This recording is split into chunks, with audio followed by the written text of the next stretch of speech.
I do find those waves rather calming, David. Thank you. Might put me to sleep. Hey, John, how are you? Hey, everyone. How are you? Good, good. You guys are live. Thank you. Thank you.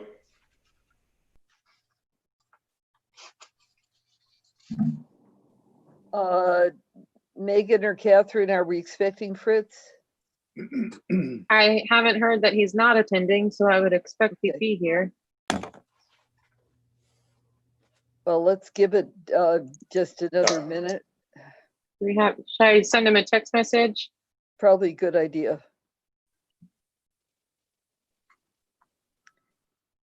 I can start with the script background here while you're checking with him.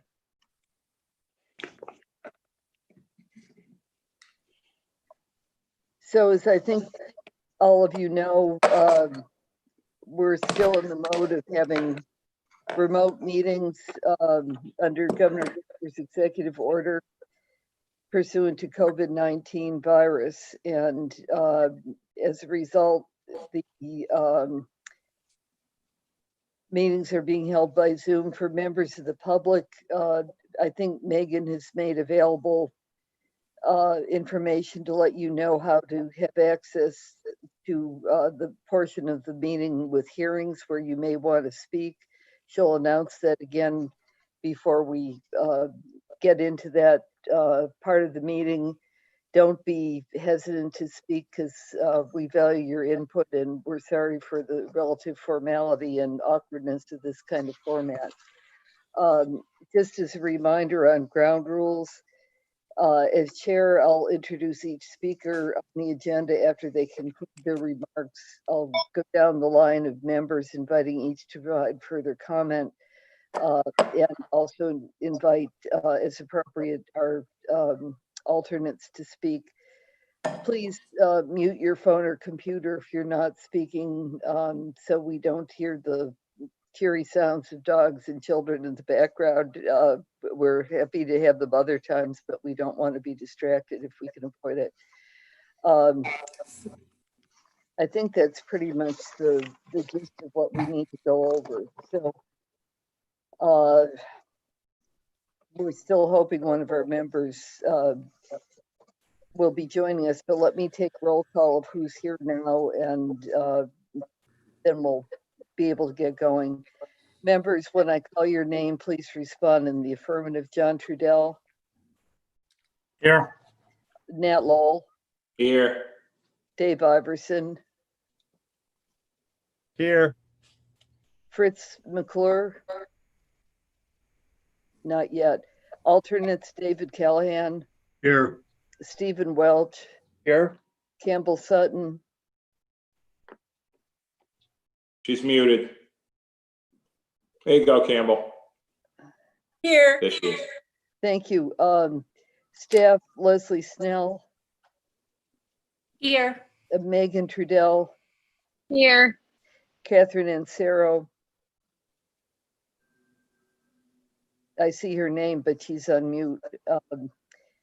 And for those who are going to be presenting, I'm just going to read off the names I see. I assume that because this is a somewhat lengthy meeting, there'll be others coming in, but this helps us keep track for Catherine and for our minutes. Arthur Reed. I saw your smiling face, Arthur. You're still there, I believe. I'm here, yes. Okay. Art Gasparo. Yes. Let's see. Phil. I'm here. Okay. Dan Malloy. Here. Jesse. Here. Mary Russell.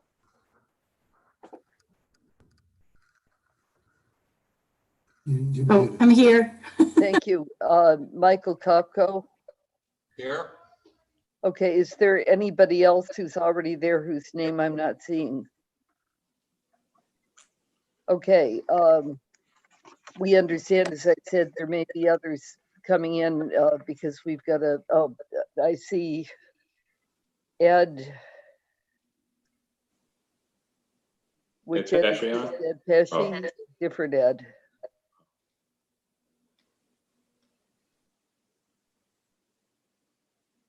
Ed.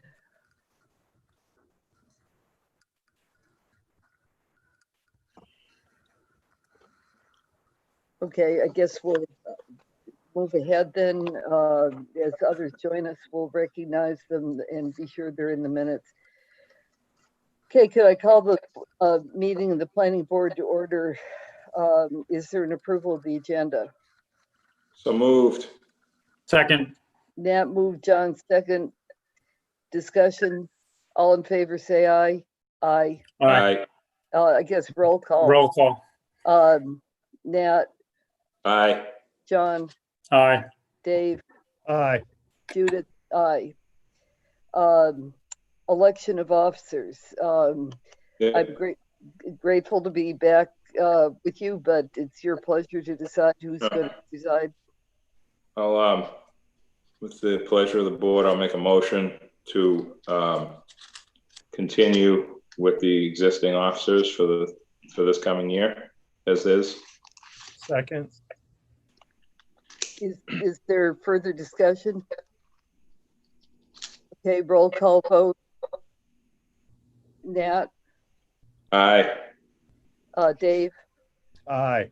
John, Aye. Judith, aye. Okay, thank you very much. Thank you, Judith. You, yes. Thank you. Consent items, we have minutes for June 15th and March 9th that we're going to carry over and continue. So is there a motion to continue? Motion to continue. Second. So John moved, Nat seconded. Further discussion? All in favor say aye. Aye. Aye. Roll call. Nat. Dave, Aye. Nat, Aye. John, Aye. Judith, aye. Okay. We're now on to a section of the meeting that it will be fairly abbreviated, I think. First, we have a set of second dwellings, starting with 14 Brewster Road, PBDW 2020-06-028, Donald F. Russell and Mary T. Russell, 14 Brewster Road. Megan, do you want to talk us through that? Sure. So the applicant is proposing to convert an existing garage studio space into a one-bedroom garage apartment.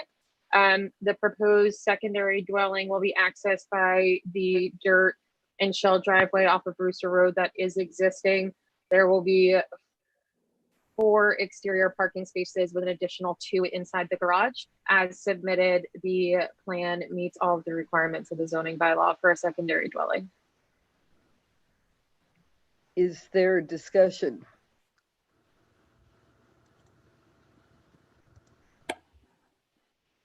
Is there a motion? Make a I'll make a motion motion. to. Go ahead, John. Go ahead.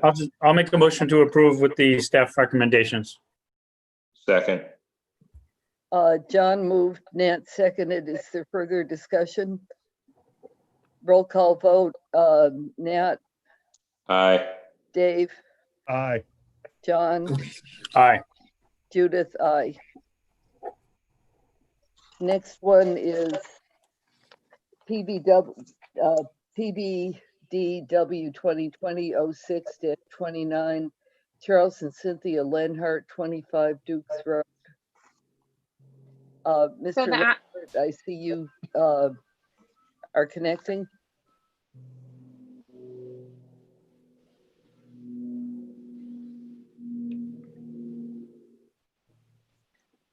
So the applicant here is proposing to convert their existing primary dwelling into a secondary dwelling so that they can construct a new primary dwelling.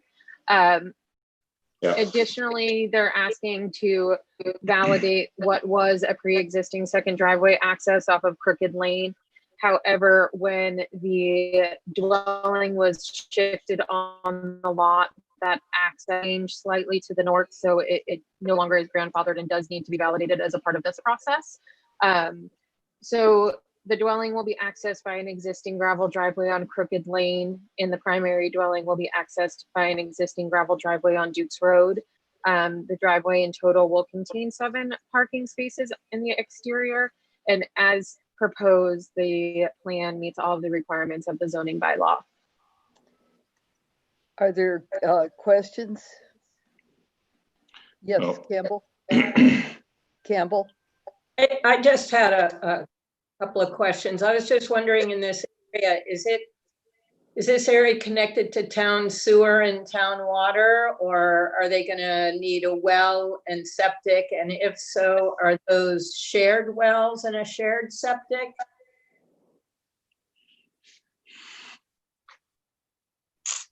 The sewer's up there, but I don't know how far it goes. Madam Chair, I believe that the sewer goes down to at least 30 or 31. Dukes maybe further. I'm not 100% sure about town water, but I believe the area is serviced by water as well. Okay, Campbell, So did you? Are they thinking to connect to that, to the town sewer and water? That's not a question that we ask on the application. I don't know if Megan's had a conversation with them about that, but that's typically not something that the board considers for the second driveway. Or excuse me, second dwelling. Doing the second dwelling just because. It's a secondary dwelling. It's not a fresh construction. So is a primary currently, what's the primary? So I'm asking, what this area does drain down into that area on the other side of Nantucket Road. Nan, Which is- you look like you wanted to say something. No, I think she's talking about the backside of Crooked where it cuts through that little thing where the barn used to be on Nantucket Road there, that's the marsh back there. I think that's what Campbell's talking about. Right. I believe that's low pressure sewer up there now. I just can't tell you how far it goes, but I know it goes up quite a ways. Don Bracken engineered that a few years back, and I just don't know how far it goes. Okay. So just to be clear, what we're being asked to act on is validating a pre-existing second driveway, and then also to convert the existing 3-bedroom primary dwelling to a secondary, Yeah. and to allow a new proposed secondary to be located Primary. on a portion of the site. Yeah. Right. They just take, that existing house that's there is small. It's not that old. And there was a lot of other, this is sort of a cleanup property kind of a situation here that I think Chuck is working on. So, I mean, it's unusual that the second dwelling that's really the primary is in the right location to be the second dwelling, which is unusual.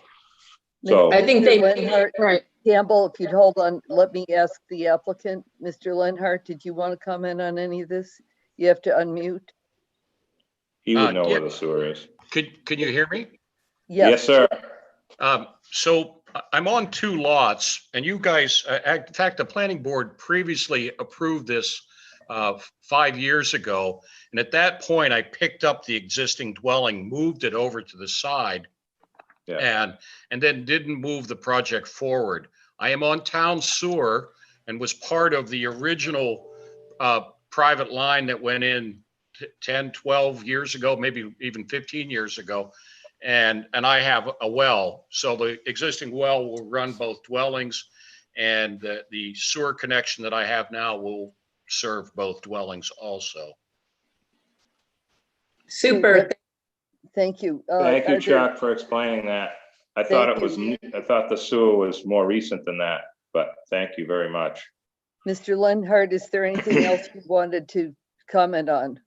I believe not. I think it's pretty straightforward. Okay. Questions from the board? David Callahan, are you? Dave Iverson?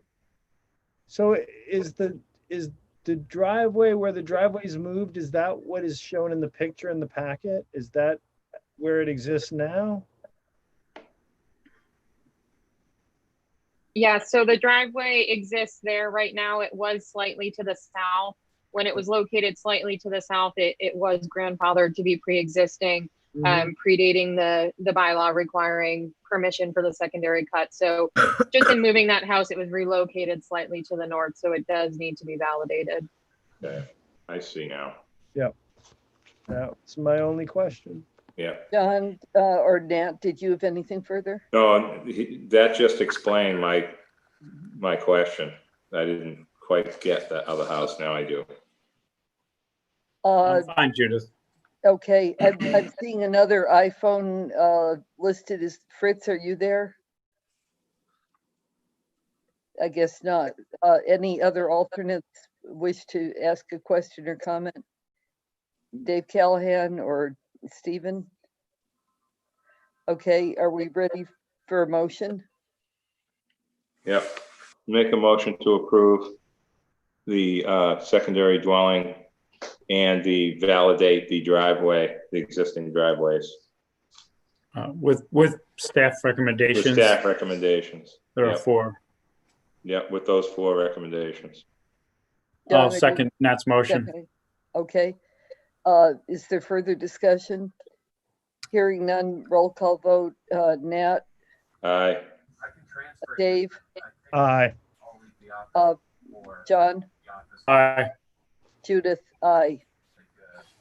I think that's it. Thank you, Mr. Lenhart. Thank you. Thank you. PBD W 2020-070030 FMI LLC 7 Starbuck Court. Megan? Sure. So this is another application that had been previously approved, this one in 2016. It just wasn't acted on within the 2-year time period. So secondary dwelling in the ROH zoning district with an approximate ground cover of 907 square feet. And the secondary dwelling will be accessed by Starbuck Court, which leads to a crushed shell parking area on the site that contains 4 exterior parking spaces. As proposed, the plan meets all of the requirements of the zoning bylaw. There are just 3 conditions that are standard with the secondary dwellings.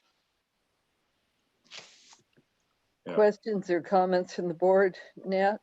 I was down there 20 minutes ago. There's plenty. There's enough room for, that's a huge lot in ROH, all kinds of space, plenty of parking.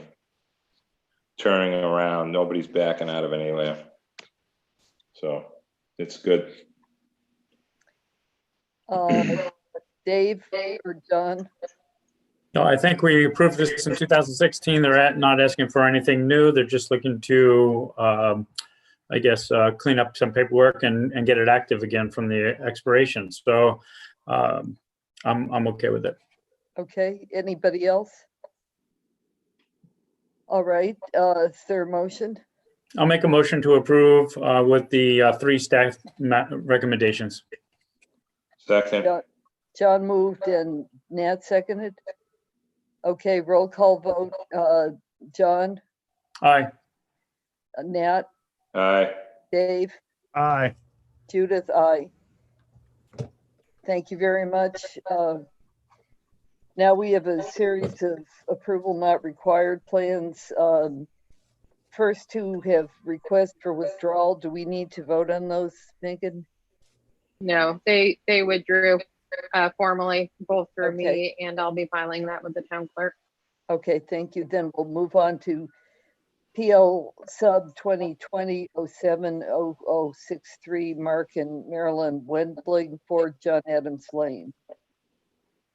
So the purpose of this plan is just to adjust some of the property lines by combining lot 4 with the property owned by Mark and Marilyn Wendling, and lot 2 with the property owned by Cliff Dweller LLC. Minor lot line adjustments are allowed as a part of this subdivision, so planning staff recommends endorsement. Are there questions, anybody? there a motion? Motion to endorse. Second. Nat moves, John seconds. Further discussion? Roll call vote.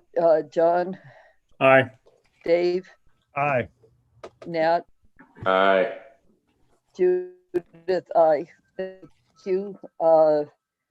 Next one, PL sub 2020-07-64, Eleanor Toombs Revocable Trust, 2007 A Toombs Court. So the purpose of this plan is to take an existing lot and turn it into 2 buildable lots. This is a lot that is in between the 2 cul-de-sacs of Toombs Court and Dooley Court. Lot 2 will contain 20,016 square feet, and Lot 1 will contain 31,908 square feet. Lot 1 will have access through an easement on the cul-de-sac of Toombs Court with the frontage on Dooley Court. Lot 2 will also be accessed on Toombs Court. It meets all of the minimum lot size and frontage requirements, so planning staff recommends endorsement. Are there questions from the board? Is there a motion? Make a motion to approve. Dave moves to approve. I'll second. Nat seconds. Roll call vote. Dave, Aye. John, Nat, Aye. John, Aye. Judith, aye. Thank you.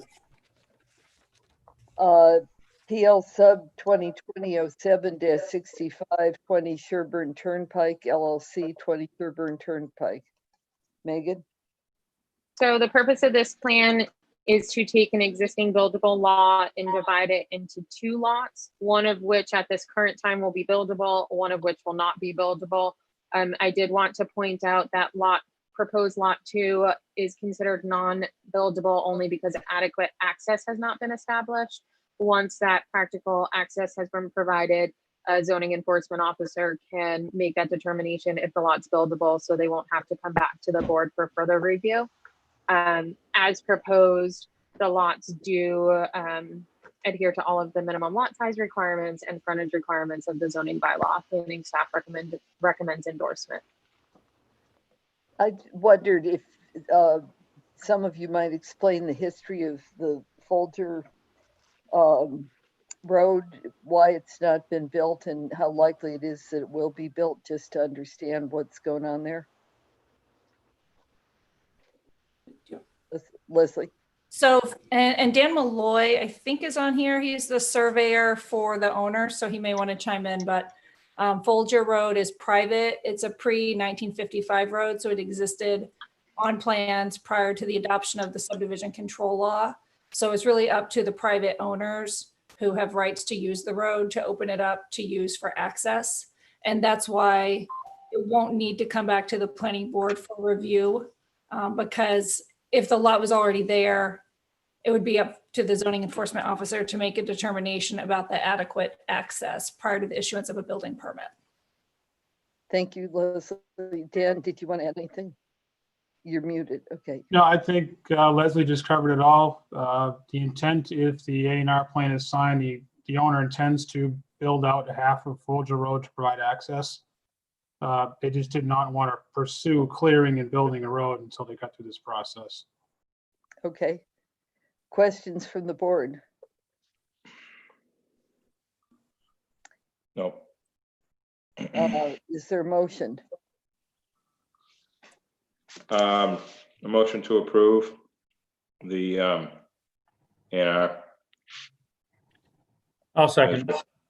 Nat moves, John. Endorse. Sorry. You ready to vote? Nat, Aye. John, Aye. Dave, Aye. Judith, aye. Thank you. PL sub 2020-07-66, William Moffett Moore Jr. 3 West Chester Street. So the purpose of this plan is to divide an existing lot into 2 buildable lots. Both of the buildings were in existence prior to the adoption of the subdivision control law. Lot A will contain 1787 square feet, with Lot B containing 4450 square feet. Evidence of both the buildings on the lot were shown through various documentation that was provided in the packet. Planning staff recommends endorsement. Are there questions? No, I looked at it today. That house in the back is the small lot. Megan? Yeah, it was once a garage. I went through the building file the other day, and all the original framing on the ground floor is still intact. Yeah. Okay. I'll make a motion to approve or to endorse. Is there a second? I'll second that.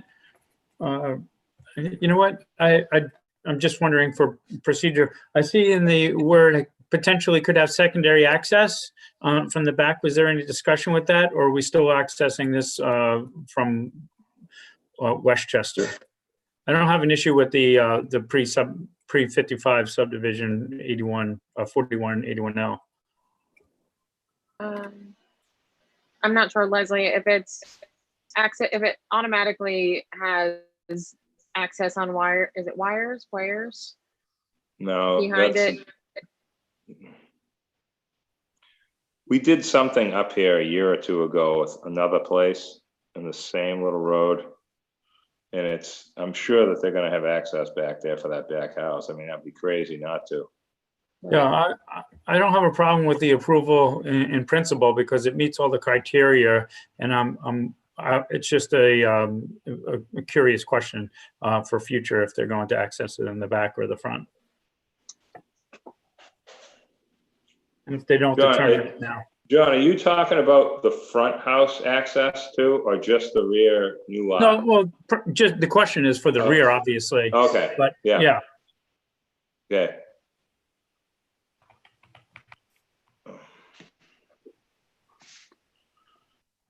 Sounds like we don't have a firm understanding or answer. Is that fair? Yeah, again, I'm willing to approve because it meets all the criteria. I don't have an issue. I was just curious if staff knew if they had any proposal to access it from the back road, or they're, just looking for the approval. And right now they would have to come before us if they were going to get a second curb cut from the back access. Either way, they don't have that by right, as I understand it right now, but they would come before us if they wanted to get that access. Is that correct? I think they would be allowed the access after this is approved because it's a separate lot, right? Then they would automatically qualify for the curb cut, correct? Okay. Yes. I see Fritz is here. Welcome, Fritz. Hello, hi, I apologize. No problem. The wrong time. We're glad to see you. We're almost done the A&R plans. We're finishing up with 3 Westchester Street. So are we ready to take a vote on that? I did second. John, I'm fine. Did we get something clear enough for you? That's fine. I just want to make sure we were good legally. Good job. Okay. Is there a motion? I think I think John seconded for discussion. Yes. I just want to be sure that's still where we're at. And so we are. John and I'm ready to move forward, Judith. Yes. Okay, thank you. Roll call vote, Nat. Aye. Dave. Aye. John. Aye. Judith, aye. Okay, and Fritz wasn't here for that discussion, so we won't bring him in until the next one, which is about to begin. Thank you. Madam Chair, I believe because this is a client on other issues, I'd request to recuse myself from this. Okay, close your eyes. I'll mute. Okay. Thank you, John. This is PL sub 2020-7-67, Kim Glowacki, 18 Gray Glen Avenue. So the purpose of this plan is to take an existing lot and create 2 buildable lots, each containing approximately just over 12,000 square feet. The site is zoned C-Tech. Both lots will have frontage and access along Gregland Avenue. And as proposed, it meets all of the minimum lot size and frontage requirements for that zoning district. Planning staff recommends endorsement. All right. Catherine, can you stop sharing your screen? I thought it was me. Thank you. No. All right. Is there discussion? I can only see some of you here for a moment, but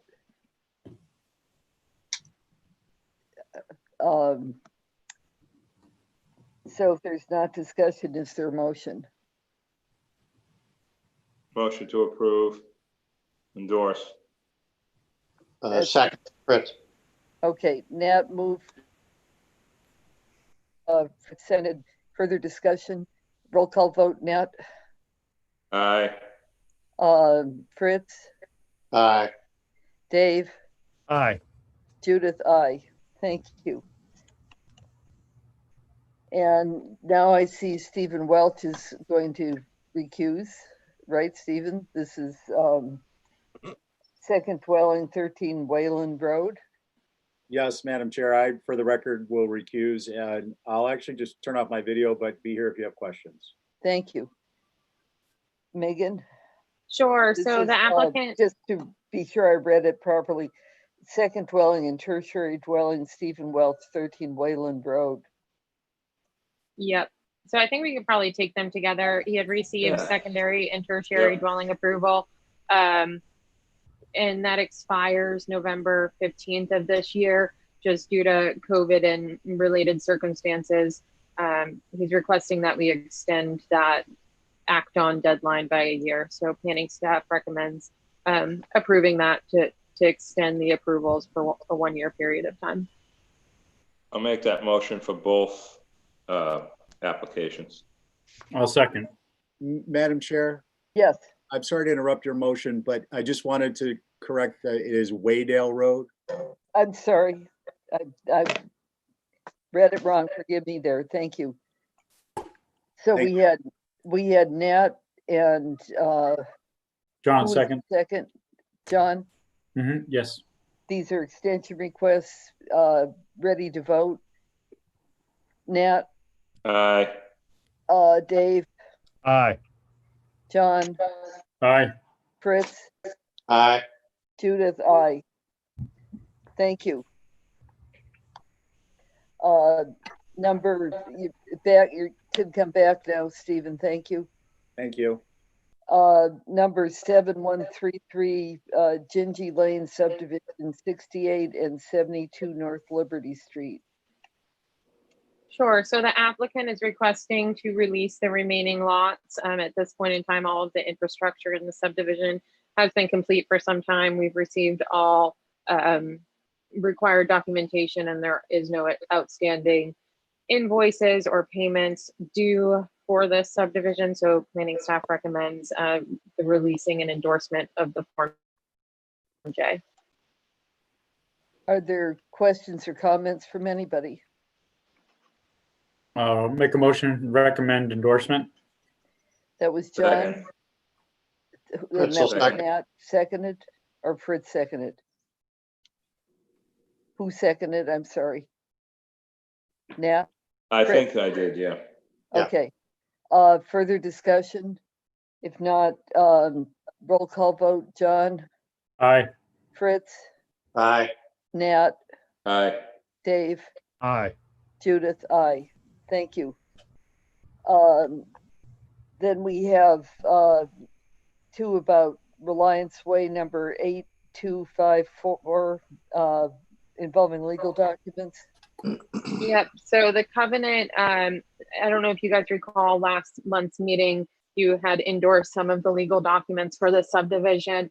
The covenant itself was not part of those legal documents and is obviously required. So that is being requested to be reviewed and endorsed. Planning staff recommends endorsement once that's voted on, then the second half for the Form J can be reviewed. They're requesting the release of one of the lots. The decision actually states 2 can be released once all of the documents have been approved and endorsed, but they're asking just for 1 at this time. So for that reason, we also are recommending endorsing the Form J for lot 1. So should we take those both together? I would take them separately. Okay, then we're first approving the covenant provision. Is there discussion on that? Is there a motion? I'd move the endorsement. Fritz Second. moved, and that was Dave seconded? Nat, Nat. Okay, ready to vote. Roll call. Fritz? Aye. Nat? aye. Dave? Aye. John? Aye. Judith? Aye. Now number 8254 Reliance Way, the Form J. Further questions on that? Is there a motion? I'll make a motion to endorse. Lot 1. So And I'll second that. that was John who seconded? Yes. Okay, Fritz moved, John seconded. Is there further discussion? Roll call vote. Fritz, Aye. John, Aye. Nat, Aye. Dave, Aye. Judith, aye. Next one is 8267 White Whale Lane subdivision Form J. Judith, I must recuse myself. Sorry, Madam Chair. Thank you. We also just received incoming correspondence about that from Edwin Lemberg. Megan, do you have that, or should I summarize? Yes, I did just receive that. I will say too, just in conversations with the applicant, we did mention that there may be a punch list of items to be addressed, such as a homeowners association, maybe some punch list of items left in the decision that would require the applicant to put funding into escrow, 120% the estimate. So we just asked that if we were to endorse the Form J, we're fine with that, so long as on a staff level, we'd be able to work with Ed, the applicant, and just make sure all of the boxes are checked. So what you just said, Megan, is that consistent with the request that we just received? Yes, it is. Ed did get back to me just the other day after I had sent out the staff report that he does recommend HOA being set up, that there are some street signs yet to be put up, lines to be drawn on the road, kind of minor punch list items such as that. So what is the motion that you'd recommend? I know that there is a sale involved with this property, and I wouldn't want to delay that. However, I think these items do need to be addressed prior to the release of the lot. So if we can make a motion that the applicant can perhaps coordinate with staff to the satisfaction that all of the items in the decision have been satisfied prior to the release, we can go ahead and endorse that Form J. That sounds like a good plan. Yeah. Nat, are you making? Yeah, no, I agree. How much more is there on this project? Megan, do you know how many more lots are there to build? I think this is like 15 years old, this place. I believe there's 2. Is there, so some of the stuff may have to be wait till the end because of the road condition, because there's going to be a lot of construction excavators and things driving on that circle. So it's sort of like, you know, kind of like a homeowner's at the end of the project type of a situation after the, you know what I mean? They're doing them one at a time like that. So we don't want to make more work for them by requesting something that would be at the end of the project is what I'm trying to say. So I agree with everything you said. I'm just making a clarification because this project is, this is a while ago. This was done. So thank you. So I'd make the motion. I make the motion to release that lot? By Lot one 8. staff has confirmed that the requisite work is done. Right, just through staff's, you know, the satisfaction, I guess. Thank you. Okay, Second. Is there a second? Pretzel second. Fritz will second. Roll call vote, Nat, aye. Fritz, Aye. Dave, Aye. Judith, I, and this is one John had recused. So thank you, everybody. Now Quail Lane, Campbell had a correction on that. Could you just read that again? Yeah, so I'm going to disappear while I look at my thing, but on this, can you still hear me? Yeah. Yes. Great. Okay, great. So on page 190, 129, I don't know how it is, but it says under decision and vote, so this page before the signature page, it says on August 12th, 2019, a motion was made and duly seconded to approve the requested special permit. I was a little confused by that. So when I went back to check, they were not on the August 12th agenda. This, I believe, should be September 12th, which was when they were on the agenda. Do you see what I mean there? Yeah, I'm looking at what you're saying, yep.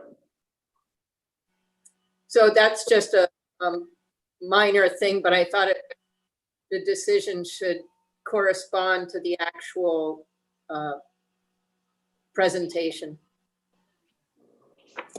I agree. It looks like there are some inconsistencies with some of the dates here. So I can go through and submit a memo to the town clerk to have that adjusted. Okay. Thank you, Campbell. I think it is a legal document, so. Yeah, absolutely. Yeah. So for this application, as a part of the requirements for the special permit for the tertiary dwelling, one of those conditions states that the aprons must be installed at all of the existing driveway entrances with Quail Lane and Dennis Drive.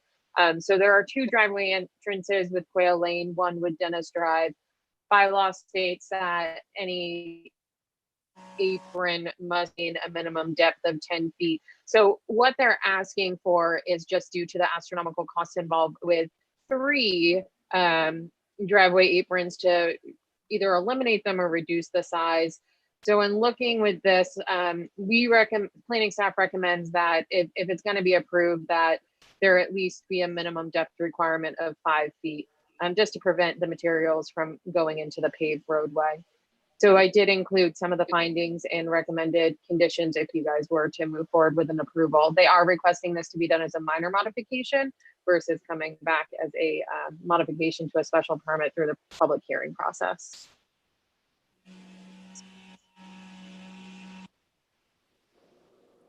Anything else?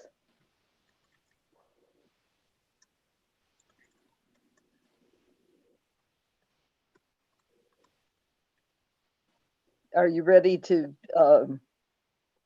have you sufficient information? Are there further questions?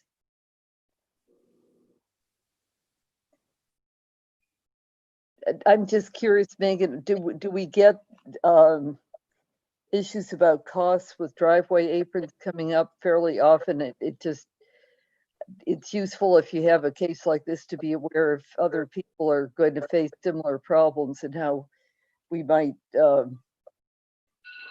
need to deal with them in the future. In my short tenure here, I have not, this is the first request that I've had for this issue with reasons being cost related, but there are 3, there's not 1, there are 3 on this site, which is I think different. Mm-hmm. Okay. Are we ready for motion? A quick question, is it possible for them to reduce 1 driveway and make it 2? No, not the way the site is laid out.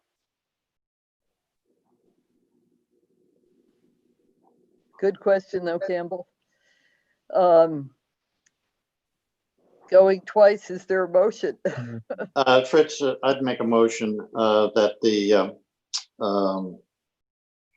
let's see, approval of the request is a minor modification, that the driveway of at least 5 feet in depth. All other conditions in the original decision to remain in full force and effect. And there be a finding that the minor modification does not require a public hearing, and that do we do those separately? No. Proposed minor modification does not materially affect the findings, conclusions upon which the planning board previous decision to approve the MCD was made. That's a slight typo. It's not an MCD. It should say special permit. Special permit. was Sorry. made. My fault. Everybody hear the motion? Is there a second? Second.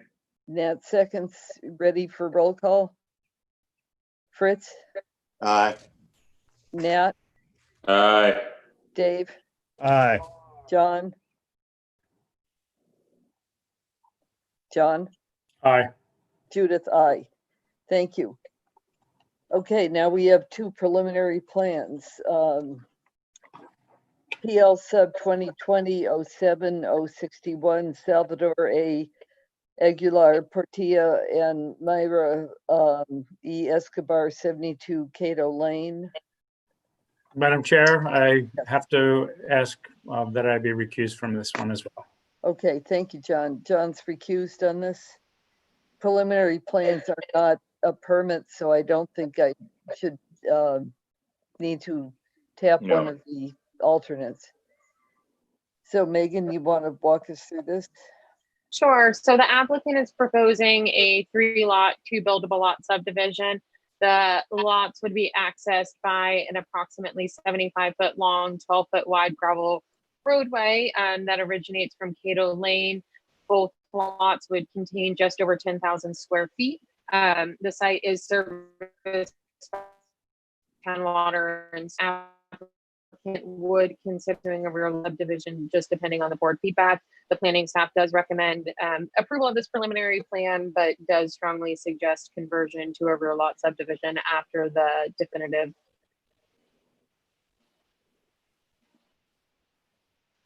Okay. Yep, it's cleaner that way. Mhm. Are there questions? Campbell. Okay, so this isn't so much a question, it's just sort of an observation on that property. Well, Cato Lane itself, a very large drainage problem. Just below where 72 Cato driveway is, which has incline on it. And I just think that should be taken into consideration so that more debris or driveway waste doesn't end up clogging up that the drain further. I mean, on the high side, maybe you could get enough gravel to make it like a land bridge thing over that. But that would be my concern in creating more runoff in that area. Who is the engineer? Oh, boy. Dan. Dan Malloy is the engineer. Are you here still, Dan? Yes. Yes, would you comment on that? Well, I'm aware of the flooding problem that she's referring to in Cato Lane. It is north of us. I believe it's north a few properties. I think you can actually see it in one of the current aerial photos. Yep. I mean, for what is there right now, what we're talking about doing, we won't really have any contribution to what's existing. If this project goes forward, I mean, certainly the board, if we come back, whether it's definitive plan or a special permit, certainly we could look at putting roof drains, trying to reduce our runoff, take measures to make sure we're not impacting it to any extent more than we are doing so now. Through you, Judith, that would be great. Just the lake that developed there really is restrictive in terms of any pedestrian passing and seems to rarely be non-existent. But it does come up to just below 2 Cato, and you end up having to walk literally onto someone else's property to get around it. So I think anything we can do to mitigate additional runoff or water would be great.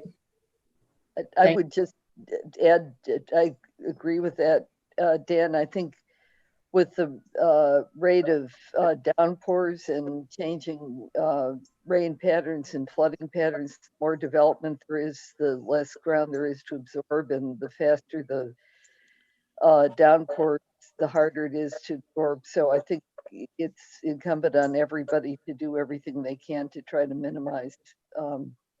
So we know it's a preliminary plan, but I think that's wise advice. Anything he had to that. Sure, we can accommodate that. I mean, can I just make a quick comment, Judith, Please, if you don't yeah. mind? Yes, please. That flooding has really been there for a long time. And the Cedar Circle project, which I believe was around 88, 89 area. I mean, this is like friendship. There's places where they, when the engineering then was different, they didn't have berms keeping the sand from getting into the leach pits. I mean, at some point in time, the homeowners are going to have to get together and come up with a way to improve the road as far as Cape Cod berms and finding these leach pits and cleaning them out. And, if this was done in the last 15 years, it would have already been a homeowners association. You know what I mean? So Yep. It's kind of I'm not making light of what's being said. I'm just saying that this problem is there, whether there's, more houses or not. It's already there and it needs to be fixed by the people that live there at some point.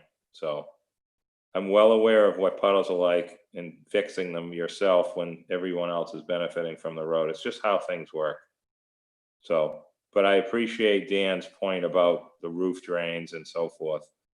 As part of a mitigation point for, running down the street. So with that said, I think the real lot's the answer here for it's cleaner and easier for them to not have to, put in a road and so forth, and it'll look like a driveway and actually have better drainage as far as natural drainage. So, so that would be I would approve the preliminary plan and suggest a real lot. That would be my motion, to suggest the conversion to a real lot.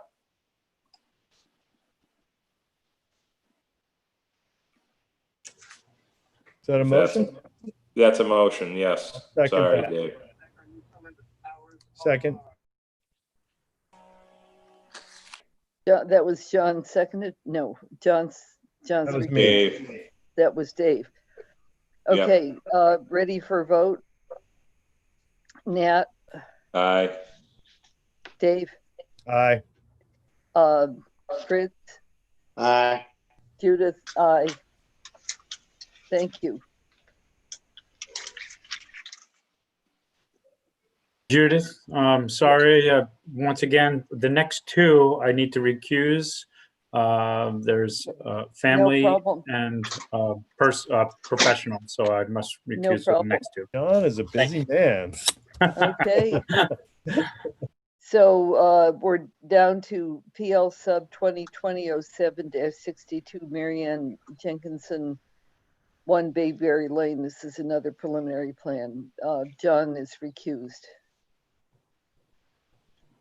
So on this one, the applicant is proposing a 3-lot, 2 buildable lot subdivision. The pre-plan was filed, I think, in the intent to freeze the zoning. As you recall, this was subject to the zoning article that would change from this district from R20 to R40. That article did not pass at town meeting, so the site does remain an R20 zoning district. That said, ultimately, the planning staff's recommendation would not be to do a rear lot or a definitive subdivision, but instead go through the A&R process because there's ample frontage and access both on Bayberry Lane and Tacoma Way. So we do recommend approving this plan, but just notating those recommendations. Okay, everybody remembers this history on Bayberry Lane. Yep. So you're aware of the backdrop. Are there comments from anybody? Campbell? I just had a question. I think I recall, weren't those top two lots, 1 and 3, going to be commercial? Was that That's ever? on the other, that's on the other side. That's on the, the other side of the Bayberry. Young's Okay. Way. Yes. Young's Way. Okay. Yeah.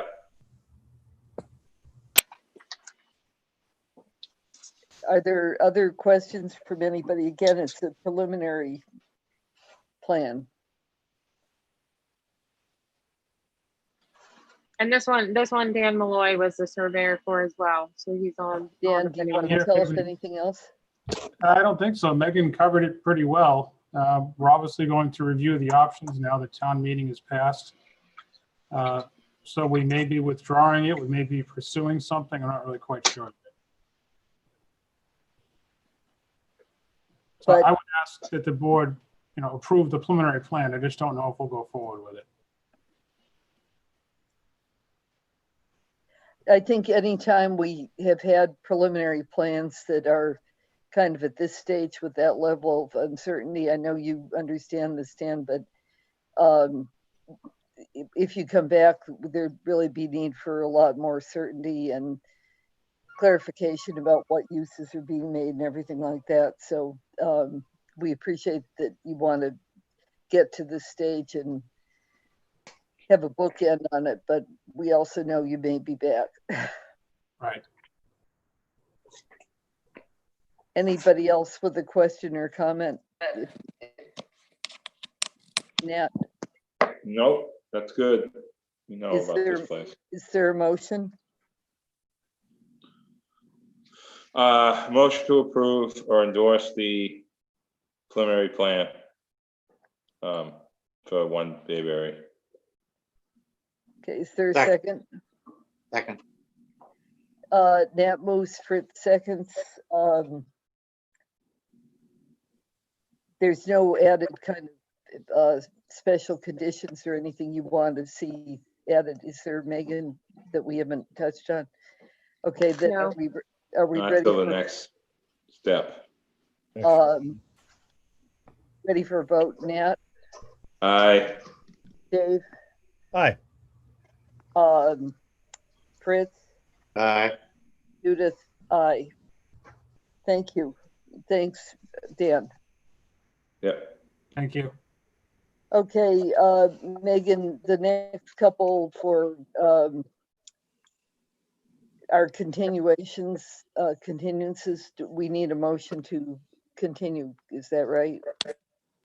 So Yes, do we have this is number 6219, Mid-Island Service Limited Partnership, 41 and 43 Sparks Avenue. Motion to continue that till August 17. I'll make a motion to continue 62-19 to the 17th. Is there a second? Second. Okay, ready to vote by roll call. Nat? Aye. Dave? Aye. Fritz? Aye. Judith? Aye. And then I make a motion to continue PLSP 2020-01-0030 till next month as well. Second. Okay, Nat moved, Dave seconded. Further discussion? If not, roll call. Nat? Aye. Dave? Aye. Fritz? Aye. Judith? Aye. Okay, I think, John, are you back now? No, Judith, I'm sorry. The next one is my final one. Okay. So We'll I'm welcome you recusing back when you're from, ready. All right. correct. I'm not ready yet. Thank you. PLSP 2020-05-48 Nantucket Energy 25 Bunker Road. This one, we did not open the hearing. And this is our first public hearing. So I'm going to pause a minute and say that for those who are listening, we're now moving into the public hearing portion of our meeting. That means that for each of the next several items, pretty much till almost the very end of the meeting, there'll be a sequence of public hearings. I'm going to open all of them at once. That means I'm going to turn in a minute to Megan, who's going to give the public service announcement about how to find the chat function if you'd like to speak, and how we'll know you're out there, and how we'll call on you to bring your glad tidings and share your insights with us. But we're very grateful that you take the time to join us and to express your views. We know it's not easy, especially given how hard everybody's working this summer, to take the time to do that. And we value all the input we receive. So Megan, I'm opening the hearing. Could you provide the explanation for anybody who's not familiar with that system? Certainly. So we are taking in public comment and public participation for the public hearings through the YouTube chat comment feature. You must be logged into YouTube with an account through YouTube in order to participate. The comments are running live, like a live stream on the right-hand side of the video. We would ask that you keep your comments to the public hearing that's being discussed at this particular time. So take one agenda at a time. I will monitor the feed and will address all of the comments in the order that they come in. Also, I do want to mention, I know there were a handful of people that reached out to me this afternoon with some questions and technical difficulties about how to set up and how to participate. So while I obviously can't answer my phone during the meeting, I am sitting in front of my computer and can try and help navigate. If you have any issues, you can shoot me an email if you're having connection issues. All right, everybody ready to go? And you'll be monitoring requests to speak, right, Megan? Yes, I will. Okay, thank you. So we're now on PLSP 2005-48 Nantucket Energy 25 Bunker Road. And this is one, as I started to say before, that was in our packet previously, but we did not open the hearing. We needed to get information from Ed Pesci, which we requested, and I see the staff just broadly recommends approval, but at the time of the staff report, there was no report from Mr. Pesci yet. Megan, could you update us on any of that? So this one, Ed Pesci had generated the report for that last meeting. This was the one where there was some communication disconnect between the surveyor and the applicant, where the surveyor asked me to continue, and the applicant did not wish to continue. So there was just a little bit of a disconnect there. So for those reasons, we could not open the public hearing. In Ed Pesci's initial report prepared for June's meeting, he had some comments and things he'd like to see changed on the plan. Those items have been addressed with the new plan submitted that were included with this month's packet. Still, the same recommended conditions and findings would remain in effect that the planning staff would recommend. Prior to the issuance of a building permit, we'd want to just triple check with Ed that everything is to satisfactory. So is there anything else you want to take us through here, Megan? No, there hasn't really been, there were not many substantive changes, just minor adjustments on the plans. And Phil is on the call for any questions. All right, let's see first if there are questions from members of the board or the alternates, then we'll open it to the public. Madam Chair, if I will, real quickly, since John recused, someone does need to be activated for this, Oh, for okay. this special permit. Let me, how about Dave Callahan? Are you feeling spunky today? Will you join us on this? Thank you. So, Phil, did you want to tell us anything before we start?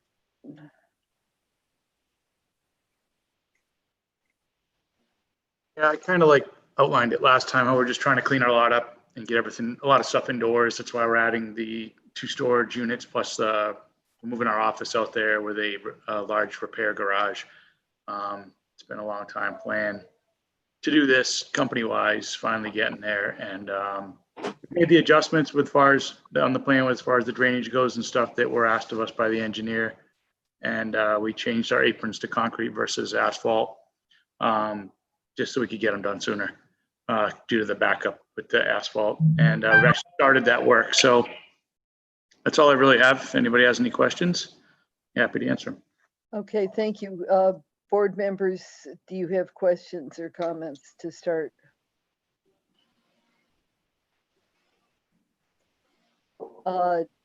Let me then say to members of the public, I see Campbell's hand. I'm going to call on Campbell, but if you're out there waiting to speak on this matter, could you,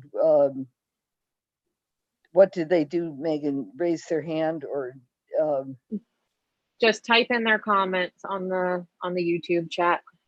Okay. If it pertains to this public hearing for 25 Bunker Road, Nantucket Energy. Okay. Thank you. Campbell, then I think I see Dave's hand up. Campbell? You're muted. I have this hedge something going on behind me that's driving me nuts, so I keep muting. But anyway, so I just sort of had as I was trying to figure everything out, so how does a customer utilize the site? I noticed that the gas, the small gas tank refill area is set further back on the lot. Though there seems to be parking in front of the building. Is that where the office would be? And just for, do customers drive all the way back into where the gas tank is? Just trying to figure out how it's used other than by Nantucket Energy. Oh. Sure. So they're not allowed to go back over in that area actually. So they have to park in the front where the parking is when you first come in on the left. And then there'll be some signs there that tell them, no visitors beyond this point, to keep people out of that back area where the guys fill the tanks and all that stuff. And the office is on the roadside, on Bunker Roadside there. So when you pull in, that's right where the office is, and there'll obviously be signs there to direct them to that, into that area. We're trying to exchange a gas tank. How would I do that? You'd go into the office, of course, first, and there'll be a cage set up there, and right to the left of the gate when you come in. So that stuff will all be outside near the front. Okay, sort of the way like it is now at our office on Amelia Drive. Okay. In there, you drive out back, you come in, you pay, you go out, get your tank, and then you can leave. Okay, great, thank you. I was just curious on that. No worries. Dave, did you have your hand up? No, okay. David, no, I didn't. Okay, Dave Callahan, did you have anything? No, I don't have any problems with it. Nat or Fritz? No comment. I'm okay. Okay, any, Stephen Welch, anything you wanted to ask? No, I'll just comment that it's a use that's highly consistent with the area, and it looks like it's going to be an improvement for their workflow and stuff, and fencing, and there's a hell of a lot of rebar and concrete in the design. I think it should be fine. Okay. Megan, are we seeing any requests to comment? No, I haven't seen any come through public comment. Folks, this is the auctioneer says last chance. If you're going to want to speak up, now's the time, or we're going to close the hearing. Going once, going twice. Okay, is there a motion to close the public hearing So on this moved. matter? Second. Fritz. Fritz moved and who seconded? I'll Dave? second it. Oh, Nat. Okay, roll call. I'm closing the public hearing. Fritz, Aye. Dave Callahan, Aye. Dave Iverson, Aye. Nat, Aye. Judith, aye. Okay, what's your pleasure?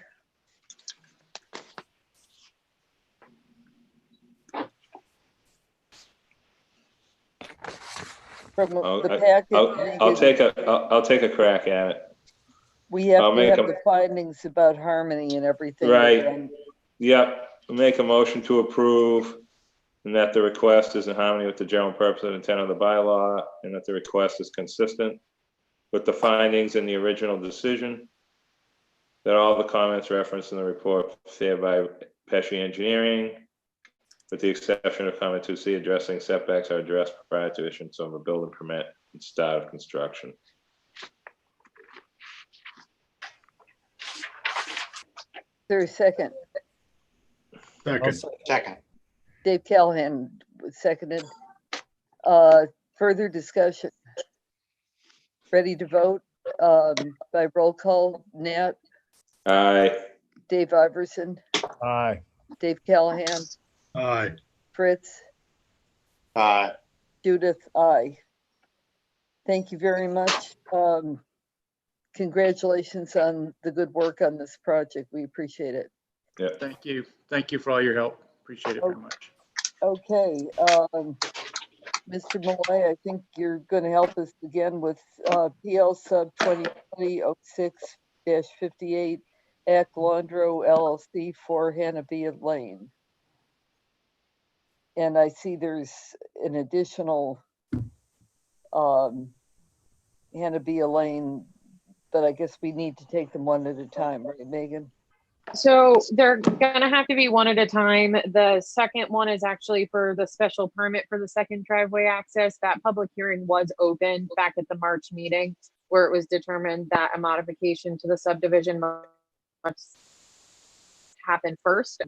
Two conditions need to be modified, one to allow that second driveway access, and another condition to allow for one on-street parking space to be installed at right beside that driveway entrance. So the modification of the subdivision has to be handled separately and should be done first before you can move forward with the special permit, if that makes sense. So Megan, we have to act on the one that's not open, correct? Yes, the one that's not Okay. open needs to be acted on first. So that's the Okay. first one listed on the agenda, and then the staff report. This is a while ago. I have to refresh myself. I didn't take a ride over there today. So, As I recall, there was something had to be moved to make this parking space, but I can't remember if it was a hydrant or something. I can't remember what it was. All right, I can fill in quickly on some of this. So last time this was before the board, basically what was looked at is a hydrant, there's a fire hydrant in the way of the on-street parking space we're looking to make. Yeah. That was the question. So we're proposing to swap that over to the right, and that'll be pushed over between the island between the two driveways. So that will allow the creation of the on-street parking space and also allow free access to the hydrant. So basically the application is here, as Megan said. We filed a special permit to allow the second driveway, which also required subdivision amendment as a condition of the subdivision approval to allow the second driveway, and as well as the on-street parking space. So really the plan you're looking at right now that was filed with the subdivision is what developed out of the special permit hearing for the second driveway. So that was the meeting where we talked about adding an on-street parking space and modifying the driveways and the fire hydrant to accommodate it. So essentially the plan is really everything you've already seen with that adjustment. We've just added the amendment to the subdivision to try to tie all this together. Okay. coming back to me now. Campbell, I'll get to you in a minute. I'm just, Fine. Nat, are there things you want to pursue? No, that's right, what Dan said. I remember they had to move it to the center between the two lots to create, because the space wasn't utilized correctly. So it's cleaning it up. It's making it more efficient. And this was the one too, I think that there were issues about parking in front of the garage doors and getting in and out and things related to that, where there was some effort to adjust the way the street parking worked, if I remember correctly. Is that right, Dan? There was concern about that. There, right now, the street, there isn't supposed to be any on-street parking. Right. If anybody goes out there, there's a lot of on-street parking out there. So the intent is to create this space, give somebody a place to park, and also open up a driveway so they can get trailers in if they're driving vehicles. To get into the garage. To get into the garage, correct. The main entrance will be the one on the right. This won't be an entrance that's used on a daily basis. This is just for garage door access. Yep. Okay, I'm just going to go down the road. Dave Iverson, did you have anything? No. Fritz? No.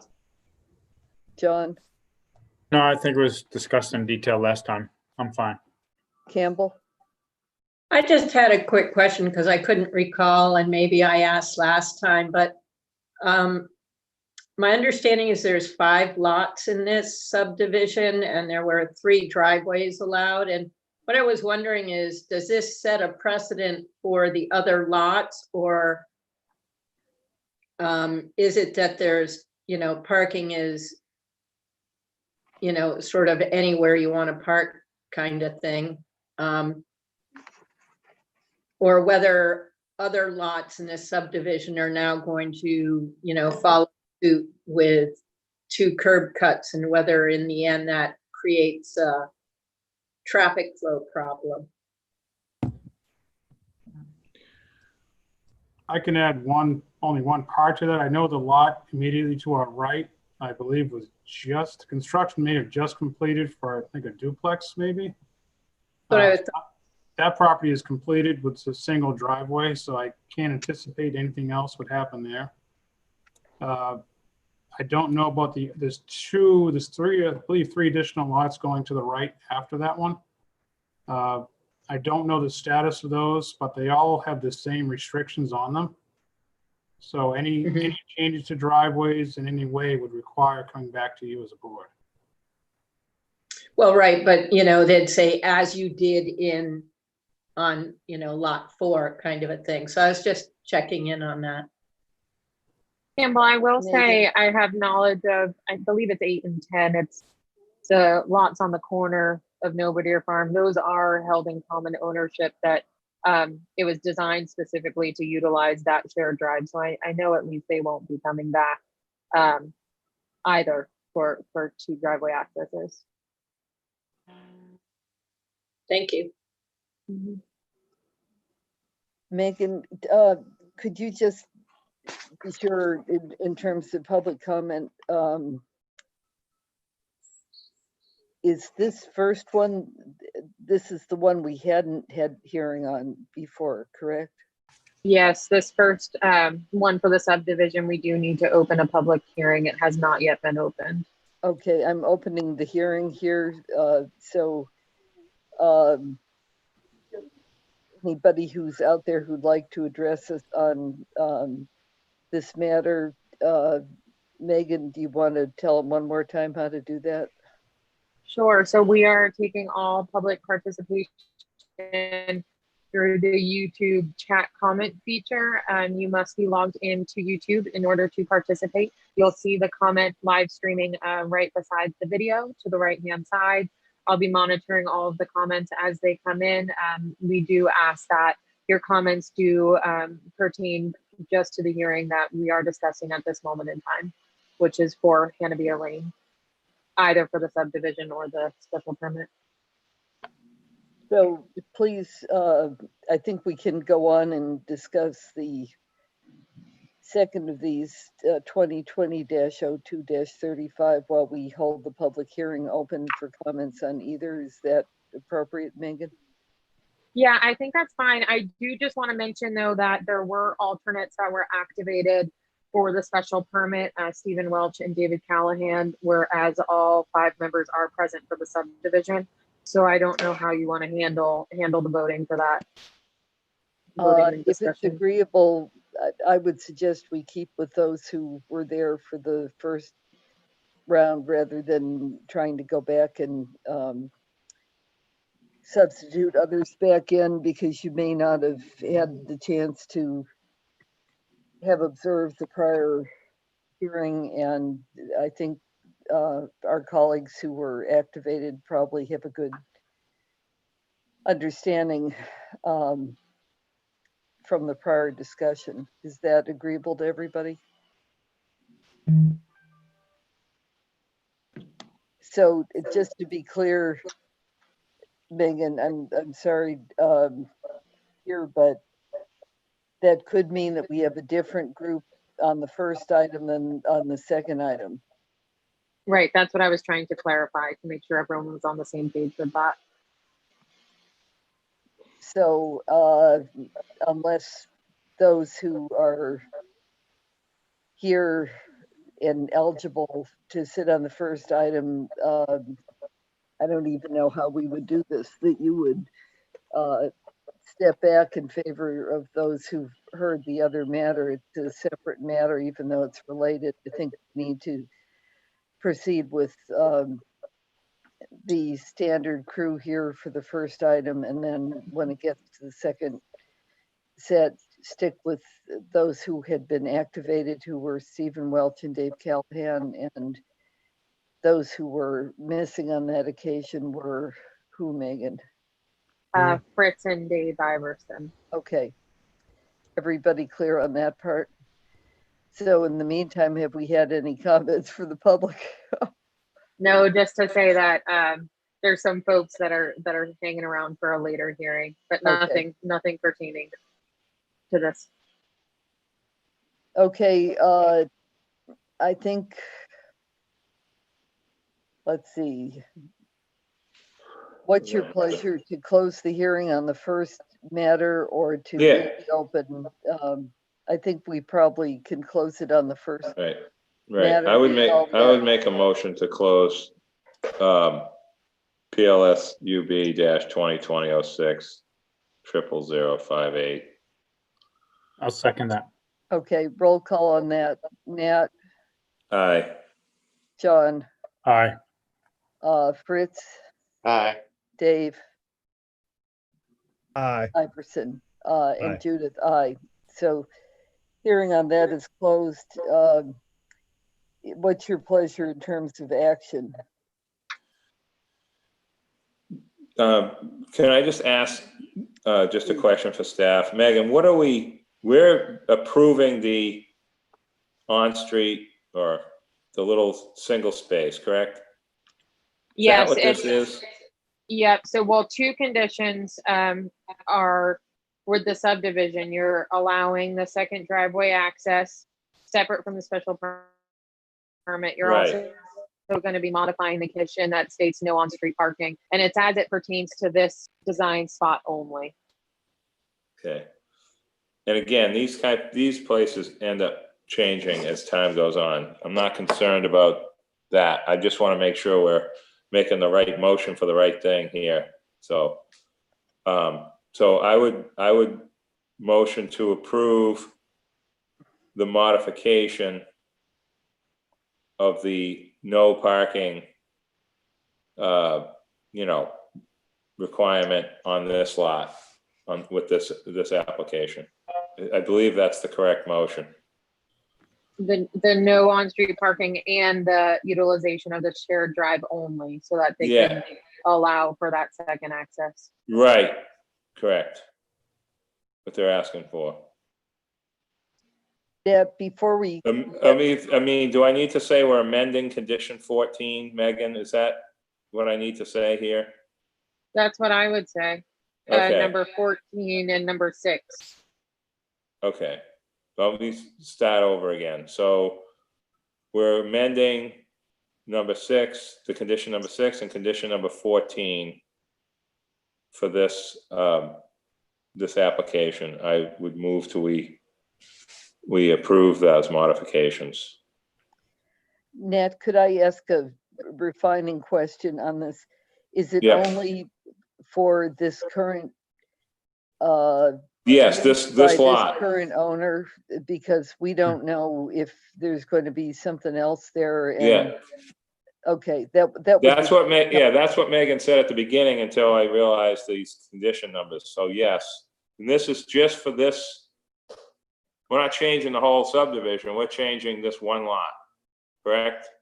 during the tenure of this current, The tenure of this owner or occupant, or whatever we're calling it, this person, this applicant. Well, Madam Chair, if I may, yes, just for a comment, I agree with what you're trying to say for this particular occupant. However, I think there's going to be infrastructure that's going to be changed to accommodate the parking place, which is the hydrant. So I don't know if we can. It might carry through with the future owner as well. I don't know if we're going to change anything and put infrastructure back to where it originally was. I guess what my thought was, if there is a subsequent use that's different, I wouldn't say owner, I would say this use, which is with a garage, that if there were a change in that use, then somebody could They come may in have and to come ask back for a and just, review and have it extended. But yeah. I'm just afraid if we don't keep tabs on it, then the next lot down will have its own deal and the next one after that. And the concept originally was not to allow this kind of thing. So, you know, and also if Dan, are you still there? he's here. Dan? Yes. I'm sorry. I have just another point, Judith, with Dan might be able to confirm this because I remember now a little bit more. It's starting to come back to me a little bit on this last, when was it? October or whenever we were here last on this. The curb cuts were sort of put sort of randomly without anything being built yet, like assuming where they were going to be. And I believe that was also part of this, with things were sort of, well, this isn't really what we're doing. I mean, you see that over in Naushop. There's a whole bunch of curb cuts where there's no car going to drive. It's just the way they did the original layout when they built the road. So I agree with what you're saying, Judith. Keeping it with the use is better than the owner. And they may have to come back to us someday, another person, and just sort of reconfirm the original modification that we're making tonight. That might be just so that staff can keep track of it. Right. As things move. It'd be just like a building change in use. Well, right? Right. So- It's because it's a garage where you're driving trucks into it. And Yeah. if it was turned into a landscape site or something, it wouldn't be the same set of considerations, right? I can tell you what, they're not gonna wanna move that fire hydrant twice, I can tell you that. So, that isn't an easy thing to do. So, I agree with everything you're saying. I just, wanted to No, get the but motion I right. think we're all on the same page, right? Yeah, Correct. yes. And So, John, are you satisfied with that Yeah, resolution? I think the change of use is fine. yeah, So Nat moved and I'll make, John, did you yes, second? I did. Okay. Are we ready to vote? Roll call, Nat, aye, Dave Iverson, Aye. Fritz, Aye. John, Aye. Judith, I. Thank you. Now we're going to the second of these PLSP 2020-2-35. This is the one we had previously opened the hearing, right, Megan?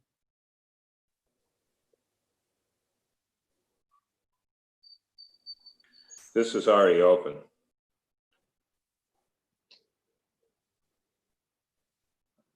Megan. You're muted, Megan. Sorry, guys. Yes, that's correct. This is already opened. This was opened at the March 9th meeting. Voting on this is you, Judith, then John, Nat, Stephen Welch, David Callahan, and this is the special permit requesting permission for the second driveway access. So that's the set of us that'll vote again For on this one. tonight. Yes. So do you want to,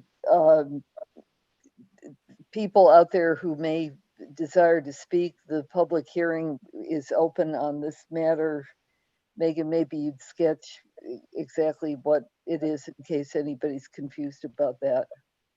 Yes, for the how to participate in the public hearing, you log into YouTube. You can submit your comments in writing via the live chat feature on the right-hand side. You must be logged in order to participate. And this is as it pertains to for Hannibia only. Okay, so what are we needing to do on the second portion of this, Megan? This is the second driveway access. Right. So I think if, you know, based on the prior discussion, it looks like I'm sensing that if you're all okay with that second driveway access, you would want to close the public hearing and then make the findings and any conditions. So the findings that I laid out were just the general ones that come with the second driveway access, as well as the conditions for commercial driveway access in a commercial zoning district. Okay, for anybody there who might like to speak, we're getting ready to close this hearing. If you're out there and want to speak, please let your interest be known. Going once, going twice. Motion to close, Judith. Okay, thank you. Is there a second? Second. Okay, roll call on closing the public hearing. John, Aye. Nat, Aye. David Callahan, Aye. Stephen Welch, Aye. Judith, aye. So the hearing is closed. So now the question is, we have to consider the findings related to being in harmony with the general purpose and intent of the bylaw, and that the request is consistent with the findings of the original decision. And then we have recommended conditions as well as Through you, Madam Chair. Yes, John. Meg, if I make a motion, would you rather me read all of the modifications and the harmonies, or should I just make reference to those? I think you can just make reference to the staff report. It's a matter of public record that everyone has access to. Okay. Along.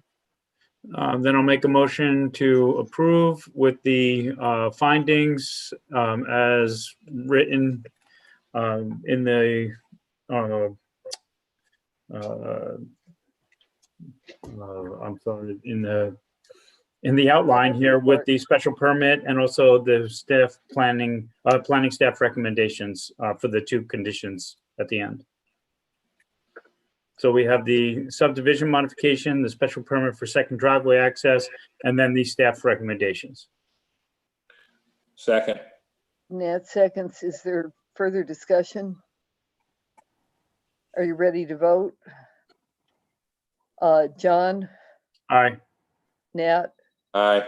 Dave Callahan, Aye. Stephen Welch, Aye. Judith, aye. Thank you. That was complicated, and thank you, Megan, for guiding us through it.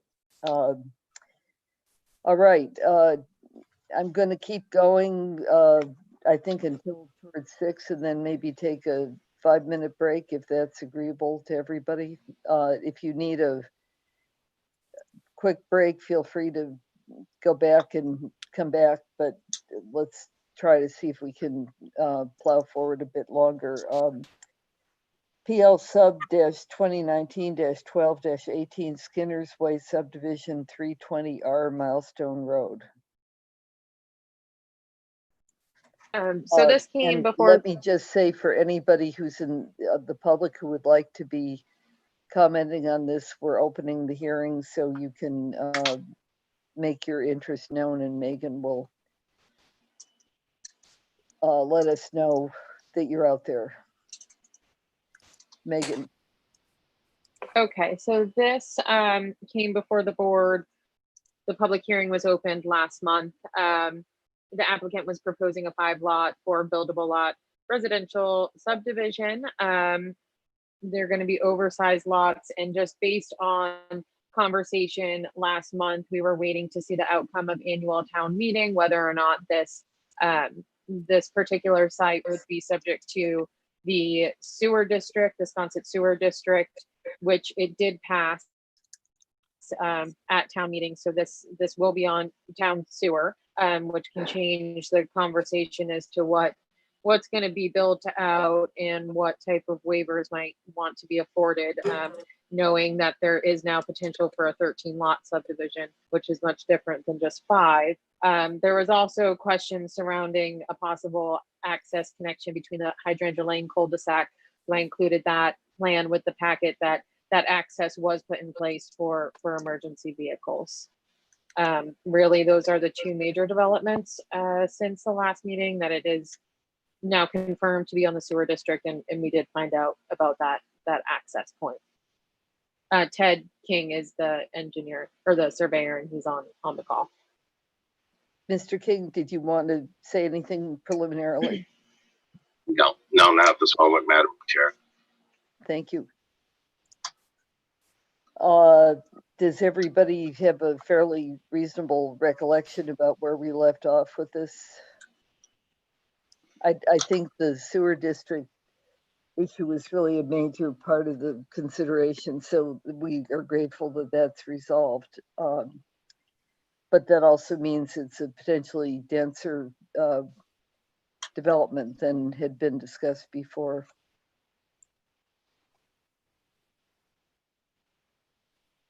Yeah. I mean, And this is, I recall some of the rest of the discussion had to do with the what kind of roadway was going to be there, the access, emergency access, Hydrangea Lane, and it's in the wellhead protection zone. Have we had, Megan, any commentary from the water people or anything more from, say, fire department about access issues or anything like that? Not since the last meeting. I know under Ed's review, he wanted to see a couple of different calculations laid out, but at that point in time, it just wasn't certain as to the development potential. So I think it's really a matter of how the applicant wants to move forward with this. yeah, I would agree, Megan, with what you just said. Can I make a comment for a Please. second, Madam Chair? Ed King, not Ed Pesci. What are we, I mean, we were talking the last time about, we know the zoning. What is the zoning? SR2 or what is it here? What is it? I don't even know. I forgot. It's SR 20, I believe. 20. So, okay, so we have half-acre zoning. And how big are the lots proposed, Ed? 1 acre. Right, so we have the ground cover of half-acre on a 1 acre lot, which is a great sort of give and take for the applicant. I guess my question is, what is the frontage going to be in these lots with the current plan, Ed? Is it going to be 150 or is it going to be less? It looks like it's more. So they'll be able to be subdivided in the future if they wanted to. This is an odd situation to see this now in the 2000s. You know what I mean? Like that stuff was done years ago, but not in recent memory. So I guess what I'm saying is with sewer, what is this what the applicant still wants to do, is to restrict it to this number of 1 acre lots? Yes, I believe so, through the chair. I believe that he'd like to just keep 4 lots and no more subdivision would be required. Because, I mean, you can't, you know, it's one, I mean, that's a great, you know, offer, in my opinion. You certainly can't ask for any restrictions on a lot if they're asking for less than they can do. So, I mean, I'm fine with that, but I mean, we'd have to have that as part of the decision that no further subdivision would be allowed. So, but the owners will have 25% ground cover. So is Leslie, are you still on? I can't see you right now, so I don't know. I only have a regular iPad. Yes, I'm on. I've lost you. Do you agree with what I'm saying? You were around for, wasn't Blackfish LUG1? What is Blackfish? I forgot what the zoning is over there. I believe it's also SR20. Is it? And there were 16 lots, as I recall, in that project. I'm just asking what you think about what I've just said, because this is an unusual request to have oversized lots in fresh land in the sewer district. I think that is unusual, and I would recommend that, you know, if the owner does want to move forward with a restriction, that it certainly would have to be enforceable by the planning board. But I also think that, you know, while they're putting in, you know, infrastructure, they should at least plan for stubs for future connections to the sewer, because it's probably going to come in and ask for it at some point in time.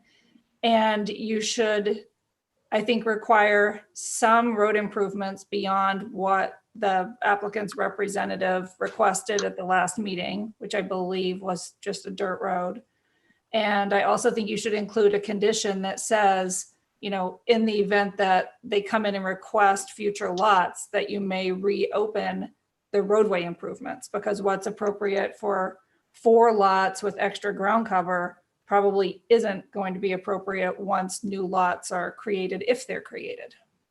So I think thinking of those things now and putting appropriate conditions in to address those, so everyone's clear on what the expectations are, is really important. Yeah. Through you, Madam Chair. Now.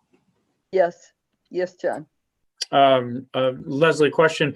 If a restriction was attached to the deeds and the filings, would you necessarily, to restrict any future development after we approved, or if we did not approve this, would they need to come back again? Because it would pretty much eliminate future development of extra lots. So it would, through you, Madam Chair, so it would eliminate A&R, but it would not preclude anyone from coming in and requesting a modification to the subdivision restrictions, because you can always come in and request to have some prior condition changed. So in those cases, depending on what's being requested, sometimes the entire subdivision is notified. Sometimes it's just the abutters for the tax assessor. It just depends on the scope of what's being requested. But just because you put in a limitation now doesn't mean that it can't change later through a public hearing, of course. Mm-hmm. Thank you. Chris? Yeah, I want a little clarification on that, because I certainly understand sort of the box that we're in, or the developer's in, or whatever, that we have a current plan for what the subdivision would be, and based upon what is proposed, we would have a set of infrastructure requirements. If it's open so that it can later come back, then, as you've said, those we might have made a different set of requirements had it been a more dense subdivision. My concern is that if they're able to come back in at a later point and the infrastructure has already been put in place, there's going to be a strong incentive, or I shouldn't say a strong incentive. I'm concerned that a future board might look at it as being a hardship, that they would have to then now make substantial infrastructure requirements if they wanted to increase the density. And I think that's something we want to try to avoid, that if the developer's making the decision today that it will have a certain density, then I think that we ought to be imposing the conditions required for that. And to whatever extent we can preclude future development or subdivision. I would think you could do that through deed restrictions. And I'm not aware, I mean, what would concern me is the statement that if you had a deed restrictions as opposed to simply conditions in our approval, that somehow those could be changed by the planning board at a future date. Wouldn't they be enforceable by every person in the subdivision and not be able to be changed? So Madam Chair, there's two pieces to that. There's one, the condition of the subdivision approval with the grant of enforcement to the planning board. So those conditions run in perpetuity, but the planning board can always revisit those if requested through the public hearing process. But the second piece of that is the homeowners association and the private deed restrictions. So there's one piece that may be enforced by the homeowners association, and there may be a parallel restriction that's enforceable, by the town through the planning board. So even if the homeowners said, we would like for you to lift these restrictions, the planning board might say, well, we don't think that's appropriate and we're not going to do it. On the flip side, the planning board could decide to lift them, but the homeowners would say, well, we disagree with that and we're not going to lift ours. So both parties would have to be in agreement in the future if the conditions were to be changed. Madam Chair, can I ask a question to follow up on Fritz's? It might help answer this question. What happened in Mizzenmast and Deer Run to give a sort of an answer to Fritz's point, because he's making some important questions here. So you had the 30-year with Mizzenmast, and I believe you had the second dwelling requirement, the restriction at Deer Run that ran out 30 years. How does it differ? Is a deed restriction 30 and the one that runs with in perpetuity, the planning board one, Leslie? So in those two cases, there was a restriction in the subdivision approval, but the grant to enforce it was never followed through on the way that we would do it today. So in those cases, the restriction was tied just to the private deed restrictions. But now that would be executed differently so that it's clear on record that the planning board has enforcement authority. So you have the planning board's enforcement in perpetuity and the private deed restriction enforceable for 30 years. And those may have some overlap. That makes Okay. sense. Got it. I think I saw another hand. Was it Dave Iverson? Yes.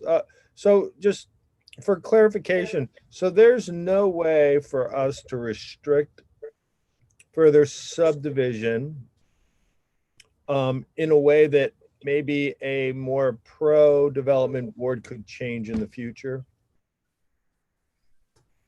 Correct. So you can restrict it, and all the documents granting you the enforcement to, or excuse me, the authority to enforce it would be on record, but that could always be changed by a future board in the future. Okay. So I think it's important to plan ahead now. Mm-hmm. Madam Chair, I don't see anyone else's hand up. I want to ask Ed King a question. So Ed, some of the, like in the old days, like for example, out at 3M subdivision, right? Those lots were just under a half acre. They're all like 19,000. But it was an RC2. So we changed it to R10 in 2009, bang, they can't subdivide anymore. Thinking ahead to today, with a situation like this, if you jiggle these lots around to say every one of them was 39,000, there's your restriction. You're done. No more worried about subdivision, because we're certainly not lowering the zoning. I can tell you that. That's not going to happen.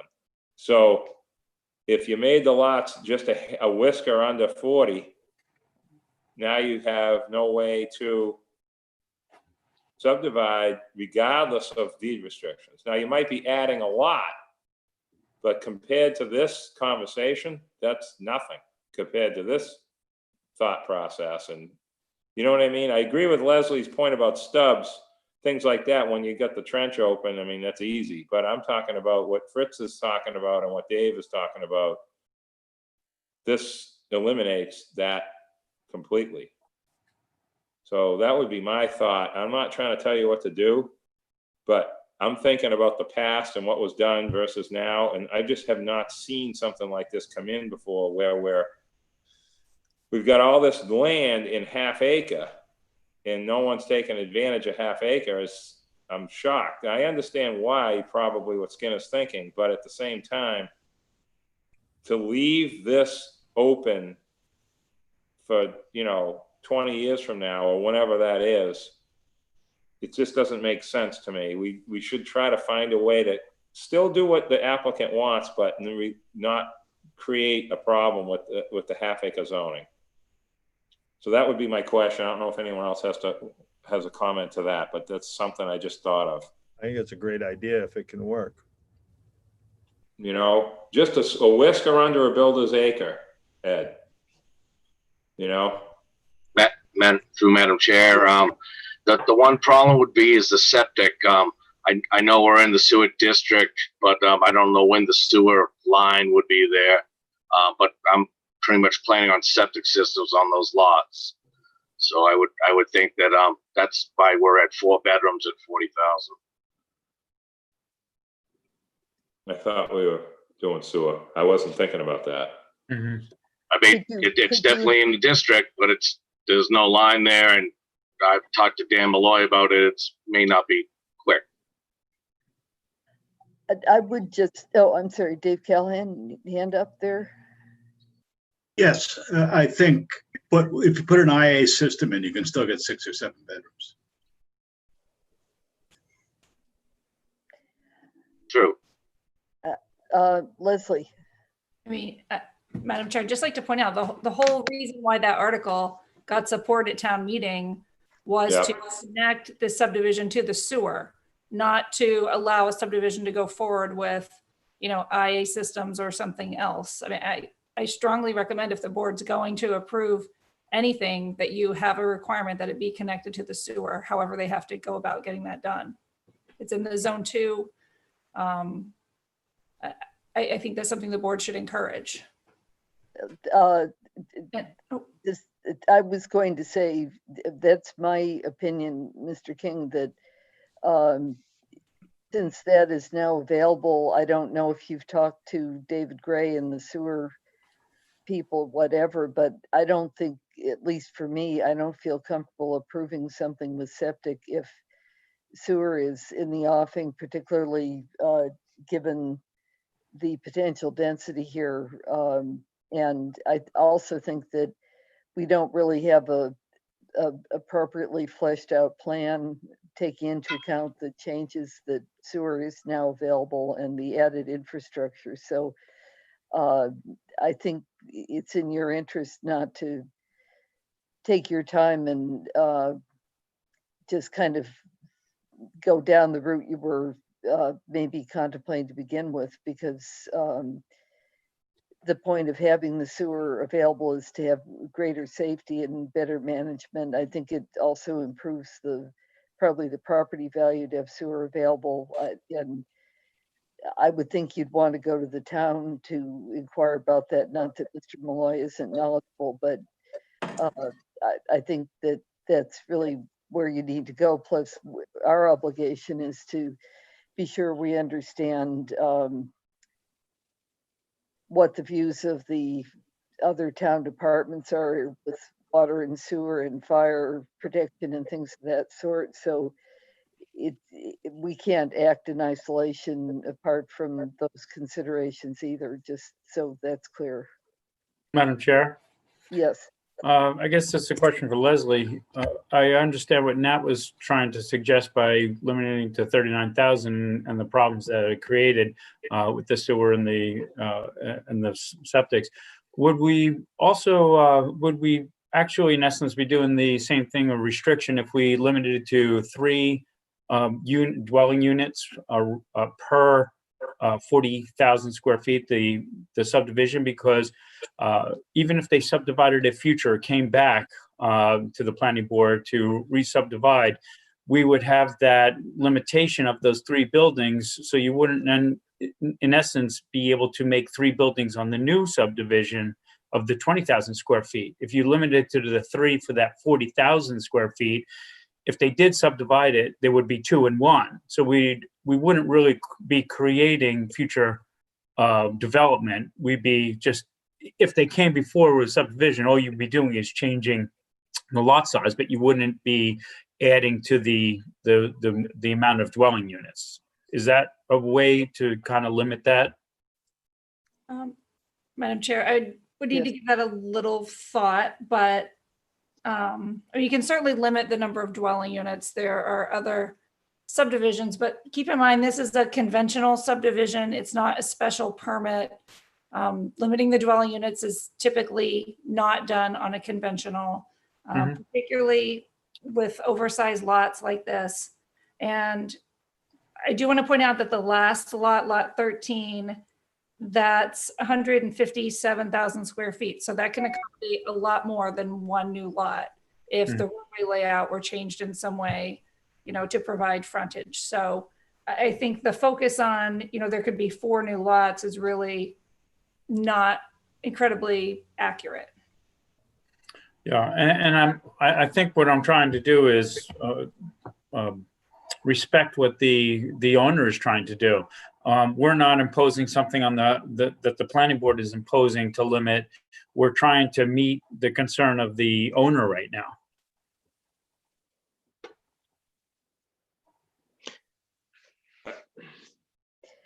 I would just observe, I don't know if there's going to be further comments, but I don't feel as though we can act on this tonight. I feel like we're going to have to continue it in any event and suggest that Mr. King work more with staff to come up with a proposal for the next meeting that is more responsive to all these concerns, because clearly I see Mr. King, you're listening and taking it in, but you need time to process it and kind of figure out your numbers and figure out the feasibility. I would really urge that you be in touch with the sewer department. Maybe staff can help get clarity on issues about timing and that kind of thing as well. But that would be my read, that we've tried to, we'll take one more slice if others have thoughts to share with Mr. King now, but it feels like we probably can't get to any more definite closure tonight than to provide these kinds of preliminary thoughts. Does that seem consistent with everybody's sense? Yes. I'd like to just add one more thing to Ed before we continue this, is the road. Ed, I don't know, personally, as one member, I don't have any issue with keeping this similar to the other subdivision next door, with white shells or some sort of, alternative to just regular gravel. You know what I mean? This isn't certainly not going to be paved. But that all sort of plays into making sure we have all the right infrastructure in while it's open like this. And then, getting this whole future development figured out. You know what I mean? But I certainly don't have any issue with keeping the road what we want for that rural alternative look out there, which is similar to what's around it. So just wanted to throw that in because we've kind of dropped the road because we're on the other stuff. So Megan? Megan, you're muted. Sorry, I did just want to mention, because it sounds as though you're trying to wrap things up bit for today that there were 2 public comments on this Oh, matter. good. No, I was going to go back to that. So, Oh, okay. please. So Emily Molden wrote both of them, and she said, given the waivers being requested relative to roadway improvements, stormwater, etc., I would request the board to restrict further subdivision on all of the proposed lots. She also said, relative to Mr. Trudell's suggestion on restricting number of dwellings, couldn't a future board also vote to change that provision of the permit? On that point, I think, Leslie, you responded to that. Did I understand that to say if it's set with a covenant restriction, then that's in force for 30 years. If it's a regulatory restriction, I suppose the board could modify it, but if we put it in, at least that's some assurance that it's not left uncertain as far as we finish our work on it at this time around. Is that right, Leslie? Would you agree? Yes, so a future board could change the restriction if they chose through a public process.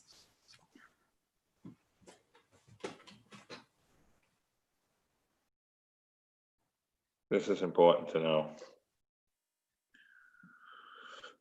Mr. King, how do you think about that if we continue the hearing and if you went back and did some more work with staff? Yes, Madam Chair, I'd like to continue the meeting to next month, please. Is there a motion to that effect? I'll make a motion to continue to next month. I'll second. John moved, Dave Iverson, I think, seconded, or was that Fritz? I couldn't tell. Fritz, maybe.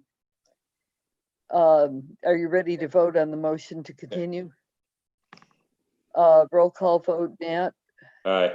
Dave Iverson. Aye. John. Aye. Fritz. Aye. Judith. Aye. Thank you very much. Thank you very much.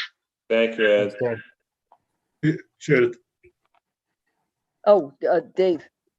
just one thing, I see the action deadline is the end of this month. Oh, So I think you're gonna have to extend that. yeah. I believe it's been extended, but I'll be certain right. that all the That's proper good catch. paperwork's filed. Thank you, David. Thank you, David. Do you want to take a brief break here or keep going? Madam Chairman, I have to go meet a client, so I'd appreciate it. It was only going to take about 5 minutes to do Loftus. Okay, let's keep going then. Okay. This is PLSP 2020-02-38, Christopher Loftus, 4 Flint Road. This one we've had The screen. hearing open before. I think it's still open. Is that correct, Megan? Yes. Yes, it is still open. And I did just want to mention I had a conversation with Mr. Loftus after our meeting last month, and he is in agreement that he would do some sort of screening in the form of chain link fence with windscreen protection, as is typical in that area. He's okay with doing that. And does that meet staff standards? You wanted more, but you're prepared to live with that. I think, Madam Chair, Yeah. I'm fine with that, and I compliment the applicant for doing so, or agreeing to that. But I did mention about the containers being painted the same color if they were going to be there for an extended period of time. I don't know if that was given any thought with the applicant or in agreement with that. I believe they're all the same size. So Not same color. Yeah, but they're all the same size. I would hazard a guess that they're all going to be roughly the same color. Okay. Well, but I think. But roughly, yeah, John, they could you're change. Have a blue one. There'll be some gray color. I don't know what, I can't tell you if it's gunmetal gray or bright shiny gray. They'll be all the same color.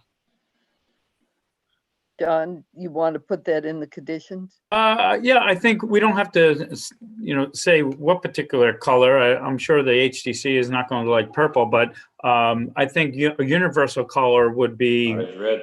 nice to put in the decision. So how would you phrase that? Yeah, light color. If there's there's 7 storage units, they should be of light color. Okay. I'm not Yeah, looking I for the agree. rainbow fleet. All right. Yeah. I agree. Yeah. Is there anything else that needs to be refined here that we haven't talked about before? Megan? I would say, and maybe Leslie can confirm this, but in talking to the applicant, we did not discuss the vegetative screening. It is a waiver that we've granted to other applicants in that area in the past to specifically not have vegetative screening because it states you need it for a parking area in the bylaw. So I don't know how you may want to proceed with that.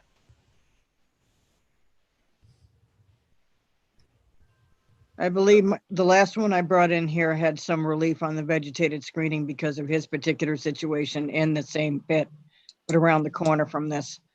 It did. I think if we're going to do the windscreen and the chain link, which is quite expensive in itself for security purposes, I'd like to be waived on the screening because it's the farthest one in. I think there's one lot past us underneath Toscana's building on top of the hill. And it's probably the least visible lot in the entire pit. So I think the screening and the chain link should do it.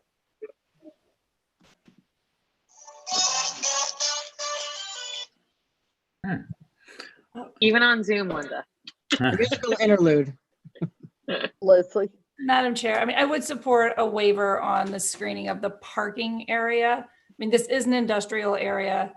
I don't think it should be held to the same requirements as other mixed use or even residential areas, but the screening around the storage containers and the color of the storage containers, I think that's what's really important here. I would agree with Leslie. I took a drive and I looked at the lot. It is a very narrow lot. It's hidden in the back corner. I think what we're proposing to have them adhere to is sufficient with that windscreen and also the of light color. I think that's sufficient for the area. Yeah, I think that's a good idea for sure. Trying to keep this, like somebody mentioned at the previous meeting, this is like a new industrial park. We've never had one really on Nantucket. So we're sort of winging it, but at the same time focusing on that aspect, trying to keep it looking, like somebody's thinking. So I think that's good, John. Campbell? That doesn't necessarily pertain to this. As these come up and we're developing this idea, and like Nat just said, the whole industrial, I'd like to think of it less as a junkyard industrial area though. But one thought I had in contemplating this and some of the other commercial storage units, I think it'd be nice if we could figure out a way to have an 8-foot chain link fence with the windscreen kind of thing that was the 8 feet of the storage container. So instead of coming up 6 feet and having 2 feet of storage container above it, it would really just shield the 8-foot storage container. And I think it adds to security as well, which is one of my concerns in the development of the industrial park itself is, over time, security could well become an issue, especially as we just read about an increase in residential, not break-ins, but retail shoplifting kinds of things, which just sort of trends toward stolen and things like that. Yeah, and safety concerns as well. I mean, if kids are out there, and I know everyone thinks kids don't go into areas like that, but there's, the areas off from that area that, you'd hate to have someone hurt themselves or get locked into something or what have you. It's crazy. But anyway, that's just sort of a thought. I don't know what other people think about the increased fence height for storage containers, solely for storage containers, and how one would go about proposing that, but that's what I thought on it. Thank you. Generally speaking, the HDC doesn't like any fence over 6 feet. This may be something to have a conversation. Stephen can probably speak to that. Probably a conversation with the HDC when they get into these industrial areas, which have a little bit different security issues. But generally speaking, it's 6 feet and you're dead. Well, right. Just, I think it would, even from an aesthetic standpoint, it would improve the continuity of the visual land, you know, the visual scape that you're looking at was my thought. Anyway, Stephen, what do you think? Madam Chair, if you're going to include, if the board's going to include a condition for the screening, I would just suggest, as you probably would anyways, is make it a minimum height, and then I can present the concept and the concerns that were expressed here during the HDC hearing for a taller fence. That's a good resolution. Good point. And Stephen, I think Campbell's point was maybe to ask more broadly when you do that, to raise the question about the character of that particular area, because I think I agree with Campbell that if you have some consistency and it's a fence rather than a fence and then a pink pop-up and a purple pop-up and whatever, it would be more aesthetic at the end of the day if there were consistency as well as more secure. I would agree, and that's how I'll present it. Okay, so Megan, do we have any public hearing comments on this one? We do not on this particular matter. There was a comment that came in regarding 31 Fairgrounds from Paul Durensis with a request Megan, I'm gonna hold that till we get to that, okay? Okay, yep, that's fine. And if it's okay with you, Madam Chair, through you, I just want to remind the public to comment on matters that are currently being discussed. Right. Just to streamline the process. Please go ahead, and if you're the public service announcer, feel free just say, here I am. Go for it. With that, Madam Chair. A little sign that says, now for your public service announcement. With that, Madam Chair, I'd like to make a motion to close the public hearing. Is there a second? Okay, roll call on closing the public hearing. John? Aye. Dave? Aye. Nat? Aye. Fritz? Aye. Judith? Aye. Okay, the public hearing on 4 Flint Road is closed. I'll make a motion, or at least try, if I could. I'd like to make a motion to approve the use of the 7 storage containers on the site with the findings that they're consistent with the CI zoning district, and also it's in harmony with the general purpose of the intent of the bylaw. Also, with the staff recommendations that the screening storage containers be installed at the Flint Road portion of the site. The condition number 2 for the minimum 6-foot fence with the wind or the screen barrier there, and wind barrier, and also the location is substantial. Located in substantial compliance with the site plan that was drawn by Chris Loftus. And the number 4 would be the storage units be of light color. And I think that is my full motion. I'll second that. Dave seconds that. Are you ready for the vote? John? Aye. Dave? Aye. Nat? Aye. Fritz? Aye. Judith? Aye. Thank you. Thank you, Linda. Okay, do we need a brief bio break, anybody? Some Probably nods, should. yes. This is going to take some time. I've got 6:15. How about 7 minutes? It's a lucky number, Judith. All right. Back 6:22.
Okay, I think I'm going to wait till Leslie's back, maybe another moment in Campbell. I'm back. You're back. Hi. Hi. Catherine may just be on mute. Back. Hey, Catherine.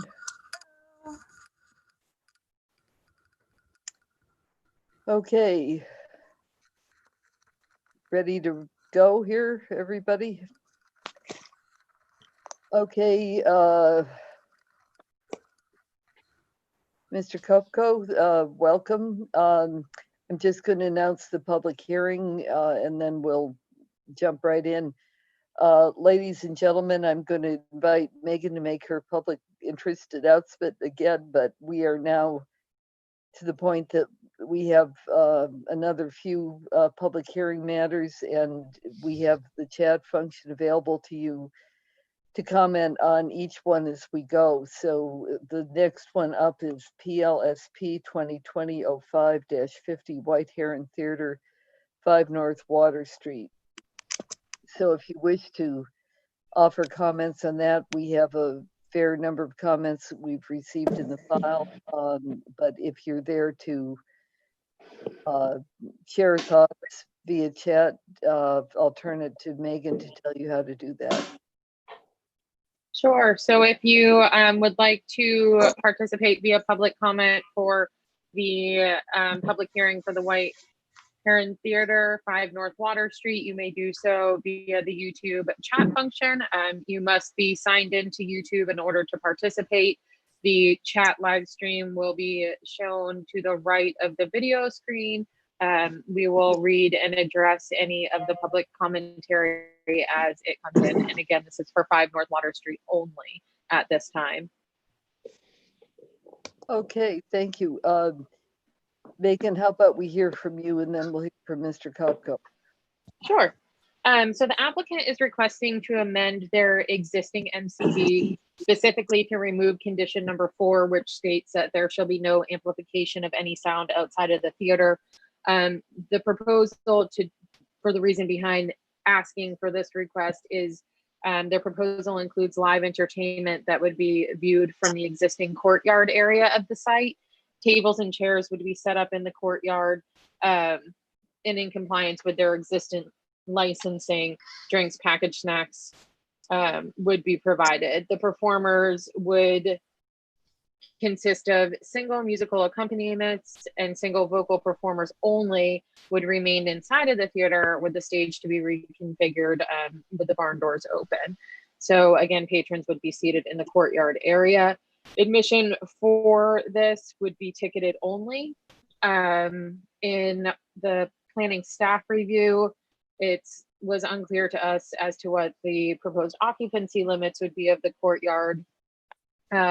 What would the proposed hours of operation be, and whether or not this request is permanent or is just a one season only temporary response to the current COVID pandemic.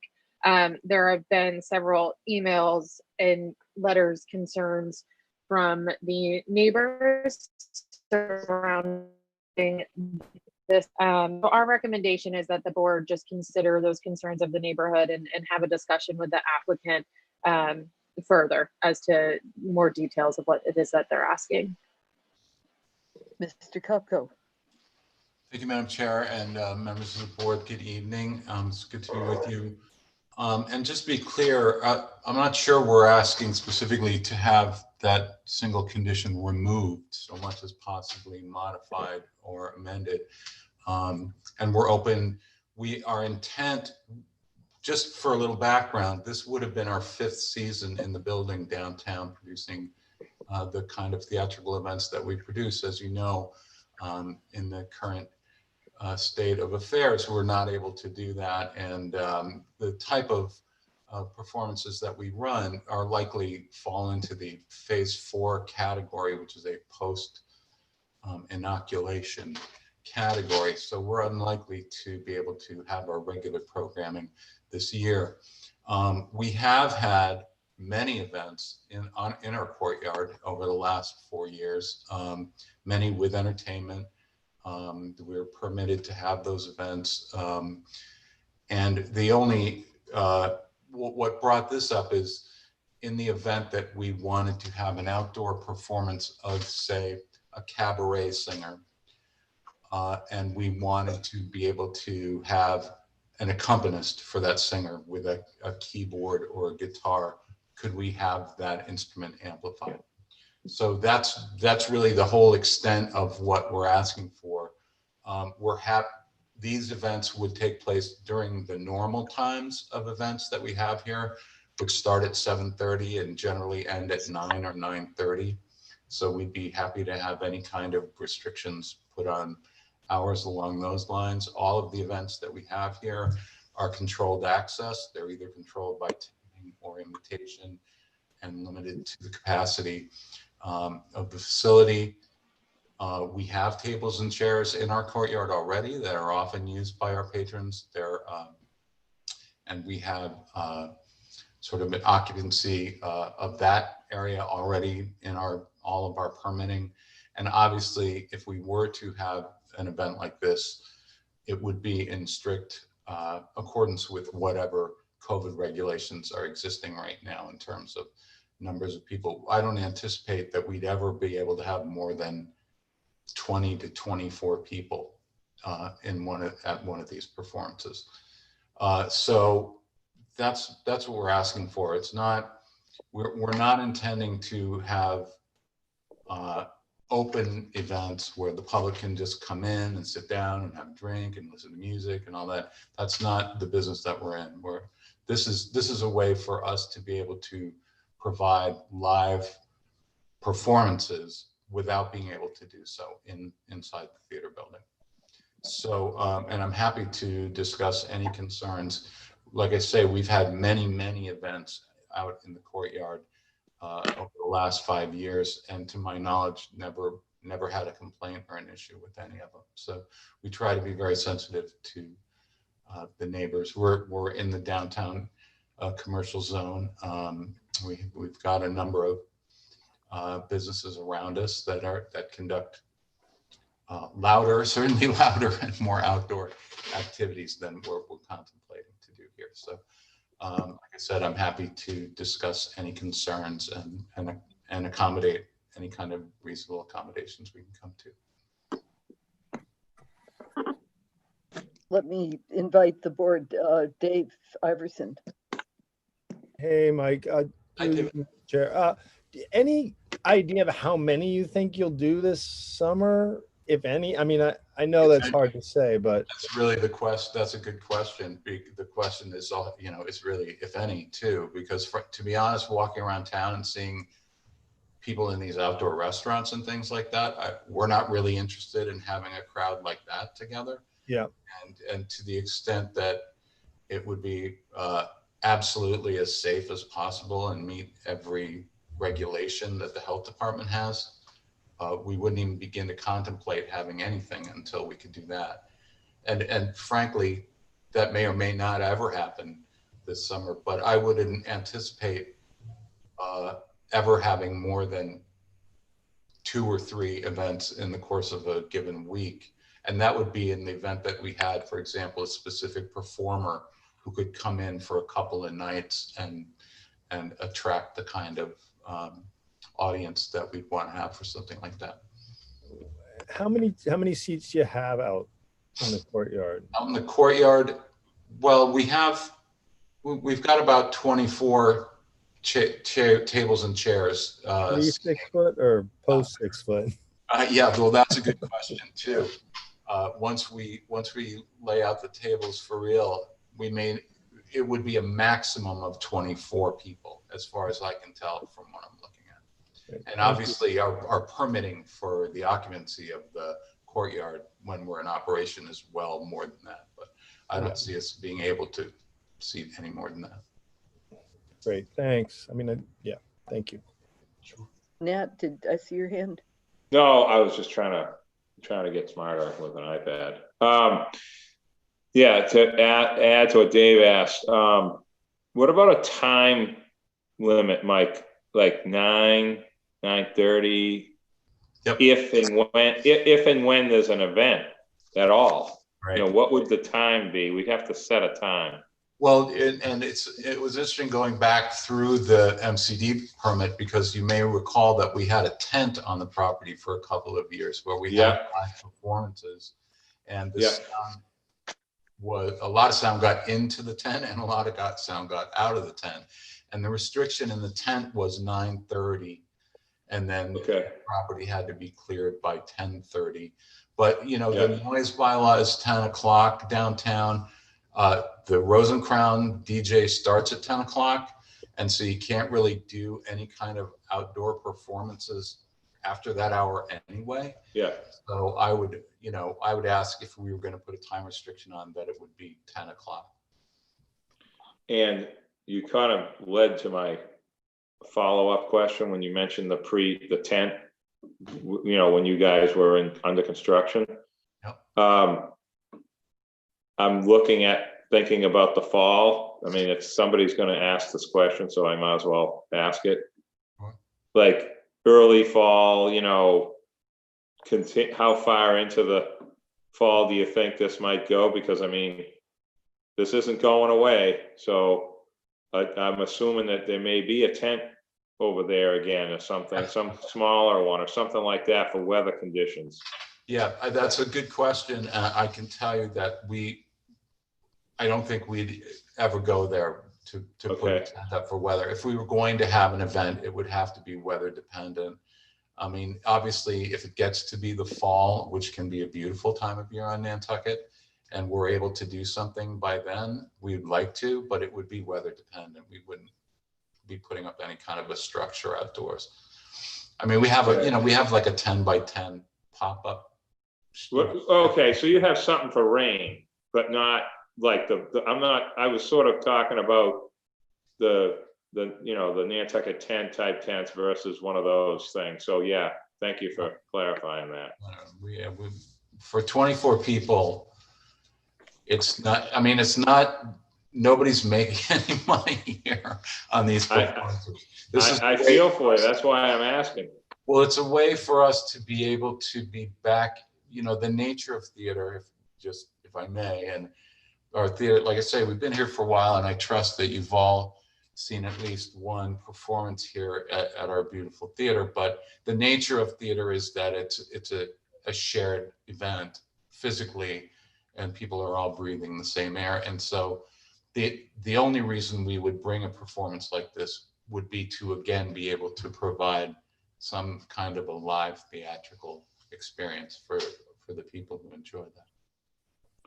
And I guess my last question would be, is this the plan for this, if we approve this modification to condition 4, would this be just during COVID, or is this, we have to have some kind of language for that? That's a fair question. As you know, when we're in production of a whole season of theater, we generally have performances in the building 6 or 7 nights a week for 10 or 12 weeks straight. And so we wouldn't be able to have any kind of event on the outdoor patio while those performances were going on anyway. And if there's a 10 o'clock noise restriction, then no, we wouldn't be doing it outside of this opportunity. Could we maybe on a Monday night when actors have to be off sometime in the future, try doing an outdoor cabaret night? Maybe, but that, I mean, that's something we could consider at another time. But this is just, we wanted to be, you know, as you know, we had to get set up for this discussion with you all quite a long time ago. And so the situation changes every hour, every day, every week. And so we wanted to be sure that, you know, we had our ducks in a row in the event that we were able to get anything up at all this summer. Thank you. Let's see, who else?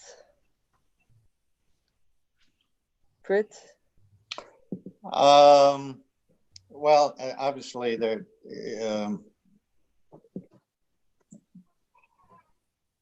I'd like to, you know, obviously we want to support local businesses and trying to do whatever they can do in this kind of interim period where they are precluded from being inside, especially in this case.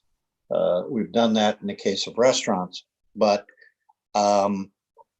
this sounds a little bit more open-ended. So I'm concerned about that. And it is on really a border area. I mean, we're not talking about the Rosencrantz a little farther away, I think, from the residential houses, the other places, the restaurants where there certainly is noise, but this is on right on the edge of, or the beginning of what is an otherwise pretty quiet street with guest houses. So I have that concern as well. So it kind of really, for my part, depends an awful lot on the neighbors' concerns and also just exactly what the conditions would be. Other members of the board? If I may, Judith. Yes, John. Just listening to Mr. Kopko, I took a couple of notes. I think he's being very receptive to our concerns about the number of people, 20 to 24, the hours of operations, 9:30 or 10. We can look in that, whether it's permanent or temporary. Obviously, this is a unique situation with the COVID-19. So I'm leaning more towards temporary. The number of performances, they're going to be not as many as in the past under, you know, in the main theater. Also, considering the neighborhood, the guest houses, I think we also have to look at the time, whether you're coming here on vacation, whether you're residing in the neighborhood. You know, 9:30, 10 o'clock is still a reasonably early night to have everything shut down. I've seen the town be very helpful in allowing businesses to open and making some allowances as far as sidewalk seating, closing down streets, and just with businesses in general, limiting the number of people inside of businesses. So I think, you know, a theater is a business, but it's also you know, a service to the community. And I think we have to do as much as we can to support different businesses, whether they be productions or they be food servicing. So if we can find a common ground here where everyone's comfortable with, I think we should try and make this work somehow. Anybody else who hasn't spoken want to weigh in before we go to public comments? Campbell? Yes, thank you, Chairwoman. I just had a couple comments. I think one is, I guess I had expected them to come with a little more concrete plan of what they were asking for, where they had, you know, given the time they've had to put it together, where they would have blocked out on their courtyard, how many tables of how many would fit, you know, that kind of thing, so that we'd have sort of a diagram of what they're speaking about. So that's just one thing, because I feel a little loose about the what we're really looking at. The other was, I was just wondering, is acoustic a potential piece? I think with that 10 by 10 and acoustic, the tent could potentially help, keep noise from sort of lifting and keep your sound waves at a lower, in lower levels of the atmosphere. I know we had some concerns up Ash Lane and Ash Street, both of which are fairly steep pitches going up. And then as far as timing, I know this is going to sound odd, but I would try and run something from 6 to 9, honestly, something a little earlier. You have families in the neighborhood that may have kids that are trying to get to sleep. I think 10 o'clock is awfully late. Even in their original outdoor piece, I think they had to stop all noise by 9:30, but I'm just sort of throwing that out there as a potential to get your sort of early, folks that are headed to town for dinner or something along those lines, where you integrate it into people's activities versus becoming like the Rose and Crown, with bar and food and things like that. So those are a couple of thoughts. And I didn't hear anything yet about the outdoor service as far as food and liquor is concerned. I don't know if that's part of this or not, but those are just some thoughts. Thank you for your time. I'm happy to address that if I. Yes, would you please? Thank you. The occupancy on the outdoor patio is already set by our licensing, and is a lot higher than the 24 that we would restrict this to. So we wouldn't have more than 24 people on the patio for these events. Other events we're allowed to have many more than that. We wouldn't change our service, our beverage license. That's all part of our licensed premises, and we're allowed to serve there. We would serve according to whatever regulation that Board of Health had issued at that time. We also, our special permit only allows us to serve as an ancillary activity to an already scheduled activity. So in other words, any talk about us being like the Rose and Crown is apples and oranges, because people can't just walk in and sit down for 15 minutes and have a drink and leave. That's not what we do. We have a scheduled event that begins at a scheduled time and ends at a scheduled time. And then we conduct our activity around that schedule. So none of what we're proposing to do along those lines is any different than what we've already been doing for years. The only difference we're asking is, can we have an amplified keyboard to accompany the singer while we're doing all the activities that we're already permitted to do? Can't see your name again.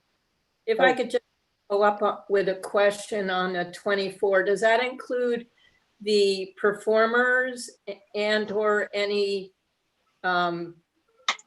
people? I don't know if you have people who are, seating people or oversee, I'm not quite sure how that. Well, I do understand that in normal times you would be allowed greater numbers, so that's not really a question, because that's not really why we're here. We're here because we're really restricted to gathering sizes, period. So I was just wondering, have you thought about the 24 and who that includes? The 24 is the number of patrons we would likely be allowed to seat at a performance. So in other words, we'd likely have at a maximum 12 tables with 2 chairs at each table would be the maximum patron seating that we could have. And then any staff or performers would be over and above that. I think the legal capacity of the courtyard is 70 or something like that, 70 or 80. So it'd be Right. well below what the. We're not looking at that. We're looking at the COVID situation with 6 to 10 feet between tables, et cetera. That's why I mentioned, having diagrammed it out, it would give you a better idea of what. Well, we would obviously be doing that with the Board of Health. Okay. Whatever the Board of Health's regulations were, as I said before, we would be in comportment with the Board of Health regulations regarding tables and separation, and we would put a maximum of 24 on that regardless of what the Board of Health said. Fritz? Just something occurred to me when you said amplified keyboard. You said something in the, there might be cabaret singers, and I've certainly in Nantucket, there's a cabaret type thing after some of the performances. And those were always those weren't amplified. Those were just with a piano. And so if that's really what you're planning, and if we're talking about a relatively small space with only 24 people, I think it might help a lot if you would be willing to say that it wouldn't be amplified. Well, we can say if we were saying it wouldn't be amplified, we wouldn't be here in front of the board because we're already permitting everything that we're already doing. Yeah. The reason I'm here with the board is because we're professional. We're in the professional entertainment business, and we have a sense of what's required for a situation like that. If we have a single cabaret singer,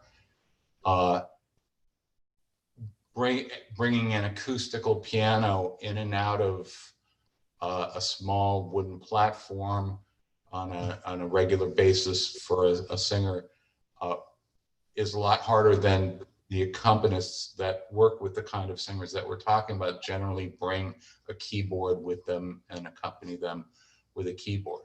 So, we've considered having all acoustic music, in which case we wouldn't be here before the board. The only question we're asking the board is in the event that we had a performer that had an accompanist with an electronic keyboard, would we be allowed to have them use that keyboard in a performance? I think we probably have some comments that Megan is going to want to share with us, but I just wanted to offer a couple of thoughts myself first. I think it's fairly different compared to what you've been doing in terms of gathering at intermissions and things like that, to have a concentrated block of amplified music. And I think that's what the neighbors are responding to. So I think we have to recognize that it's a different intensity. And I think I would agree with Fritz. My sense would be you've got multiple things going on here. I hear you with the live engagement as akin to theater, and that's very important. The amplification, the justification for amplification, I just want to check on this, is because of the kinds of acts you'd like to have there or the kinds of backup music for the acts. We don't really know what those acts would be. Maybe you could say a little more about that to sketch it in for us a little bit further. I also would say, I think that if it were 3 days a week that you were scheduling certain kinds of things, it would seem to me possibly like, as Campbell, I believe, said, late afternoon on the weekends or something like that, that would be consistent with the neighborhood patterns, would still give you a chance to do some of what you have in mind, but it wouldn't necessarily be in the evening. So I'm also hopeful that you would illuminate for me why the evenings, and also wondered if there's, when you talk about amplified music, what kind of decibels you're anticipating and that kind of thing, because the topography in that area really does carry sound. So those three things, if you don't mind. Well, I would anticipate that the level of amplification of the music would approximate the level of an acoustic instrument. That's generally what we try to do in a situation like this. We don't even have amplification of singers in the theater because it's not what we do. It's because it's the nature of the type of entertainment that we do. If you've seen a cabaret singer, if you see them in a bar, a piano bar that has a piano that lives there, that's a different situation. What we're talking about is bringing in people who would be bringing an accompanist, who would be bringing a keyboard with them. The sound level would be very low, and I would say approximate an acoustic instrument. I mean, we already can't do plays, for example, indoors in our theater because of the rave on the roof at the NHA every Monday night. So we're very sensitive to the level of noise in the neighborhood. And the kind of events that we've had in our courtyard have not just been people at intermission. We've had full evenings, we've had entertainment, we've had all kinds of events out here, ticketed and invited events out on our patio for full evenings. And what we're looking to do is to replace our 7:30 performance time of a theatrical production, which our patrons are accustomed to, a 7:30 curtain, because they eat and then they go to the theater. With an event like this, we're looking to, if we possibly can, a few times during the course of the season, replace what they would normally go to at 7:30 in the theater with a different kind of theatrical experience at the same time and roughly the same place. So that's what we're looking to do.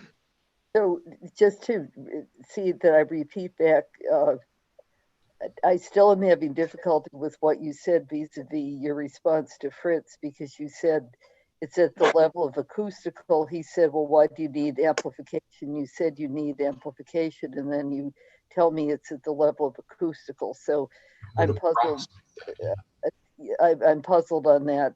Second thing is, it sounds like you want to substitute for the theater events every time you'd be ordinarily doing a theater event, to have an event on the patio, so it's not 2 or 3 times a week, it's every day. Is that correct? No. The few events that we're proposing to have, we are hoping to have at the same time as the events that we normally have, so that our theater going audience who understand that they come to our theater at 7:30 for an hour and a half performance, come at 7:30. But are you prepared to say those would be limited to 3 a week or something? Yeah. Oh, if 3 a week would be a big week for us. I don't anticipate it would be 3 a week for, I mean, it's July 20th now. Well, that's the other thing, because I will join with what others have said. I think you're dealing with an exigency about COVID, and the way the select board has dealt with allowing restaurants to be on sidewalks and so forth. I think all those permits are limited no later than, say, October or something to that effect. So there's some ambiguity here about, is this now or is it indefinite? For me, at least, if we're going to do something to try to accommodate you, I can't see it being longer than this season. That's fine. That's what, as I said, I'm totally open to whatever conditions the board wants to discuss. I'd be perfectly happy with that. Other comments, and then we'll see if are there comments from the public, Megan?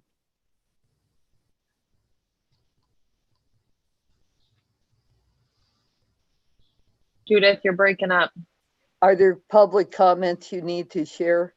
Oh, yes, we have many public comments that have been streaming in. So instead of going back and forth, I'm going to go person by person just to try and streamline things. And I apologize to members of the public in advance if I butcher the pronunciation of your last names. Beth Frates says, a lifelong summer resident, 10 North Water Street, Donald Pegg family for 50 plus years. I'm concerned about noise from the theater's desire to amplify sound. We're a family neighborhood. Please consider the families. The hours of 5 to 9 are family time. We enjoy family dinners outside, read books to children, play board games, do work, listen to our own music, and sometimes go to sleep around 9 p.m. How loud is it? We have family homes on North Water Street in this area, and inns have become residential properties, including Whalers Inn and Cobblestone Inn. This is a family area. How do we restrict the volume? Downtown is different, and it is encroaching on our family homes. Nantucket is a place for families and generations to enjoy family time. It is precious to many. 10 p.m. ? We are a family neighborhood. We need to be asleep by 9 p.m. Children need to sleep around 7 or 8. This is about family time and neighborhood. Theater can be inside and lovely. Why outside? Virtual theater can work too. We are worried about outdoor noise amplification. We need restrictions. How loud? How long? What time does it end? We support the indoor theater. Outdoor amplification of noise is not okay. During COVID, perhaps, but not after. This is not right. 10 Water is opposite White Heron. This is my family home. Why are we even considering permanent? Right here in this meeting, we represent 4 family homes. Volume is important. Thank you for listening. We appreciate it. We are a family neighborhood. The theater is providing lovely inside performances. We encourage those. We would want to support inside events. Why amplify? This sounds like a permanent plan, not a COVID temporary issue. This is sounding permanent to me after listening to this. This was not part of the plan. We need to protect Nantucket family time and encourage generations to raise their children. Inside theater is lovely, so let's focus on that. They have had events without amplification, so why add it now? Why not keep 7:30 performance times? They are lovely if outside. Why amplify? This does not seem necessary. Keep at acoustical level. No need to amplify. Let families enjoy their family dinners, reading time, game time with children. How do we make sure to limit these? Is this for COVID? Then it's temporary this season. Thank you for listening. Okay.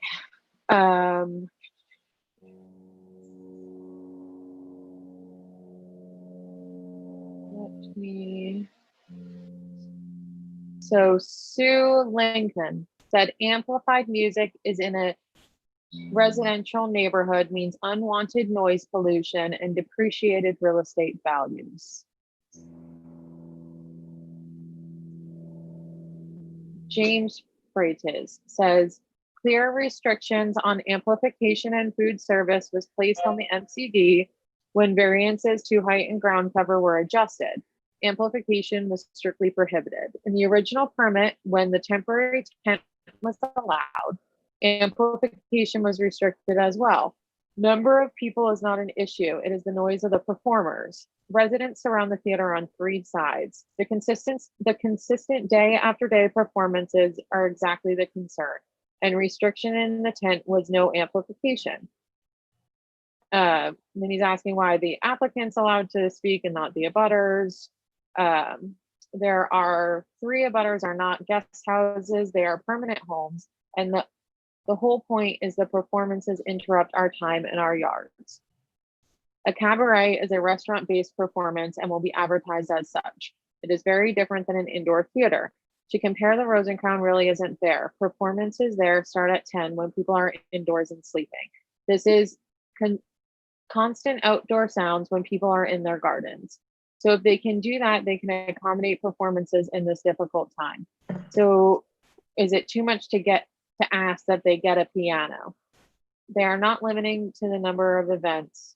This takes away from our Friday and Saturday nights.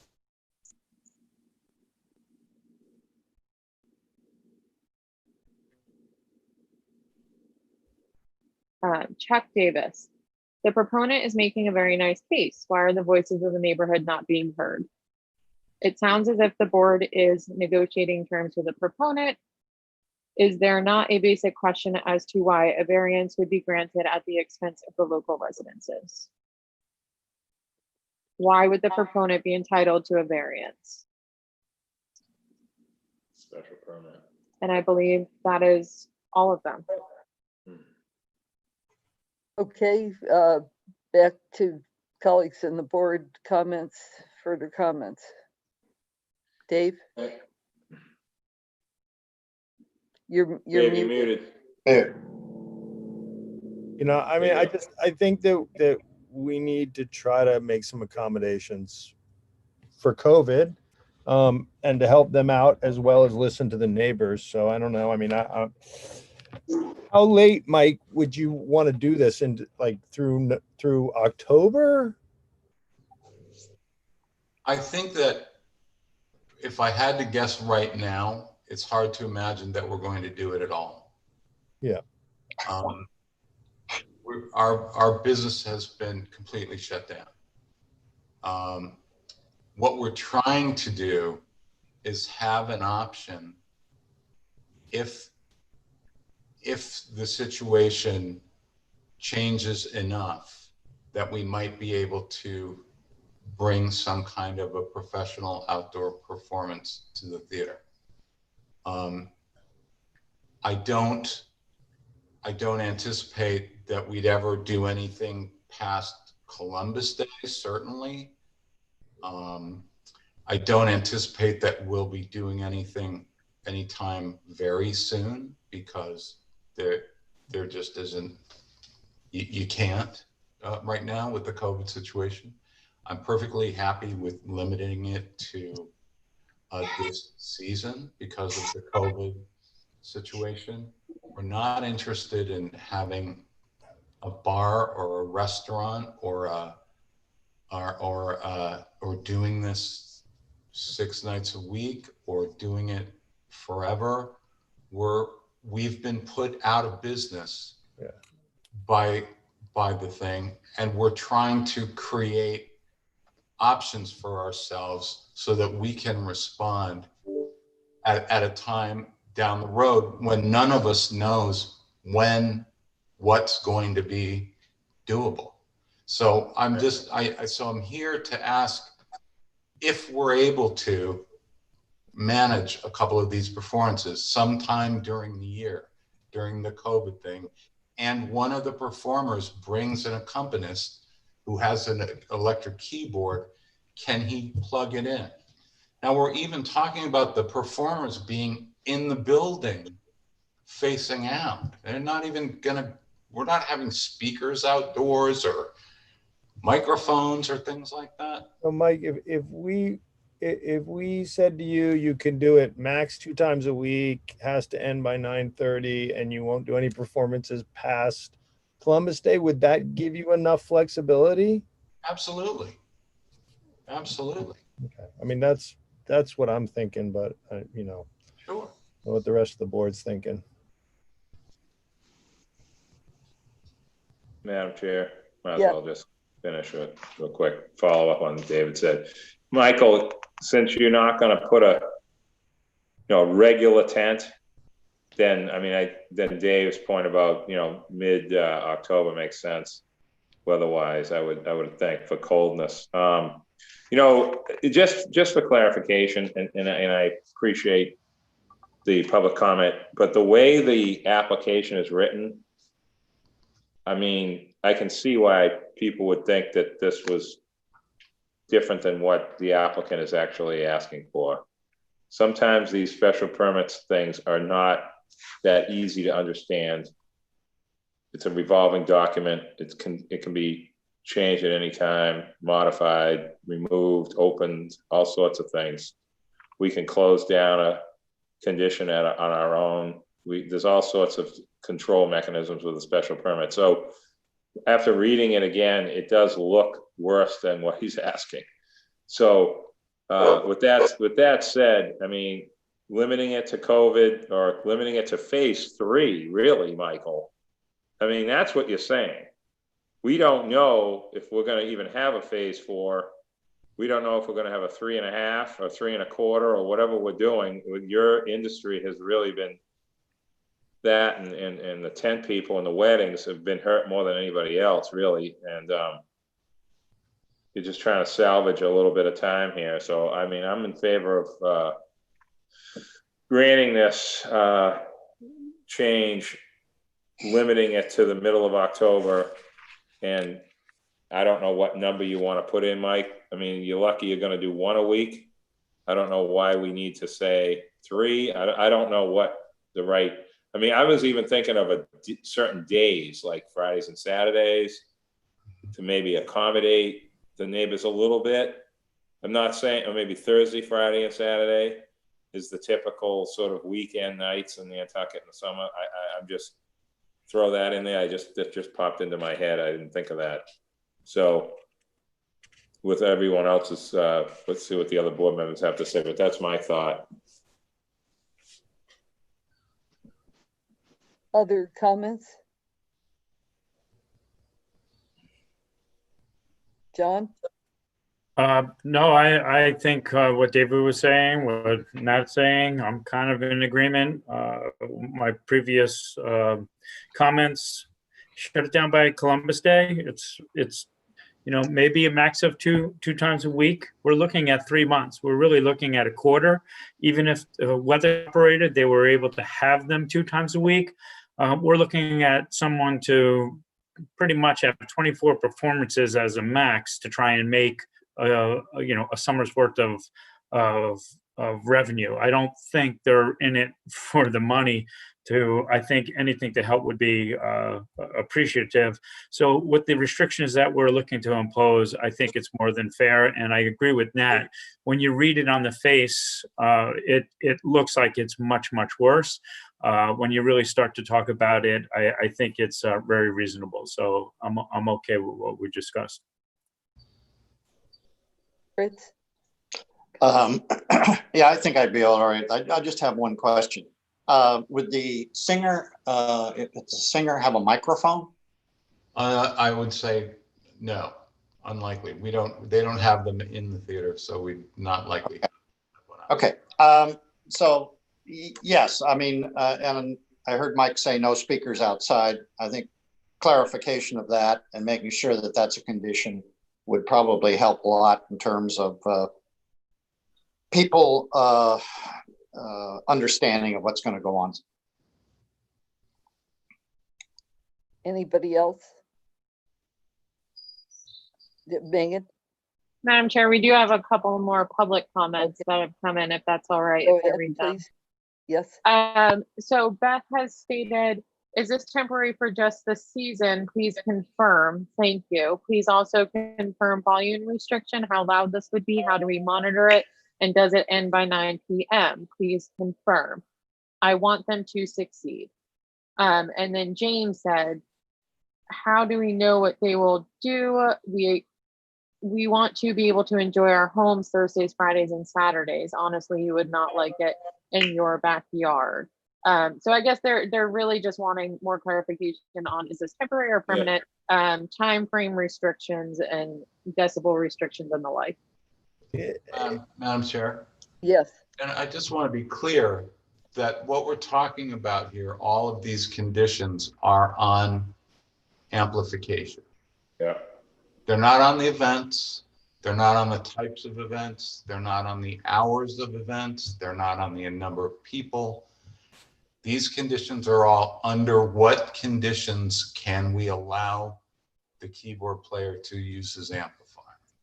And I just want to be really clear that everybody understands that and that the public understands it. We already do events often without any problem or complaint. So this is just about amplification. Campbell. Thank you, Madam Chair. I just, 3 notes, I guess. One, I think it would have been helpful to really emphasize that the performances are happening inside and not outside in the courtyard. I think that helps with the sound discussion. The other one is that he had mentioned that people have a regular expectation of events there that start at 7:30 and they end at 9. So just wanted to put that up, that's seen as a typical event that they produce. And the third is, I think that the music industry is hurting all the way around the Cape and Islands, and I actually think that you will be able to find people who would be excited to participate in something like this. So that's it. Let's review the bidding, Megan and Leslie. I assume, pardon me, Nat? No, I agree with you. That's what I was just thinking about getting staff involved now. Here's what I thought I heard, but subject, just to be sure, because I think what we'll be asking is Leslie and Megan to come up with some sort of written confirmation of what would be allowed. So we're speaking only of amplified events. Mr. Kopko was very clear on that. Our inclination is to say only until Columbus Day, which last I looked is October 12th. That these would run from 7:30 till 9. Is, I know Mr. Kopko is saying he's wishing for 9:30, but I think given the comments, if we say 9, that's I'm hearing that as a possible sentiment here, that the performers be inside, that the health requirements, I'll just summarize and then you can further comment, Mr. Kopko, that health department requirements be observed in terms of spacing, and that there be some specified enforcement mechanism that if events are louder than would be appropriate or go longer than would be appropriate, to spell out what the relief would be to get assistance to try to resolve that. I think those are the elements of what I heard. There may be others. Mr. Kopko? Yeah, I just, the restriction that performers be inside is not, I mean, we don't have that restriction now. So I'm assuming we're talking about the amplifier must be inside is what we're talking about, right? The amplification. I'm sorry, it's all very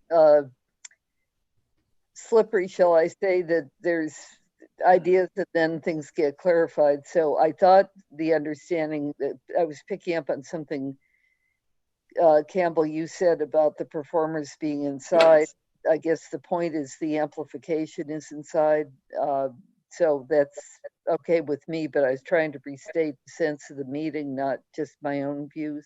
Right. Because the nature, I guess the nature of the type of event that we're talking about, where it's on a stage with a performer, that would take place on a stage that's built indoors inside of the bar.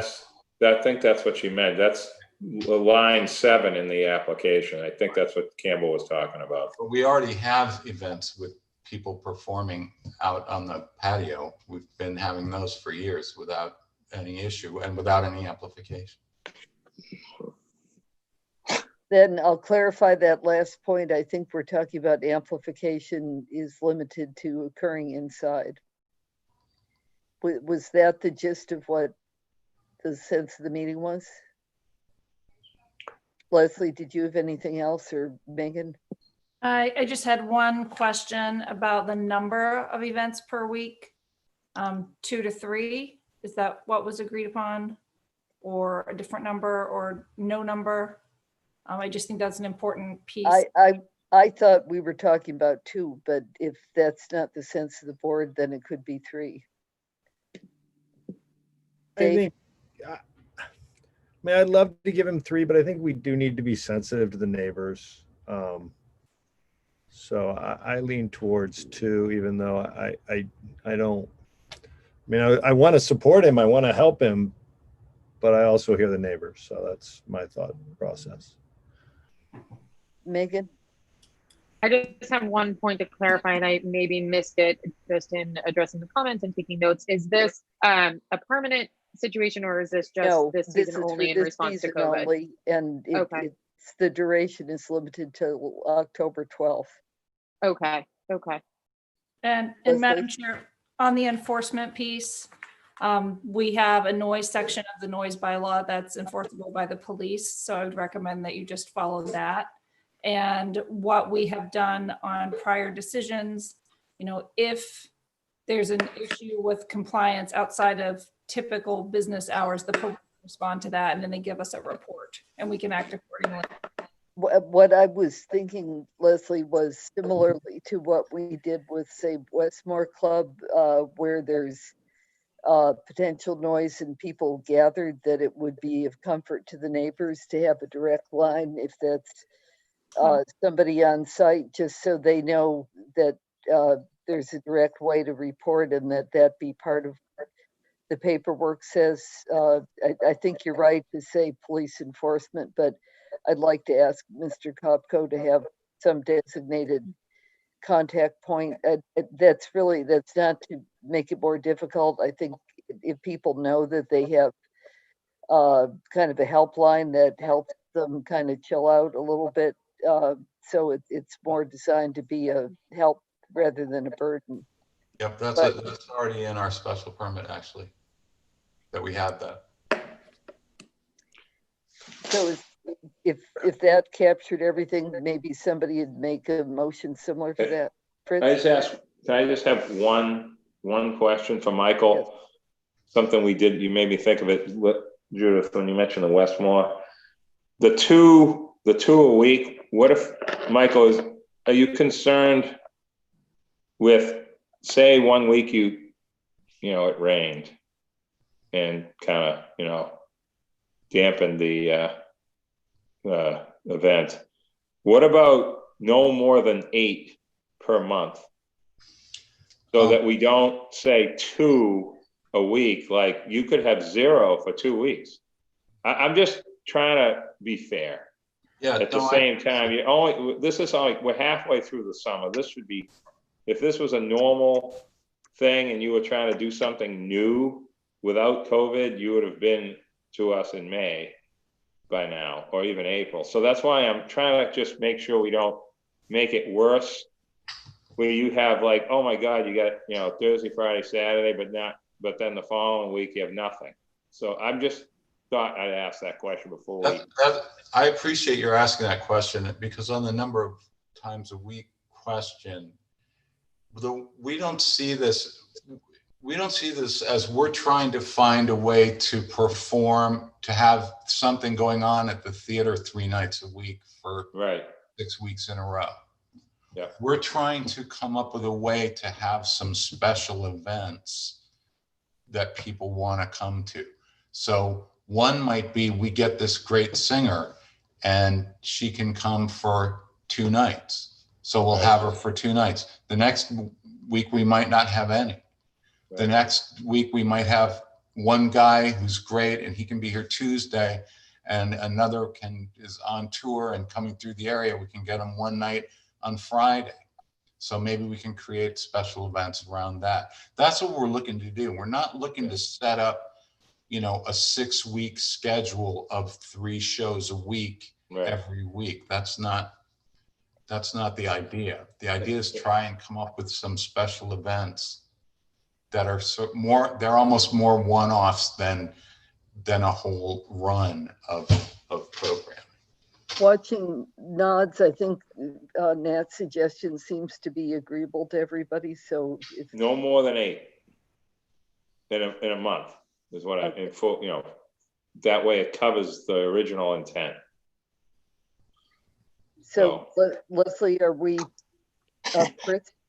Yeah, I mean, when you say a month, you mean a calendar month? Because if you're talking about that, October is only going to be half. You've got September and you've got August. How about a 30-day period? Yeah.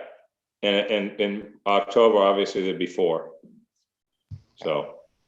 And just one other question, just so I want to make sure I understand this. So the singer might be outside with no microphone. The keyboard, if the amplification is a speaker attached to the keyboard might be outside, but the speaker would be inside. Is that what you're saying? I'm saying that in the event that we have an accompanist that requires amplification for their instrument, which does not cover every situation. We may have a cappella singers standing out we may have a fiddler and a guitarist standing in the corner outdoors. If we have a singer, and they wouldn't be inside the building, they would be out on the patio like they always have been for the last 5 years.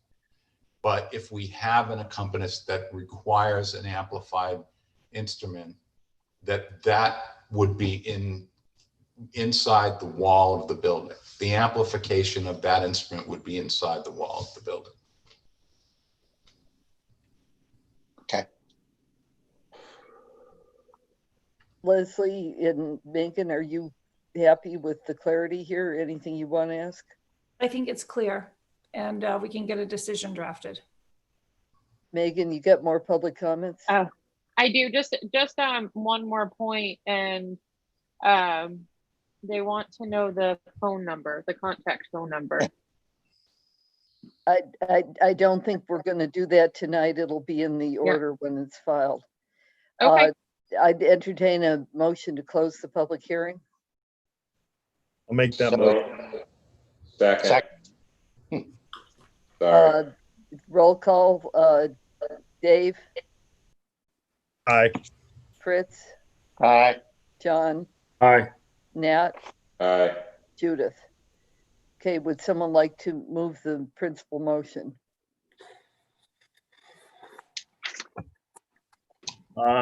If I have Leslie's backing on this, I'll try. I'd like to make a motion to, in regard to amplification, to endorse I guess we'll call it a special permit with the following restrictions, that it does not exceed or go past Columbus Day being October 12th, that it is that it is no later than 9 o'clock. There's no microphone or speakers outside. Performers with the amplification will be inside. Health department requirements observed. Specific enforcement mechanisms through the standard practices of the police with noise violations. That there be a designated contact, and then the days of operation. Did we say no more than eight per month, with October being 4? I think we correct? said 8 per 30 days. 8 per Yeah. 30 days. Okay. Yeah. With October being 4 because of the shortened month. And that this is for only the current year. It's not. Correct. Okay. And I think I have most of it. If I'm happy to add to it, Leslie, that is my motion. nodding yes. Yep. Is there a second? Second. Okay, ready to vote by roll call. John, Aye. Fritz, Aye. Nat, Aye. Dave, Aye. Judith, aye. Thank you, Mr. Kopko. Thank you. Excuse me, Judith, I just have one quick question. Was the health department protocol supposed to be part of the motion, or is that just? I did add that. I did. Okay, great. I must have spaced. Okay, we got 3 to go. Hang in there here. PLSP 2020-06, 51 Kevin T. Dugan, trustee of the Kevin P. Dugan Revocable Trust, Don L. Dugan, trustee of the Don L. Dugan Revocable Trust, Jesse M. Bretzer, trustee of the 6th Sleepy Hollow Realty Trust, 80 Somerset Road and 6 Sleepy Hollow Road. I see Jesse's here. Thank you. Let's start with Megan though, and then I'll declare the public hearing is open in case there's anybody out there who's waiting to speak to this matter.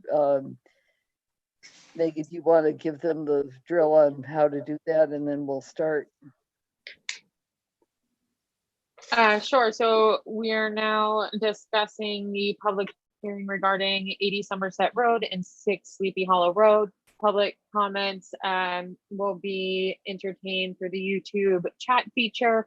You must log into YouTube in order to participate.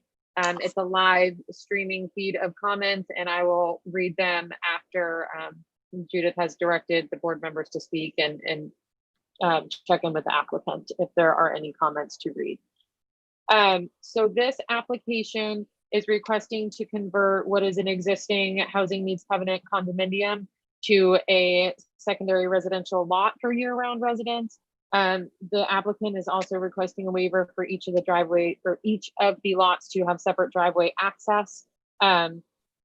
What is the covenant lot will be lot 109B. That's the lot that has the dwelling already on it. It has 9,360 square feet. The market rate lot will have 10,644 square feet. Lot 109B, which is the covenant lot, is accessed through a driveway easement off of Somerset Road, while the market rate lot, which is currently vacant, will be accessed from Sleepy Hollow Road. This site is located in the R20 zoning district. And I did go ahead and just put the standard findings and conditions that we list with secondary residential lots. Yeah, this is. Jesse, would you like to say anything to start us? I think Megan did a great job. It's fairly straightforward. I think like you said, it's an existing condominium. They're just looking to convert it to the secondary lot. And I think the only waiver needed has to do with the fact that there are, in that whole subdivision, the market rate lots or market rate units originally were set up all to come in via the Sleepy Hollow Road, and all of the covenanted units and or a lot of them are converting to lots are being accessed via Somerset. So the request is just to maintain that same setup that's already in existence. But otherwise, I think everything else complies under zoning and request that you approve. Thank you. And I'm here if you have any other questions. Could you just clarify the fact these have been held in condominium form and are being shifted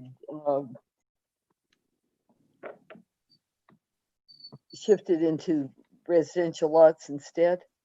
Yes, and I think that's happened quite a lot out there. They were all set up a while ago under the condo program because that was the only thing that was available. Since that time, the secondary lot program has been adopted, and a lot of these condos are converting just because of the ease of having a fee simple as opposed to the condo form of ownership. I just thinking about the public watching, that may be extra super realistic lawyer talk. So thank you very much. Okay, Campbell. So Judith, just to follow up on what you were asking, it's more of a technical thing. Is there, with this change from the condominium into fee simple, is there a tertiary that goes with that, or it's they just become single family units? So I think in the staff recommendations, there is a tertiary dwelling that would be allocated presumably to the market rate lot, and that would be the quote unquote second dwelling on that lot, but it's the tertiary with respect to the overall sort of pre-secondary lot, original lot, I guess as you'd call it. Yeah. So yeah, so that would be part of the recommendations, and I think that's what I believe it's what I've seen done when the handful of other ones that I've brought before the board. Right, so I guess, and also what I'm asking is, once you've divided these into 2 lots, are they, does that, does the aspect where altogether they can only have the same ground cover as the original, Yeah. does that go away, or does that stay with the lot? No, it's just, it's part of the secondary lot bylaw. This requires that. So that's. Leslie's wanted to, maybe Leslie, you want to speak to that too. I just wanted to point out with the tertiary dwelling is allowed now. I mean, they may have private condo restrictions or something, but as far as under our zoning bylaw, they could have one now. The point of allocating it in the special permit is so that it's clear for the property owners going forward which one of the lots is entitled to the unit. Super, thank you so much. Other preliminary questions from anybody on the board? Megan, do we have any comments from the public? We do. We have, am I on mute? We do. We have one from Billy Cassidy. He says, I fully support the Dugan's application. This is the direction the development would have taken if allowed at that time, and is essentially what exists. But this is good housekeeping. Yeah. Thank you. Yeah. You ready to close public hearing? I am. How about move it? Motion to close. Second. Okay, roll call, Nat, Aye. Dave, Aye. John, Aye. Fritz, Aye. Judith, aye. On the merits, who'd like to make the motion? Make the motion to approve the change from the condominium to the covenant process for the applicant with staff's recommendations. Thank you. Okay. And we'll be getting an A&R next month, right? Or is that to clean this up? Yes, yeah, they want to do Okay. this. Or at our consent meeting if we have one. Okay. Yeah, Earl and Sullivan have prepared it, so. Okay, great, thank you. So, Before I second Nat's motion, could you just read that? I'm wondering if you reversed that, but it was to convert the existing housing needs covenant to a secondary residential year-round lot. Is that correct? Yes, it's an existing condo and it's gonna be a secondary lot. Okay. and I think, Nat, you included the findings about the intent of the bylaw and Yeah. all that. Yes. In the staff Yes. recommendations. Yeah. So Okay. he covered it all, Judd. Are you Now I'll second. okay? Further discussion. Roll call, Nat, Aye. Dave, Aye. John, Aye. Fritz, Aye. Judith, aye. Thank you, Jesse. Thank you very much. Have a good night. Thank you. Thank you. Okay, PL sub 2020-06 00070 and PLSP 2020-06 52 Coffin Family Nominee Trust, Shirley Louise Coffin Spencer Trustee, 31 Fairgrounds Road. And Megan, I know there's people who've wanted to speak on this. Can you just confirm to them one more time how that is possible? Sure. Anyone out there wishing to participate as a member of the public in this hearing for 31 Fairgrounds Road may do so through the YouTube chat feature. The chat is located on the right-hand side of the video that is live streaming. You must be signed into YouTube in order to participate. We'll take the comments similarly as we have to the previous hearings in the order that they are being received. Let me just say too, Megan has shared with me that one of the comments so far is a demand by Paul Durensis that he should singularly be able to speak on this and not use the chat feature because he thinks the chat is insufficient and that we should have voice comments. That is not feasible given the technology we're using. And I've therefore am ruling, subject to your telling me to the contrary, that we will continue our even-handed use of the existing technology because that's what we're doing for all parties who'd like to comment. Anybody want to overturn the rule of the chair? Madam Chair, can I ask a question? Yes. I'm in a little bit of a, I would be recusing, not because I'm in a direct abutter, but I am in a butter line of sight. And I would like to comment, however, I don't have a YouTube account and I didn't anticipate that in advance. So I would ask in this regard what the process would be. I think we can't let you comment here if we're not allowing others to comment here as citizens.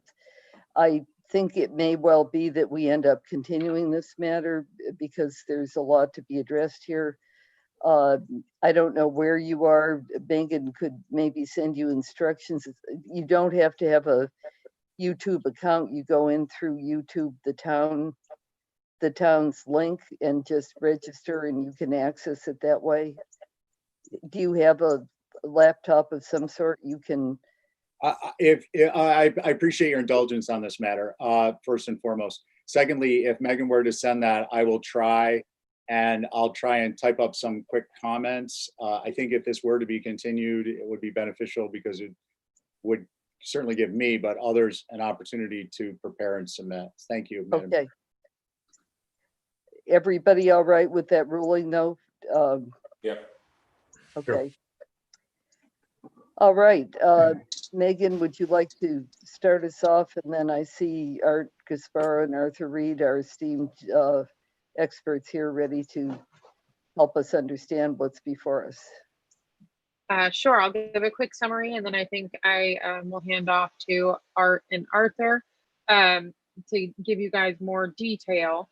But in the short of it, the applicant is proposing an 11 lot, 8 buildable lot subdivision utilizing the flexible development provision of the bylaw through the special permit. There is a large area of open space that will be accessed from Fairgrounds Road with a 1 circular drive and a common parking area.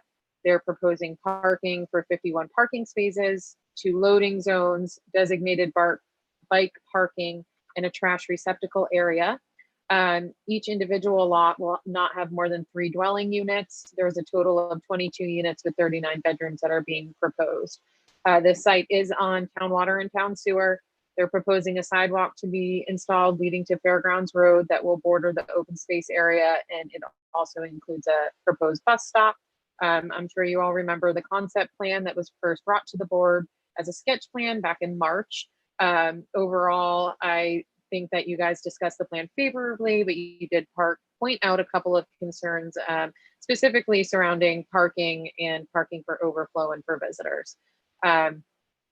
All of the detail is in the packet with all of the proof plan, proposed plan, all of the waivers requested, the design renderings, elevations, traffic assessment, letter from the fire department, the HDC plans that are still currently under review, and a report prepared by Ed Pesci. At the time of the publication of the staff report and the posting of the packet on Friday, there was not any public comment to be included. However, there was a flurry of communication this afternoon that I did my best to forward you all of those emails. So Art, who's first? Art's going to go first. Hello, Art. Hi, thank you, Madam Chair. I won't repeat everything that Megan just said, which was the first couple of minutes of my presentation that I had prepared.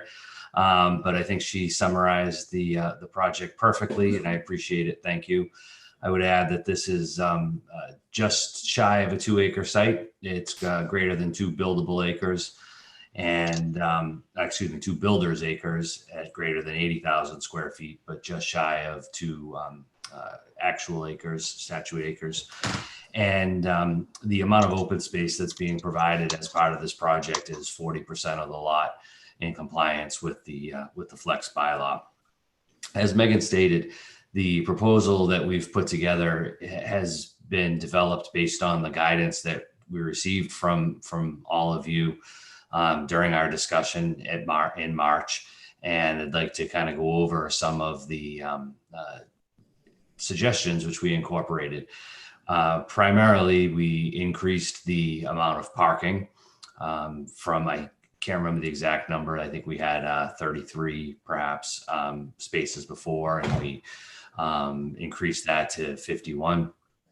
And there's a total of 39 bedrooms proposed. So there's well over more than a space per bedroom with some overflow. We also did the 2 loading zones, some trash areas.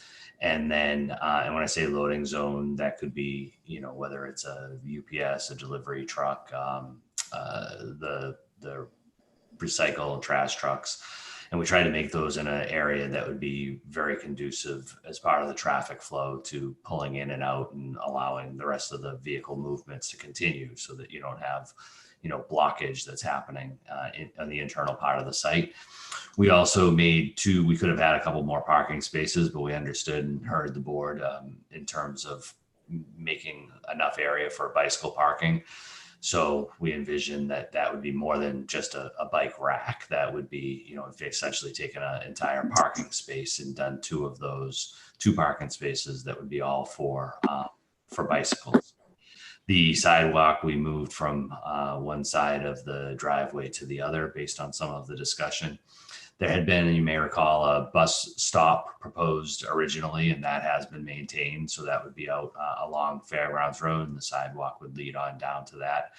There's been a pavilion that's been added as part of the open space, essentially a small open structure, 3-sided, I guess I would say, with, you know, that would open up, not dissimilar to what's down at Children's Beach. And there are architectural drawings of that as well. The driveway entrances and exits have been looked at, and, you know, will be modified slightly in order to accommodate the comments that we received, to make sure for exit and egress of the fire truck. We have had a preliminary review meeting with the sewer department and water department, as well as staff and Mr. Pesci. I believe we have also seen the report that was issued last week by Mr. Pesci. We believe we can make some slight revisions to the plans and accommodate and respond in writing back to the board to meet all of those comments.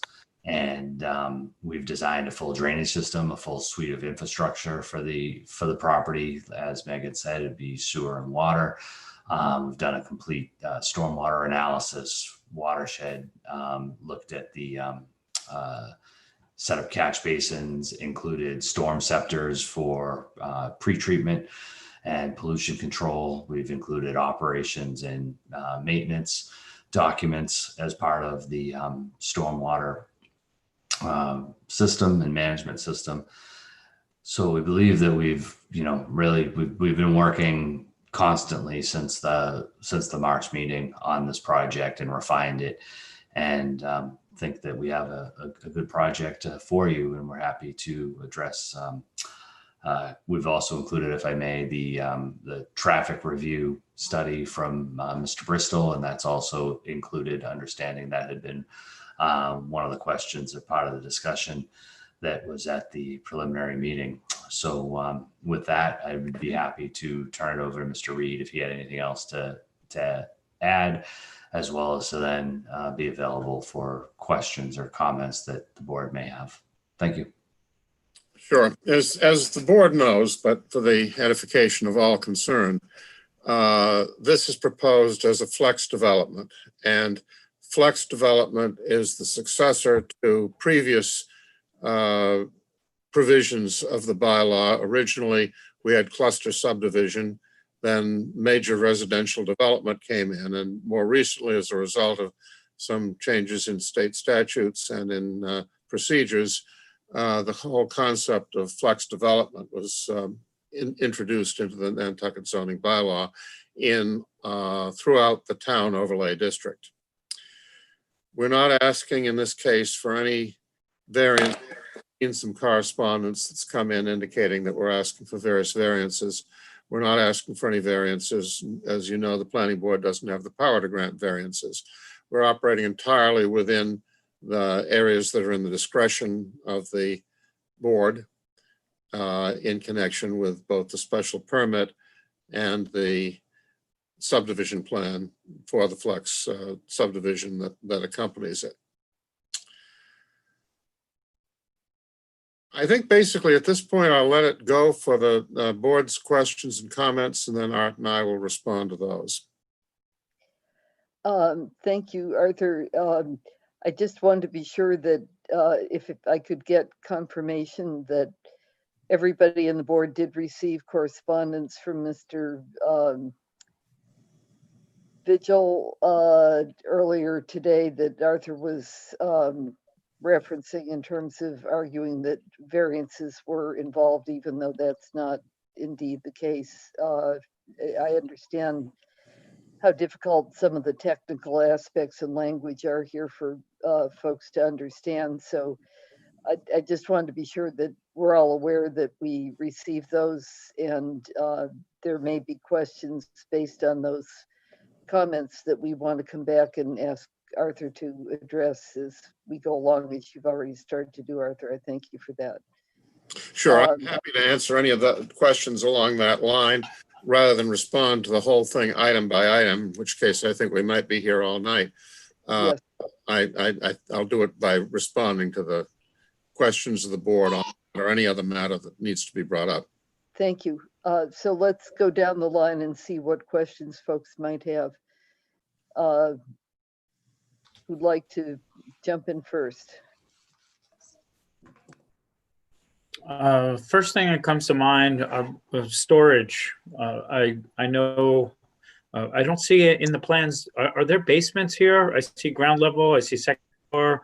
I don't see any basement plans. And the reason why I say that, because it's nice. We have bike storage, we have a pavilion, but I don't see any, and we have trash bins, but we don't have any exterior storage. And if we don't have basements, I'm just worried that people are going to have everything from,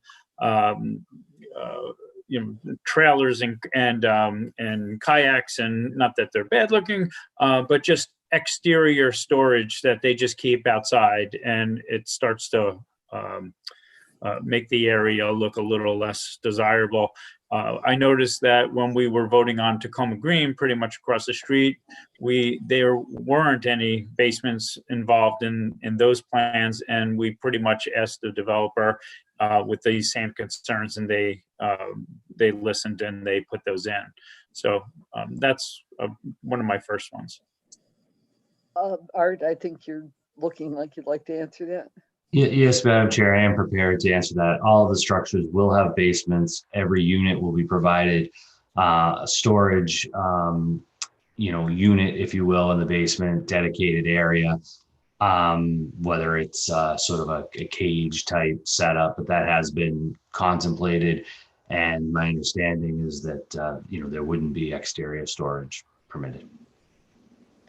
Thank you. Okay, and the next question I have, the pavilion. I know you referenced to in speech. Is there plans or anything for the use of that?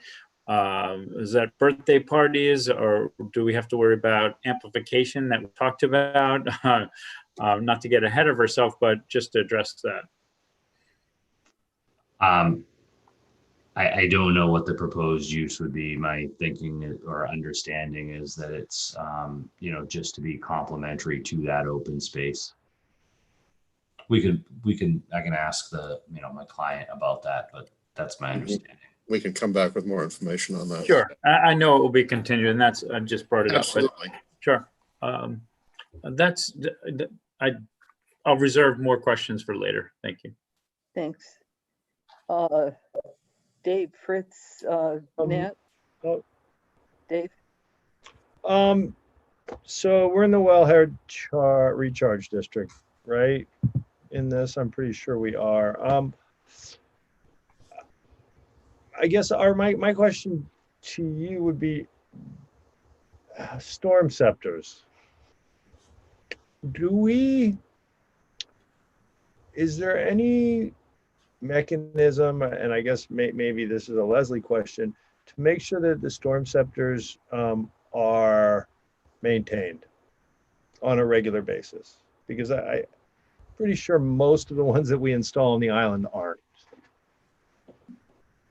Leslie? For you. So as part of the decision, the planning board would include that an operation and management plan for the drainage units have to be submitted, and part of the homeowners association responsibility is to do annual if needed, or however frequently those need to be maintained. That's their responsibility going forward. So a plan is submitted, it's reviewed by our engineer, and that goes into the homeowners association documents. And maybe Art could provide us with what a maintenance schedule looks like for that, just so that we can make sure we word it correctly in the decision. I think that'll all be worked out between Art and Ed Pesci as this process goes on. Okay. Great, thanks. Were you? Madam Chair, if I could, I included in the application package the maintenance requirements from Storm Scepter, which it lays out the procedures, and we have developed a document. One of the comments from Mr. Pesci was that the operation and maintenance plan that we prepared, that we add a signature line for that to be signed by the applicant or the owner as part of this process. So we have included all of that information in the application. Great, I must have glazed over when I started to look at all the technical stuff. Thank you. Chris, did you have? No, I'm good. Okay. Nat? Yeah, I just don't know how far we're going to go tonight, Madam Chair. So I thought I would just thank the applicant and Art to go back to the March meeting. I really like the way that driveway comes in next to fairgrounds and out spaced away from the conflicting of fairgrounds, because they're not busy in the day. We know how that place operates, except on Rotary Day, but this is just the best answer with the land that's left without the trotters option. So I still like that a lot, like I did when I first saw it. So the letter that we received today, just reading it for the second time, and I thought it's appropriate to get this off the schneid here. Leslie, can you explain how apartment buildings are allowed in R10 so that everybody knows how this flex works and so forth, so we don't have things said that aren't correct? So apartment buildings per se are not allowed in R10, but what is allowed in R10 is a duplex with a tertiary dwelling.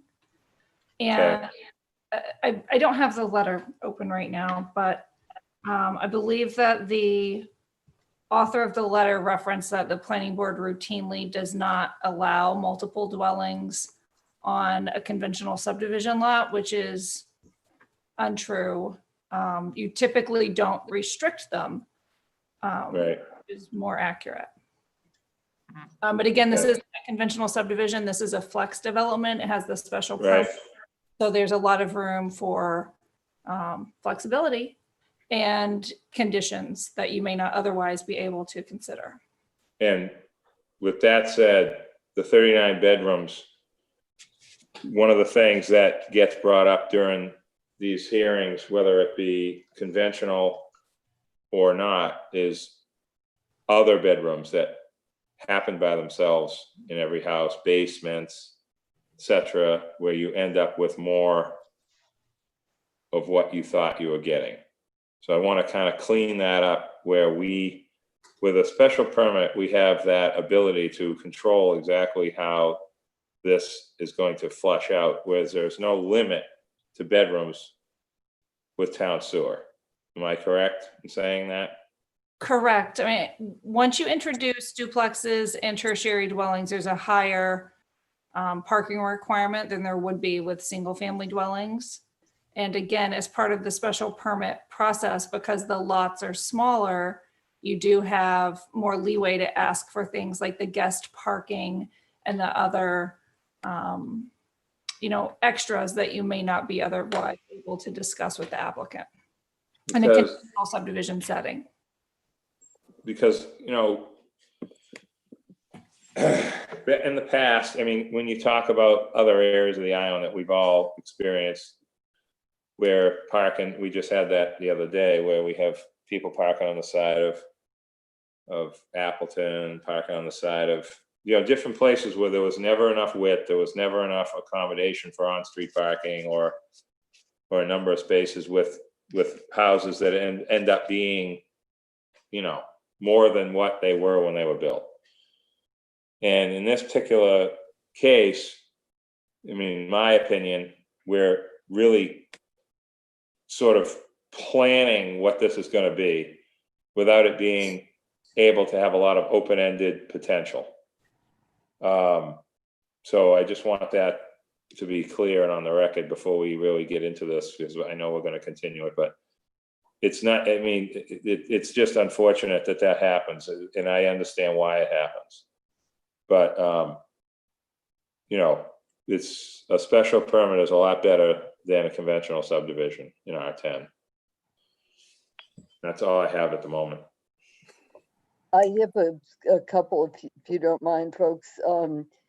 Art, I believe in, and this may be Megan too, but the fire department has reviewed this. I think we talked some about that previously, but could we just refresh our memory on any concerns they may have about turning radius or width of access or anything, fire hydrants, anything of that type? Sure, I'd be happy to.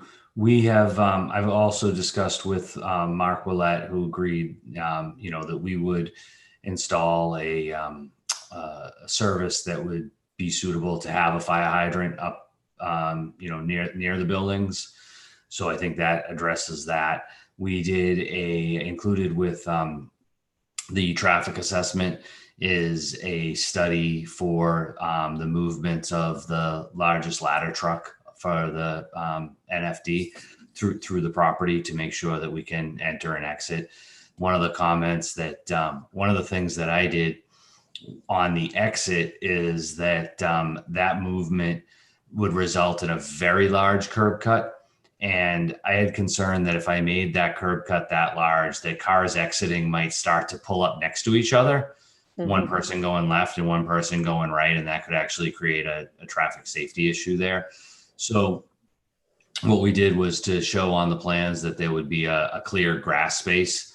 We wouldn't do any plantings or put anything in the way on the way out. So if the ladder truck, which shouldn't happen that often, but whoever has to exit the property, could drive over the grass there. And one of the comments from Mr. Pesci is that that section of grass should be reinforced with, like a grass pave or something along that line. So we will be revising the plans for that. So I just wanted to, describe that we have looked at the, using a CAD type program that simulates the movements of that fire truck, entering, moving through the site and exiting. In terms of the fire department, I don't think there was too many outstanding concerns, though we will provide them with a final set of these updated plans, which address Mr. Pesci's concerns, and then expect, a final letter for the board. Thanks, Art. A couple of other broader questions, and I'm not sure which of you want to respond to this, but because it's a flex development, there you've got the concentrated open space, so it looks different from a standard subdivision where the open space is in smaller side yards. Is the amount of open space and its location, is that amount determined under the regulations so that it can't be larger, it can't be smaller, it's just right as it is now? Is that how you define that? I'm sorry, go ahead, Mr. Reed. Well, under the bylaw, it is specified as to the amount of open space that the minimum amount of open space that there has to be. There's no maximum. And we're obviously meeting that standard in connection with the plan that's been submitted.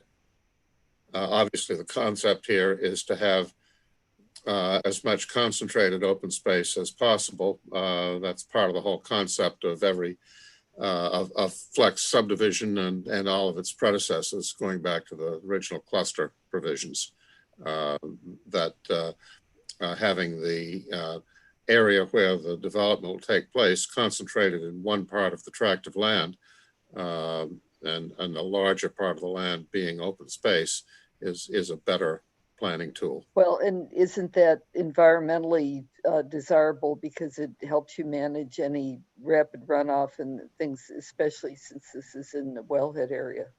Absolutely. There are many reasons why it's a good thing, and we think that it's definitely the best use for this property. Thank you. Art?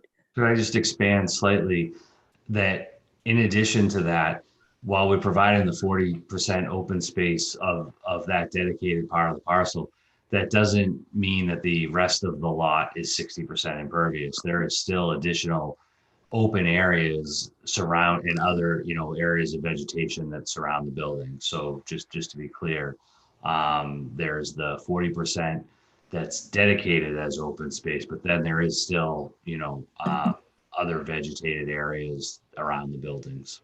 But the space as you envision it could be used for pickup sports by kids, could be picnic area, go see the stars, all sorts of things like that. Is that the concept? It is, and I think a good number to look at with this development in the open space is that it's, very roughly, you get about 1,000 square feet of open space per bedroom.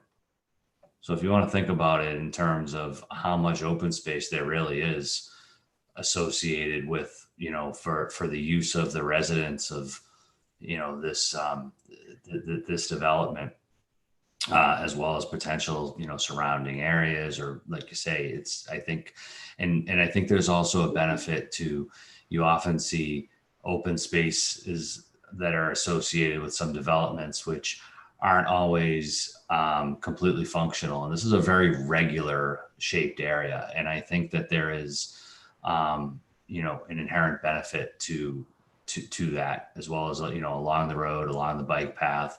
We've included a landscaping plan. I actually didn't hit on that with the proposal. And we've shown, there would be trees planted, and, the idea would be a sort of a large, grassy type area surrounded by, with some shrubs and trees and some shade and that sort of thing. Just one more, if I can. I think the design here is also intended to make this be more affordable housing. And I'm just curious what kind of restraints may be anticipated that would help assure that it would be affordable. Well, this doesn't come in, flex development is not specifically aimed at affordable housing. And, this is not either a 40B nor any of the types of development that, such as workforce housing, that have been presented with that specific purpose. But as a practical matter, it's intended here that these are going to be, small units that are going to be in close proximity to one another. And I think that de facto, we're going to wind up serving the needs of year-round people. These are not going to be units that are going to be occupied by off islanders, I'm quite sure. These are going to be Nantucket working people. I don't think that it's going to appeal to any other group. We can have further discussion on this as we go along, but I think that sort of is a self-policing mechanism in terms of the layout of the project. Thank you. I'm seeing David. I thought you might have a comment. David Yeah, I Kelly? do. I had two actually. I see all the parking spaces there, but I don't see a handicap parking space, which means you'll be losing parking spaces because those are bigger. These are all 9 by 20 spaces. And my second one, it looks like in this plan, I don't know how you get to the one trash container. It's surrounded by 4 parking spaces. How is the trash collector going to get that trash containers out of there? Just my comments. Those may be suggestions for improvement. Yeah.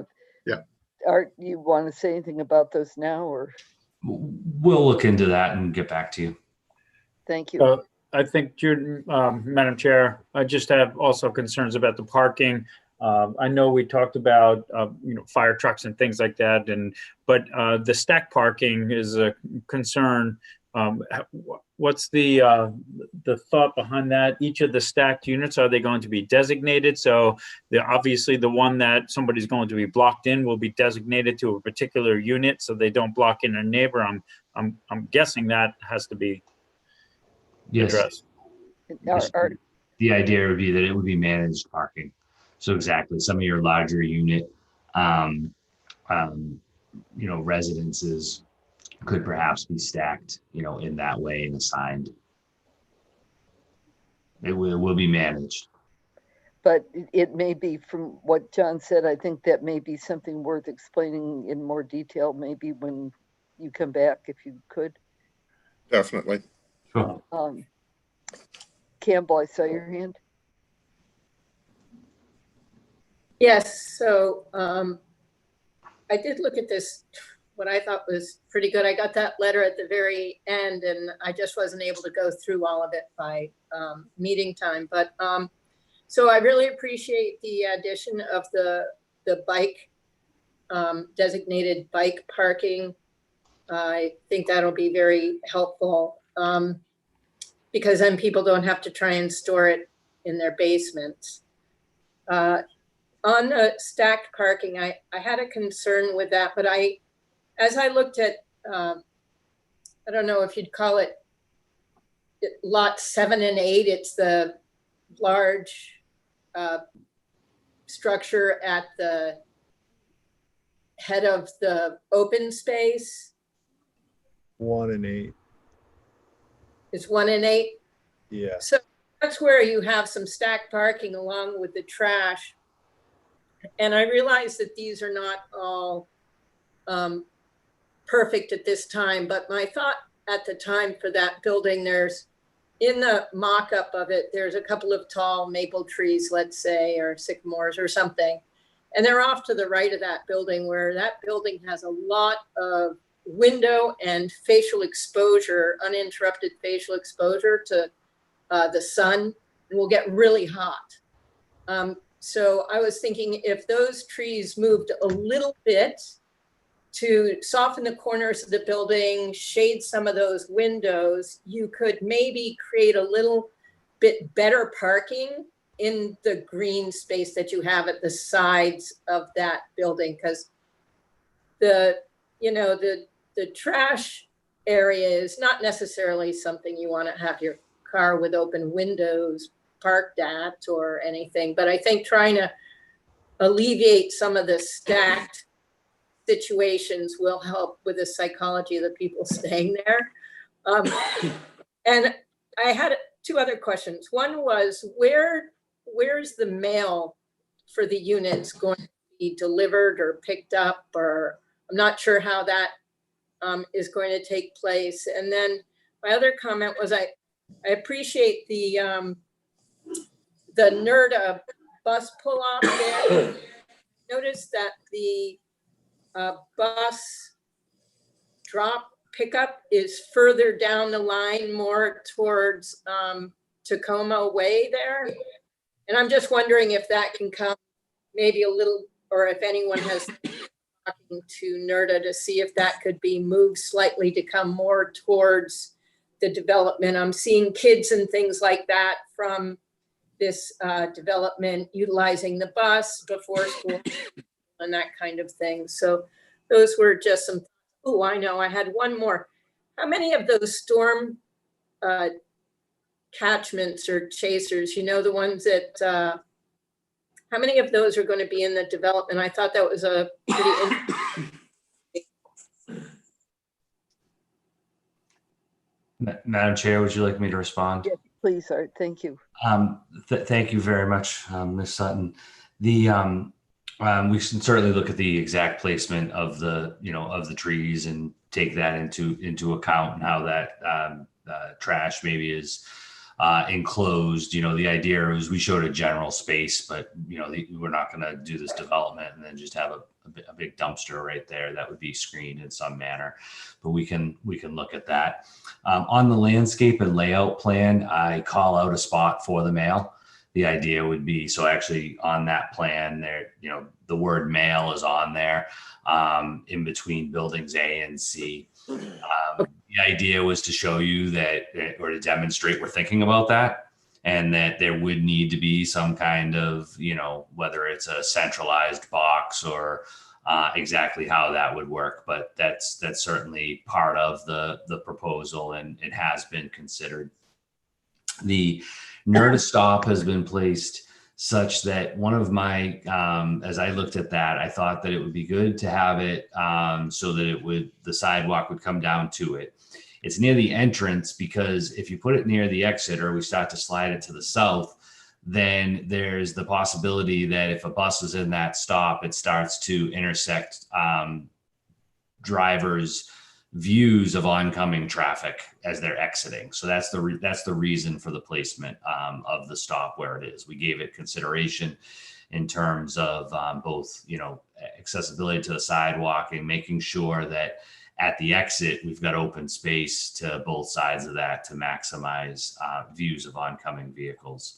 Excuse me, Art, because I appreciate that explanation. I was talking about the one on the opposite side of the road that already exists. I believe I saw on one of the traffic maps or something, there was a little logo down by Tacoma Way, which I'm assuming is a pickup drop off for that Tacoma, on Tacoma, with Fairgrounds going towards the police station, not on your development side, but how you'd have a pickup where you have it.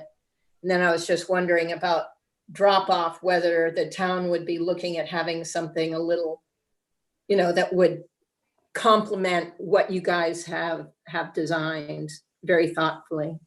So thanks. And then in terms of the storm scepters on the drainage plan, there are two shown. I could expand a little bit more on the drainage system. It would incorporate what we call deep sump catch basin. So first, you're going to have your catch basin where the water, goes into, sediments can accumulate there, essentially an overflow T that would then go into the storm scepter and then go, and then after treatment, move into the infiltration facilities. And there's two of those essentially drainage systems that would incorporate all of those elements. Great, thank you. Other questions before we turn to the public hearing? Comment? Dave? Art, just one more about, and I'm sure this is going to come up in the public questions. Do you guys have enough flexibility in your placement and design here to give a little more buffer to that back property line? We could certainly look at that. Thanks. Thanks, Dave. And Madam Chair, Yes, John. also I hate to be redundant about parking, but with the amount of units that are there, we just seem like a lot of times there are more people in the houses than originally it's built for. And then there's always an overflow of parking, whether it's on the street, on the lawn. I like that you have one way in, one way out, but the street, I almost envision there being cars parked along that entrance and exit. Is there maybe something of a consideration for future parking? I know that open space in the pavilion is great. You need that. But if it be, a lot of times we approve something and then there's nothing we can do with parking. And I'm almost trying to be proactive in saying that, if we don't want that to happen, but if it does happen, here's plan B, we'll make more parking. So with the design of the buffer of the building where the pavilion is, maybe there's a secondary plan that says, you know what, we want to adhere to all the parking regulations. However, if it spills over, we don't want it to spill over onto fairgrounds. We don't want it to spill over and block the one way in and one way out, prevent maybe the fire trucks from having access. Maybe there's a secondary, a plan that we can expand parking for this. I would comment on that, John, that in terms of the open space, the open space can only be used for certain purposes in connection with the flex bylaw. And parking would not be one of those things. So if we wind up putting more parking space, and also if we were to increase the setbacks at the rear, which is certainly something we can look at per Dave's question, we do wind up with the question of reducing the amount of open space that's usable as a large open area for many purposes, which has been discussed during the course of this hearing tonight. So all of that has to be balanced. We are providing considerably more parking than the, one per bedroom, which is what the bylaw calls for. Right. Well, I also see one per bedroom, but generally maybe there's a couple that lives in a bedroom. So that is usually 2 cars.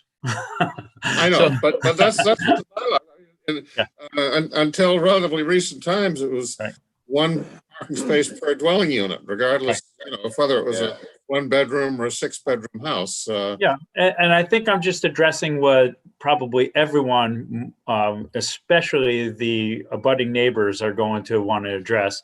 It just seems like anytime there's a new development proposed, parking is the biggest issue, whether it's just a second dwelling or a tertiary parking, because the land is, as Nat would say, dirt is very expensive here, and I'm just, there's a fine balance between making a profit and making the neighborhood fit.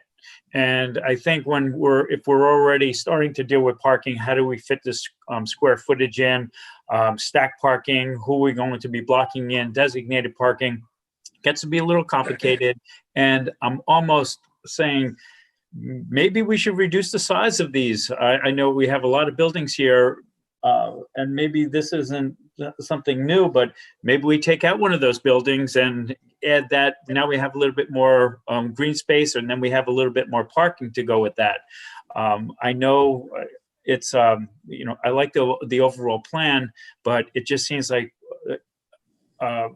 parking is an issue. And if we have to have a certain amount of green space, we might not have the parking that is really going to be needed for this neighborhood. But I bring it up just if there's any consideration for that, maybe we could address that. Thank you. Anybody else before we go to the public comment? Nat? I just want to ask before we get to that, Judith, how do you feel about allowing some of the public to email their comments due to this confusing YouTube thing? I think I'm just asking. I don't know what the right, thing is, but if I was doing it, I'd probably have a tough time with it. I don't know what the answer is. Well, let me just take the pulse here and a couple of comments on that. I think we're probably going to want to continue this hearing. Is that correct? Absolutely. Sure. Yes. Okay. So people need to be aware of that. We always take email comments coming in for the record before meetings. So that's certainly available, particularly because the hearing will continue to be open. We've already been receiving email Yeah. from, actually repeatedly receiving email from a couple of people who are being rather testy, shall I say, in terms of assuming that we're not listening, or that they should be able to read at length, or various things like that. So another thing, I anticipate Megan has already checked in about whether we might shift our format from YouTube to the Zoom system, where people can actually speak in a subsequent meeting, which is something the town's been migrating its formats for some of these meetings. But I believe we have to have been consistent in how we treat everybody. But I'm assuming that we'd welcome email coming in, especially welcome it if it is sent in a time so that we can actually read it and reflect on it prior to the meeting. And I'm sure Megan can help people get the word out about when that would be. So I understand people would rather talk than type. Very often that's the case, and I appreciate the point, but I think that's a multi part response, that there'll be another chance. There'll be a chance to email between now and next month. The format next month may allow speaking as well as using chat. And nonetheless, I think we want to hear the summary of any chat that we've received to date. And then after that, after we've heard that, we'll continue the meeting depending on what the chat is, that what questions may be raised. I would anticipate we may want to ask some more questions of the applicant here tonight before we actually move ahead to continue the hearing. Does that seem okay with everybody? Nat, does that? I think we should take the comments. I think we should go through the board one more time for any direction for Art, or any other questions. Okay, everybody on that same page? Megan, will you share what you've got? Absolutely. Fritz just wrote me and said he lost power, so he has no connection. Just to give everyone a heads up on that. Okay, so I'll read in similarly as I did to the last hearing, just by person. First comment is from Hillary Rayport. Hillary says, while I am chair of the Nantucket Historical Commission, I'm speaking as an individual. There is a character limit on this field, so I will make my comments in a series. I hope that all land use boards and commissions can, when given the opportunity in these early approval required applications, consider how decisions made by one board might limit desirable outcomes at another board. In this case, I'm speaking about how your approval may or may not negatively affect or constrain the work of the HDC. In the case of 31 Fairgrounds Road, the planning board and the HDC had the opportunity to consider 1, the historic district guidelines for the building on rural roads, 2, the consideration of whether it is desirable for our community to move off an affordable house, which is more than 50 years old and could potentially be determined to be a contributing structure. And 3, how to create affordable houses that complement the rural and/or historic setting of Nantucket and the history of housing on Nantucket. The home at 31 Fairgrounds is listed as contributing in Nantucket's National Historic Landmark designation, and therefore should at least be evaluated for its importance culturally prior to an assumption that moving it is the correct course of action. While the HDC has the authority to override zoning and planning board approvals, it's very hard for them to do this in practice. The current HDC has stated in many public forums, I request the planning board continue this discussion pending the HDC determination about the move off of the existing structure. Further, that of the planning board consider HDC comment about the site plan for new construction. Thank you. I would just note, Okay. just for the record, Fritz McClure, valiant soul that he is, found his candles and found his phone and is with us. Thank you, Megan. Are there more? Yes, there are. So Paul Durensis writes, the way 5 large buildings are proposed to be pressed up against the back boundary, so harms in existing neighborhood that compliance with the waiver standards of 139.8 is precluded. Certain abutters have hired us today as counsel and request that the hearing be held open to allow formal responses to the defects in the proposal. We have many questions and are prepared to show that the project should be denied. Hillary also stated, I missed this in the last round.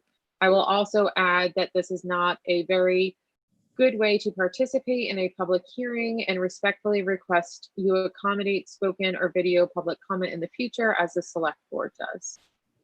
Paul Durensis also went on to state that zoning bylaw 139.8 allows for planning board to waive setbacks provided that the planning board finds a change will not have an adverse effect on the neighborhood. There is an adverse impact. There is no way without waivers, the project must be denied as presented. The tract of land is required to be 2 acres, which this land does not meet. The bylaw says the planning board can't grant a waiver unless it finds the proposed development is more in keeping with the surrounding area. This is not anywhere in keeping with the residential area. That's all I see from Paul.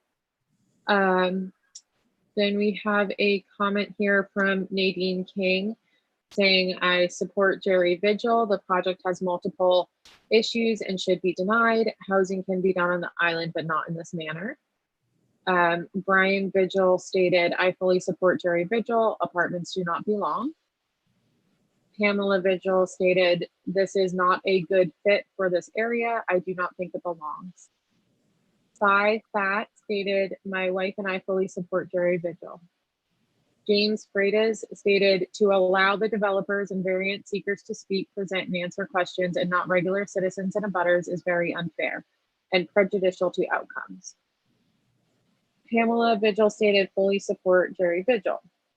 Jerry Vigil states, there has no consideration for public safety, no crosswalk or signage on a roadway, which vehicle exceeds the 35-mile-an-hour speed limit. How can a handicapped citizen live in this complex? How do emergency apparatus navigate a 12-foot wide one-way path in a snowstorm? Okay, so now we are on to Val. Oliver had some comments. Val states, the project was reviewed by HDC on July 10th, and we asked for a total redesign.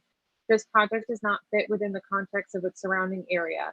The open space misrepresents the density of the buildings and the lack of setbacks for the area. No visual buffers from neighborhood lots. The developer said he heard us and would redesign. The parking is abnormal for this area. This is the biggest issue in Mid-Island. Overflow ends on the street and there is always more than 1 person per bedroom. Who will police the amount of people living in the house? Regs are not usually followed. Parking is like a virus that spreads when the houses are overpopulated. When will the existing homeowners' rights matter as we all conform to the zoning in the area and had to provide proper parking? Unfortunately, your desire to house everyone forgoes thinking about those of us already living in the area. We matter as taxpayers. Can we Zoom next time to make our comments? HDC takes comments from public via Zoom. It can be done and it is very helpful.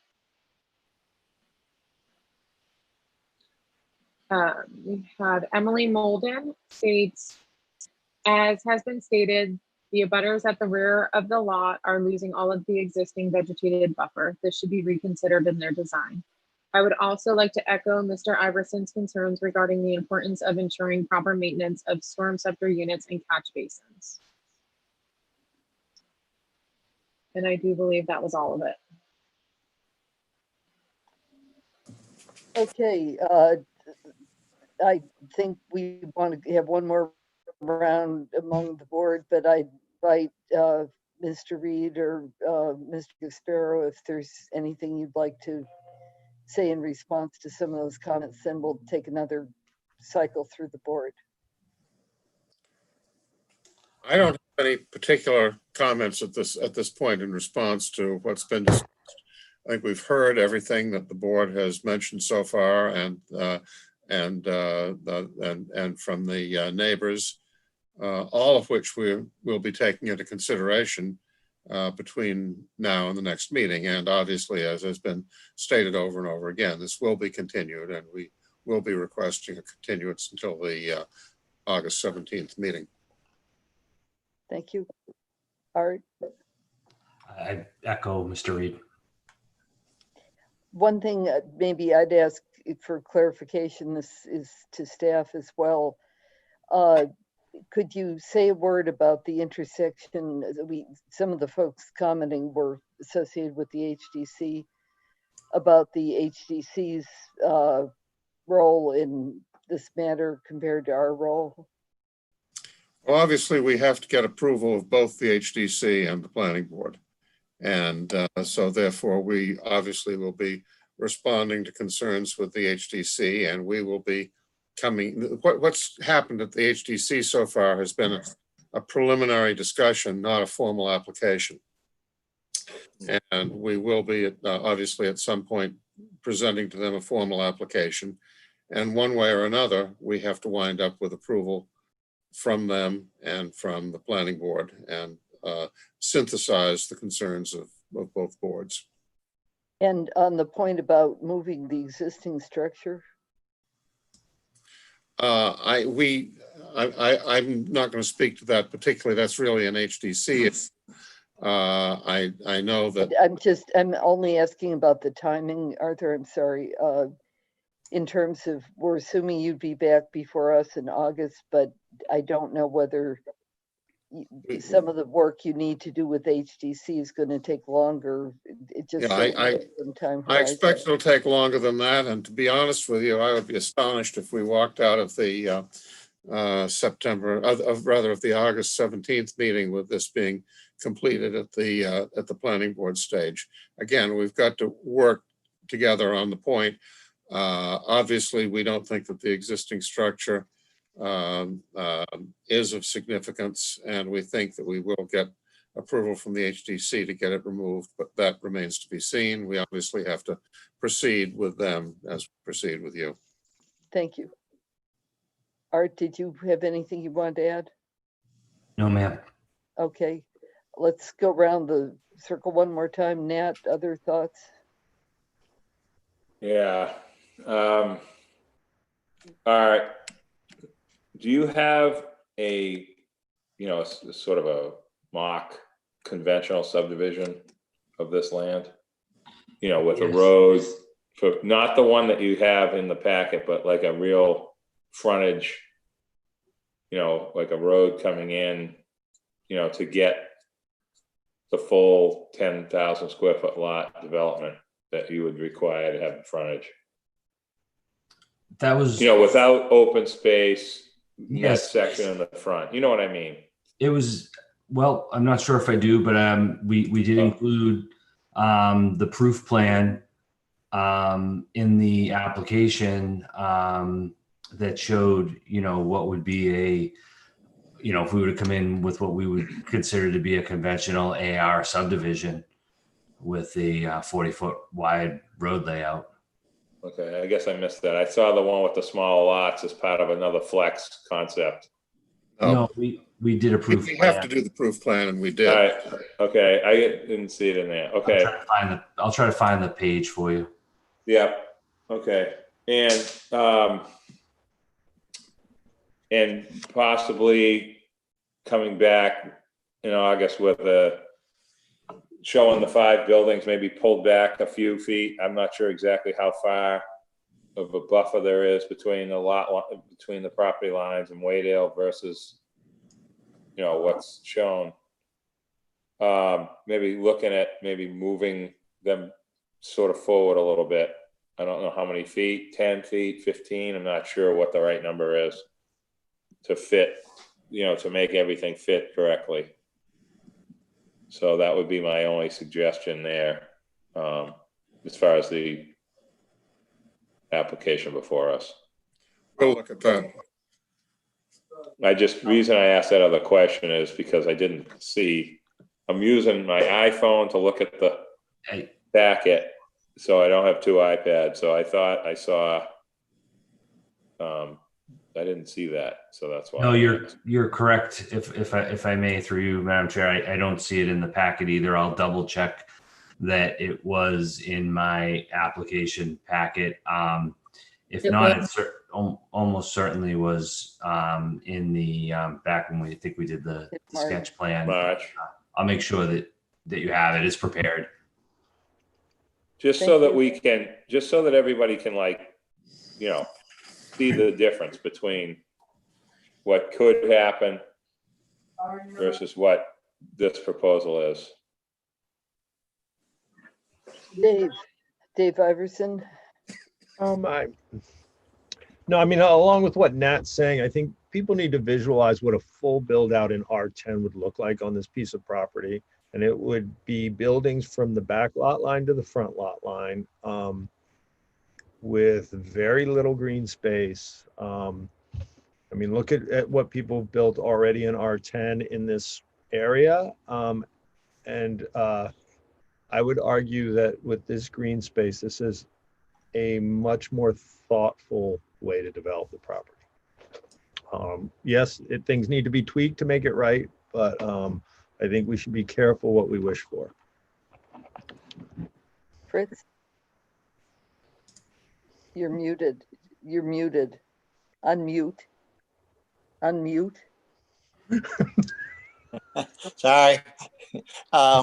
I agree with Dave and what Dave said and Nat said. I think as an alternative, as a design, I think this is far preferable to a full build out of a lot. John? Yeah, I'll just put a stated general comment. Not so much on the design. I think, you know, maybe there's a little bit more resistance right now because of what's transpired in the recent past, as far as the build out of Richmond, the approval of Tacoma Green, Surfside Crossing down the street. And I think people in general are looking at the consolidation of homes in one particular area, and the one area being overburdened. So I think you know, the concept is there, and I'm not really opposed to the design. That open space is nice, and the alternative of what could be there and crowding in individual houses as opposed to this flex plan. I think people would maybe be open in it in an earlier time, but there's probably going to be some resistance, and that's why I think if there's a monetary way to lessen the crowd of it and still make money and make it a win-win for everyone, that's what I'd probably look towards, because by trying to fit every maximum inch where we have to have discussions about the back setbacks of houses and stack parking, you know, to try and meet the open space. To me, that sounds like we're really pushing the limit to per square inch instead of creating something that satisfies a need and at the same time has the least resistance of you know, traffic concerns and parking issues that people are generally concerned and complaining about with every development proposal. So it's a general comment. It's not you know, it's not really a criticism towards the developer, the designer. I think overall it's addressed a lot of our concerns, and I think in a different time it might be met with less resistance, but I'm just hoping that there's a happy medium, and that's all. Thank you.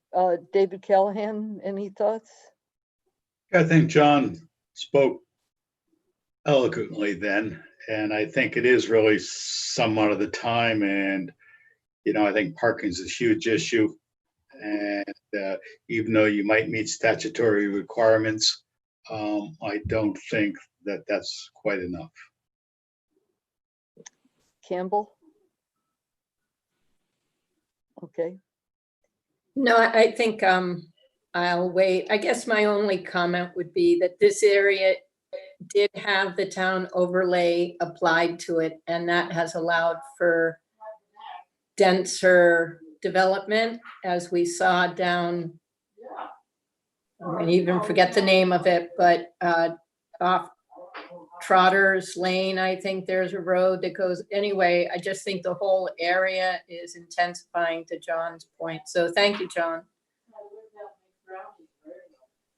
Okay, I think we need a motion to continue. Megan? There was just a few more public comments that came in Okay. while everyone was discussing. Do you want me to read them? Go right Um, ahead. Emily Molden said, has a plan been made to satisfy one of the requirements of the bylaw for formally restricting the open space? Val Oliver said there was an original one presented prior that was more acceptable. The lots have not space for individual owners or renters. Stuff needs space. Girls, bikes, play stuff. Where will it all go? Cars, cars, cars. Always about the money. Check the Parker Lane and Hooper Farm. Cars parked on the street everywhere. Stop ignoring parking and overpopulation. And then that was the end of the public comment. Megan, just for clarity for the record, do you capture those comments so they can be included? They lasted, I've noticed, on when you pull up the recording of the meeting, they're with the recording of the meeting.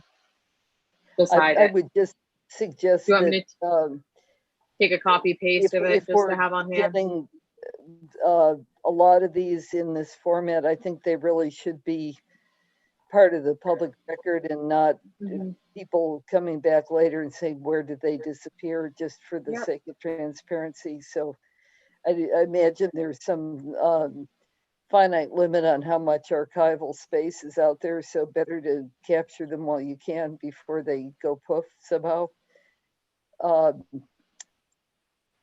So we need a motion to continue till, I think it's August 17th. Is that correct? I'll make that motion. A second. John moves, Fritz seconds. Further discussion? Nat looks like he had something to say. No, I just. Oh, he's just smiling. Sorry. Okay, roll call vote. Fritz? Aye.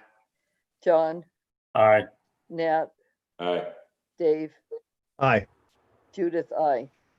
Thank you. Thank you. Thank you for Arthur and we appreciate this is a challenging project and an important project, and thank you for your continuing efforts on it. And thank you to all the board. I always feel like I learn from all the perspectives here, and I appreciate that. I know we value the public comments as well. And I hope, Megan, I don't know if we can move over to the same platform the select board uses, whether that means we'll have to rejigger when we hold meetings, because there were, as I understood it, limits on what was available, what capacity, when. I hope that won't have a bearing, but I assume if that were to happen, that any of these dates that we're setting now will be adjusted accordingly. And I hope that isn't an impediment, but just to flag that as a possibility. Okay, we've got one more to go. PL sub 2020-06-59 Norris Family Trust, 9 Berry Lane.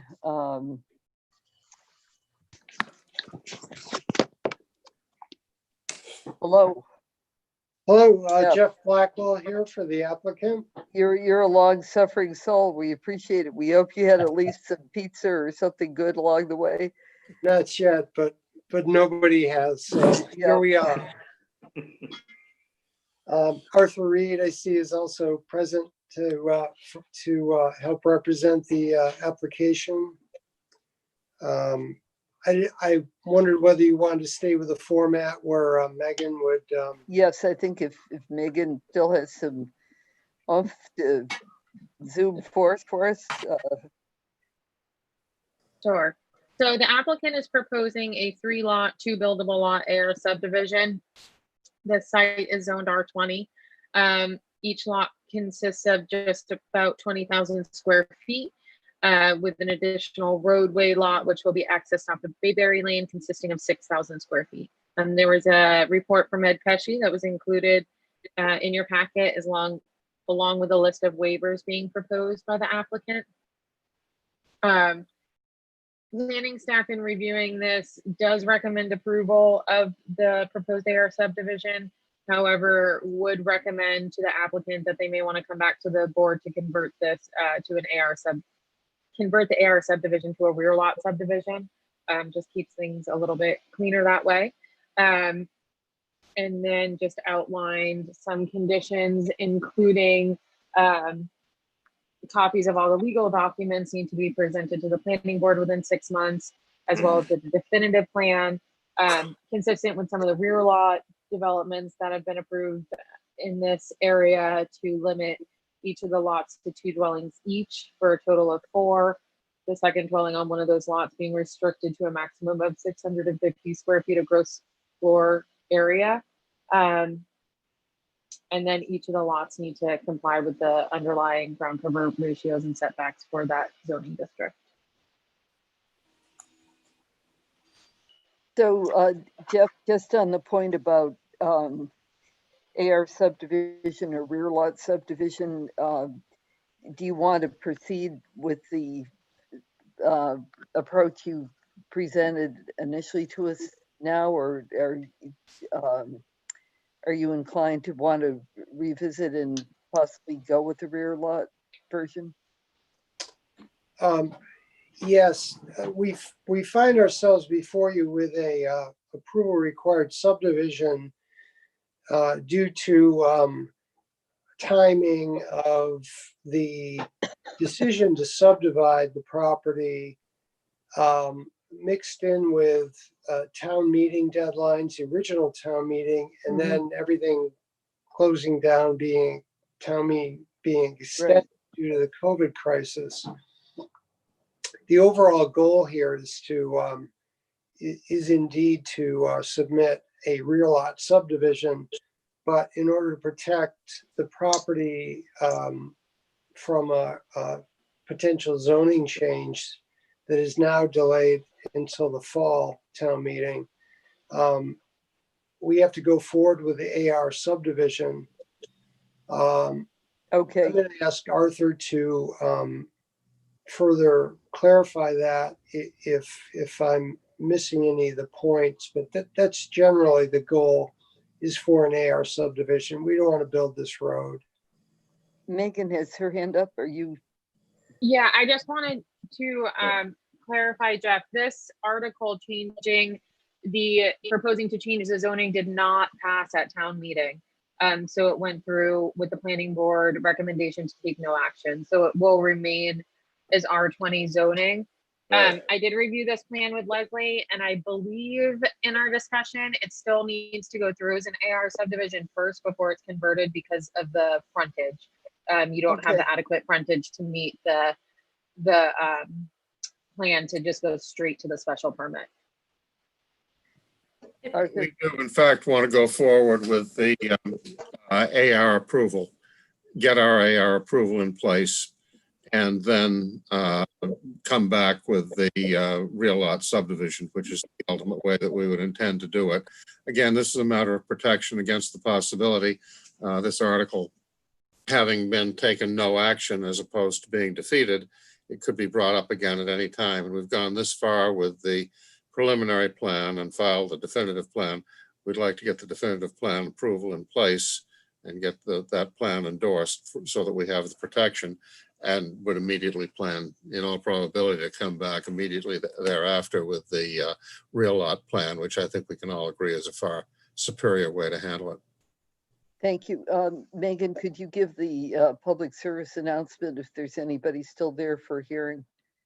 Absolutely. So if anyone has public comment, we are now on discussion for 9 Bayberry Lane AR subdivision. you must log in through YouTube. Comments are live streaming on the comment feed to the right of the video, and we will read and address all of your comments in the order received. Okay, members of the board, do you have questions, comments? Well, if I may first, we agree with all the suggestions that have been made by the staff and by Ed. That makes it pretty simpler, Arthur. We thank you. Yeah. Arthur, did you, Madam Chair, through you, Arthur, did you look at what we did with Leone's? Yes. Okay, so you know what's going on with this. So thank you for that. And because I mean, it's cleaner, better use of the land. You know, it gives the applicant a better outcome. You know, because these are not huge lots, but this one here is a little bit bigger, has a little bit more land. It'll be able to be utilized better. So. Okay, that's all I have, Madam Chair. Dave Campbell. I just sort of have a technical question that popped into my mind. I don't, as Bayberry Lane becomes more and more about rear lot subdivisions, so that each of the original lots now has some number of added housing to it, are there any improvements that are going to be required on Bayberry Lane as it becomes a more burdened with vehicular traffic, or how does that, not that this has to do with it, but just, is it something that needs to be thinking about? The homeowners just paid to pave it a few years ago. It's kind of new now. Okay, so it's not like Appleton then, which is. No, it's done with type I asphalt. So no, it's in pretty good. I mean, I would say that the neighbors would like to. I don't want to speak for them, but I guarantee you they want to leave it the way it is after they spend all that money to fix it. Before sewer, you know, so. Okay. Other questions? Dave, John, David?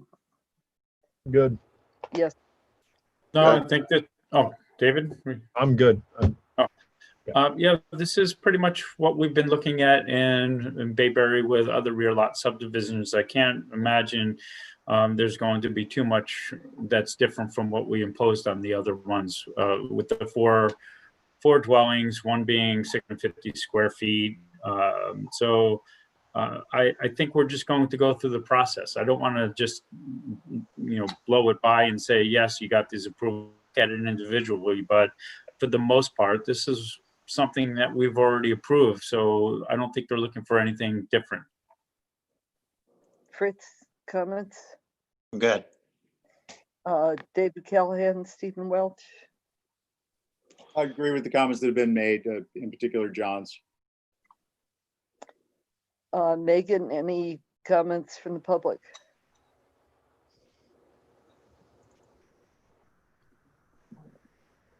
No comments from the public. Going once, going twice. Is there a motion to close the public hearing? I'll make a motion to close the public hearing. Second. John moved, Fritz seconded, roll call vote. Nat? Aye. Dave? Aye. John? Aye. Fritz? Aye. Judith, aye. Anybody prepared to make a motion?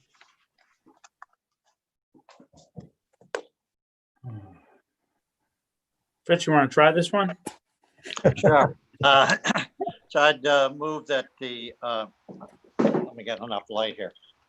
Move that the approve the AR subdivision as presented, finding that the applicant's proposals in harmony with the general purpose and intent of the bylaws, But subject to the 5 conditions set forth by the staff in the agenda. That's very nice. I'll second that motion. Okay, further discussion? If not, roll call, Fritz, Aye. John, Aye. Dave, Aye. Nat, Aye. Judith, aye. Thank you, Jeff, and Arthur, thanks for sticking with us so late. Thank you, Madam Chair. Thank you very much. Okay, if there's any other public comments, Megan, anything on the feed? No other public comments that I'm seeing. Okay, our other business is we're meeting again August 17th at 4 o'clock. You've distributed the schedule for the rest of 2020. I wanted to thank Leslie for doing the data analysis of all the permits and everything. That was very helpful, and I hope everybody's had a chance to look at that. I'd suggest if we could just put that on in case there's questions or comments maybe for the next meeting. I don't know if it'll be heavier than this one, but this one was 5 hours worth, so I think we'll just hold that. Kim? Oh, geez, how much I know. So I'm just wondering, 17th is somewhat tentative if we are looking to have the Zoom.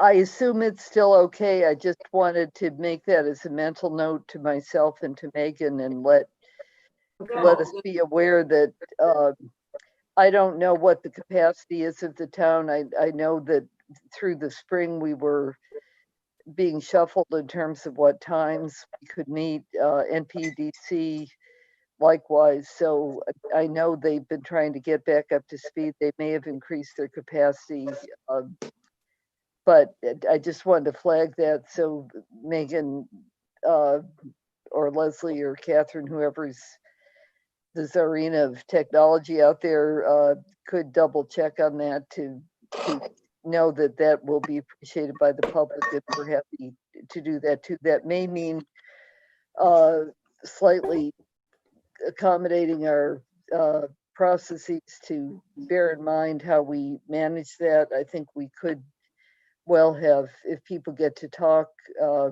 want to talk longer, want to talk multiple times, other things like that. So we're going to have to be sure we have a fair-minded way to manage everybody. And to be fair, I think if you're going to let people speak, you can ask them to keep it to 3 minutes, but if they don't feel like they've gotten to say all they have to say, it's hard to cut them off. So I just put that forward. John and I meet with Andrew and Megan and sometimes Leslie before each meeting to review the agenda. And I just would say we need to be sure we're clear on that. I think that's what I was trying to do tonight, is you could probably tell us to set expectations clearly so we didn't end up with people feeling that we were going to make special pleading mean that we could change for some people and not for other people, and that kind of thing, because I think we really do need to be even-handed, consistent to everybody all the time. And if we have more contested matters, and if we have opposing counsel coming in and wanting to be heard, that changes depending on who they are, what the dynamic is. So I just wanted to let you be aware we're keeping an eye on that, and we'll try to be prepped in advance, you know, to be fair and keep the meetings, because it's not fun to do it by Zoom. I think we've been doing, my read is we've been doing a pretty decent job and moving through things. But if you have suggestions, feel free to share them, and we'll try to gather the greater wisdom to improve to the degree it's feasible within our technology constraints. Well, right. And I was just trying to point to perhaps not August 17th if you can get the Zoom, but I do agree that any approach has to be evenly presented for every public hearing. It can't just be some of the more controversial public hearings get this added benefit that other ones don't. So I don't think the technology accommodates that either. I think it's either one way or another. And we had stuck with the existing framework using chat rather than going full Zoom, because we were just getting used to having meetings in this format. And I think the town was really stretched to try to accommodate all the different hearings, meetings of boards and everything. But I think since we're now in this zone that we're going to be doing it at least till, I mean, maybe I feel like the Twilight Zone or the MTA, where, you know, we never return. We're on on the train in Boston. You know, at some point we'll come out the other end, but do what we can. I mean, it's possible that, I mean, I don't know if Leslie knows or whoever knows what's going to happen with, if we have, you know, phase 4 at some point, or can we meet with limited numbers? I mean, the problem is, and I'm listening to what Campbell's saying, and I know what she's saying, and it's true. You just can't walk up to a microphone and start talking in a public hearing and sit back down and somebody else gets up. This is really, really complicated. And when there is a contentious hearing, the first thing that comes to mind is we can't speak. And I understand that, but this is something that we've never done.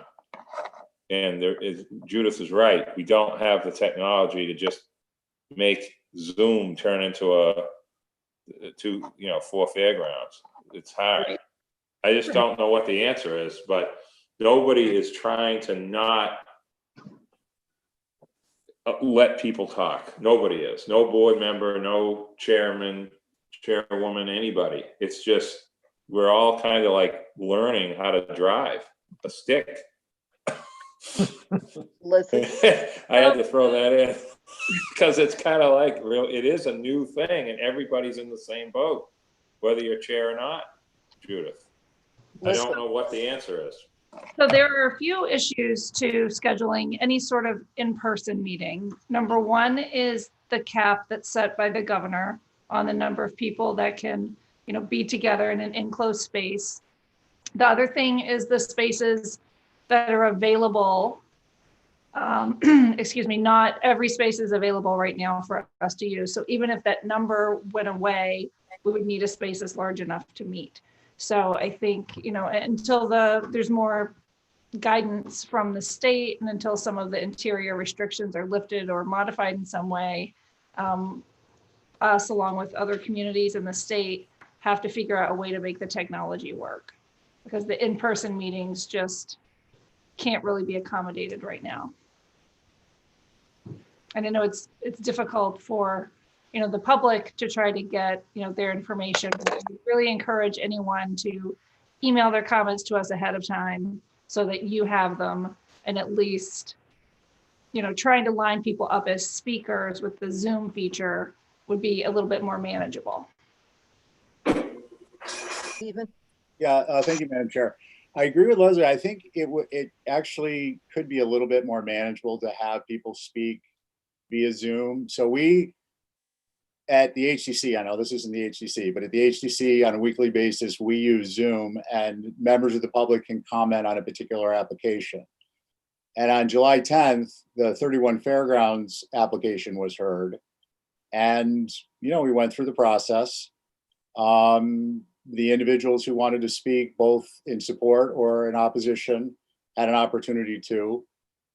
Some people shared their screen, they showed imagery, and it was a lengthy meeting because there was a lot more involved. But I think if there were constraints put on people's length of time and eliminating repetitive discussion points, as we do in a regular public hearing when people get up to speak, that could be beneficial, just because I think if we're looking at doing this for the next, from what I understand, at least 4 or 5 months, it might be good to take off those training wheels on Zoom for us as the planning board, And I also think it would help people interact. When you can interact and you can have your comments answered, even if it's not like immediately, but someone like Nat can comment back to you. I think it actually, it's helpful to the process, and I think it's helpful to individuals overall, including the planning board. So I would just ask that we consider that.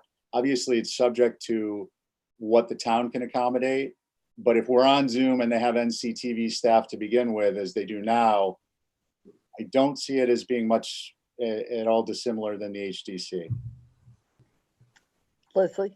Judith, so Megan and I had discussed moving to the Zoom format for the next meeting ahead of this meeting. So I'm glad to hear that that's something that the board members would support and think would be beneficial to the public. So we'll investigate that more leading into your meeting and check in with some of the other boards and how they're managing the comments and keeping them to a timely manner. Well, and it might be, I know right now there's lots of training for faculty. I'm now retired, but for teachers everywhere about how to work with distance dynamics and classes and everything like that. It may be, Leslie and Megan, that through Zoom itself, I mean, or through some of the state civic organizations or whatever, there might be some training webinars or something like that about good practices for managing public meetings. I think different states have different practices about that kind of thing, whatever the constraints may be. But I also wonder whether it might be worth including on our agenda, kind of in a headline fashion or in some way, having the town consider one of its blast emails saying that the town boards and commissions are eager to have comments as they always have been, but because of the constraints of technology, it's all the more important to try to submit by email ahead of time. And I don't know whether there's any way we could possibly, move up postings of anything so people have more time. I think it's a challenge for us to digest agendas when we know they're coming between like Friday night and Monday. But for citizens who aren't familiar with the format or don't necessarily know that kind of thing, whether there's any way you might think about feeding information ahead of time to people so they're not surprised or taken off their footing or whatever as well. And then one last thing, if just this may be an item if there's time at the next meeting, but I imagine the town hasn't decided about special town meeting for the fall yet, given COVID and everything else, but it probably would be worth briefing us if that is going to happen. I understand they basically carried over anything that wasn't acted on, so I assume there won't be another raft of citizen articles, but there could be. I mean, it's not like the demand goes away from people wanting to make their views known or have possible actions. So if in fact there's going to be another flood of things like that, we're going to have to consider like doubling up on extra meetings or something like that to be sure we accommodate them. So you probably don't have clear answers on that yet, but when you're ready to tell us any about that, we should be ready to add meetings if need be.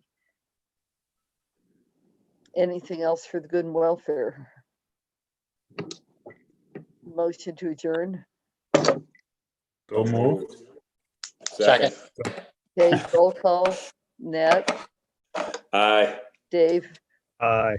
Fritz, Aye. John, Aye. Judith. Good night, everybody. Good night. Thank you all. Bye, thank everyone. you.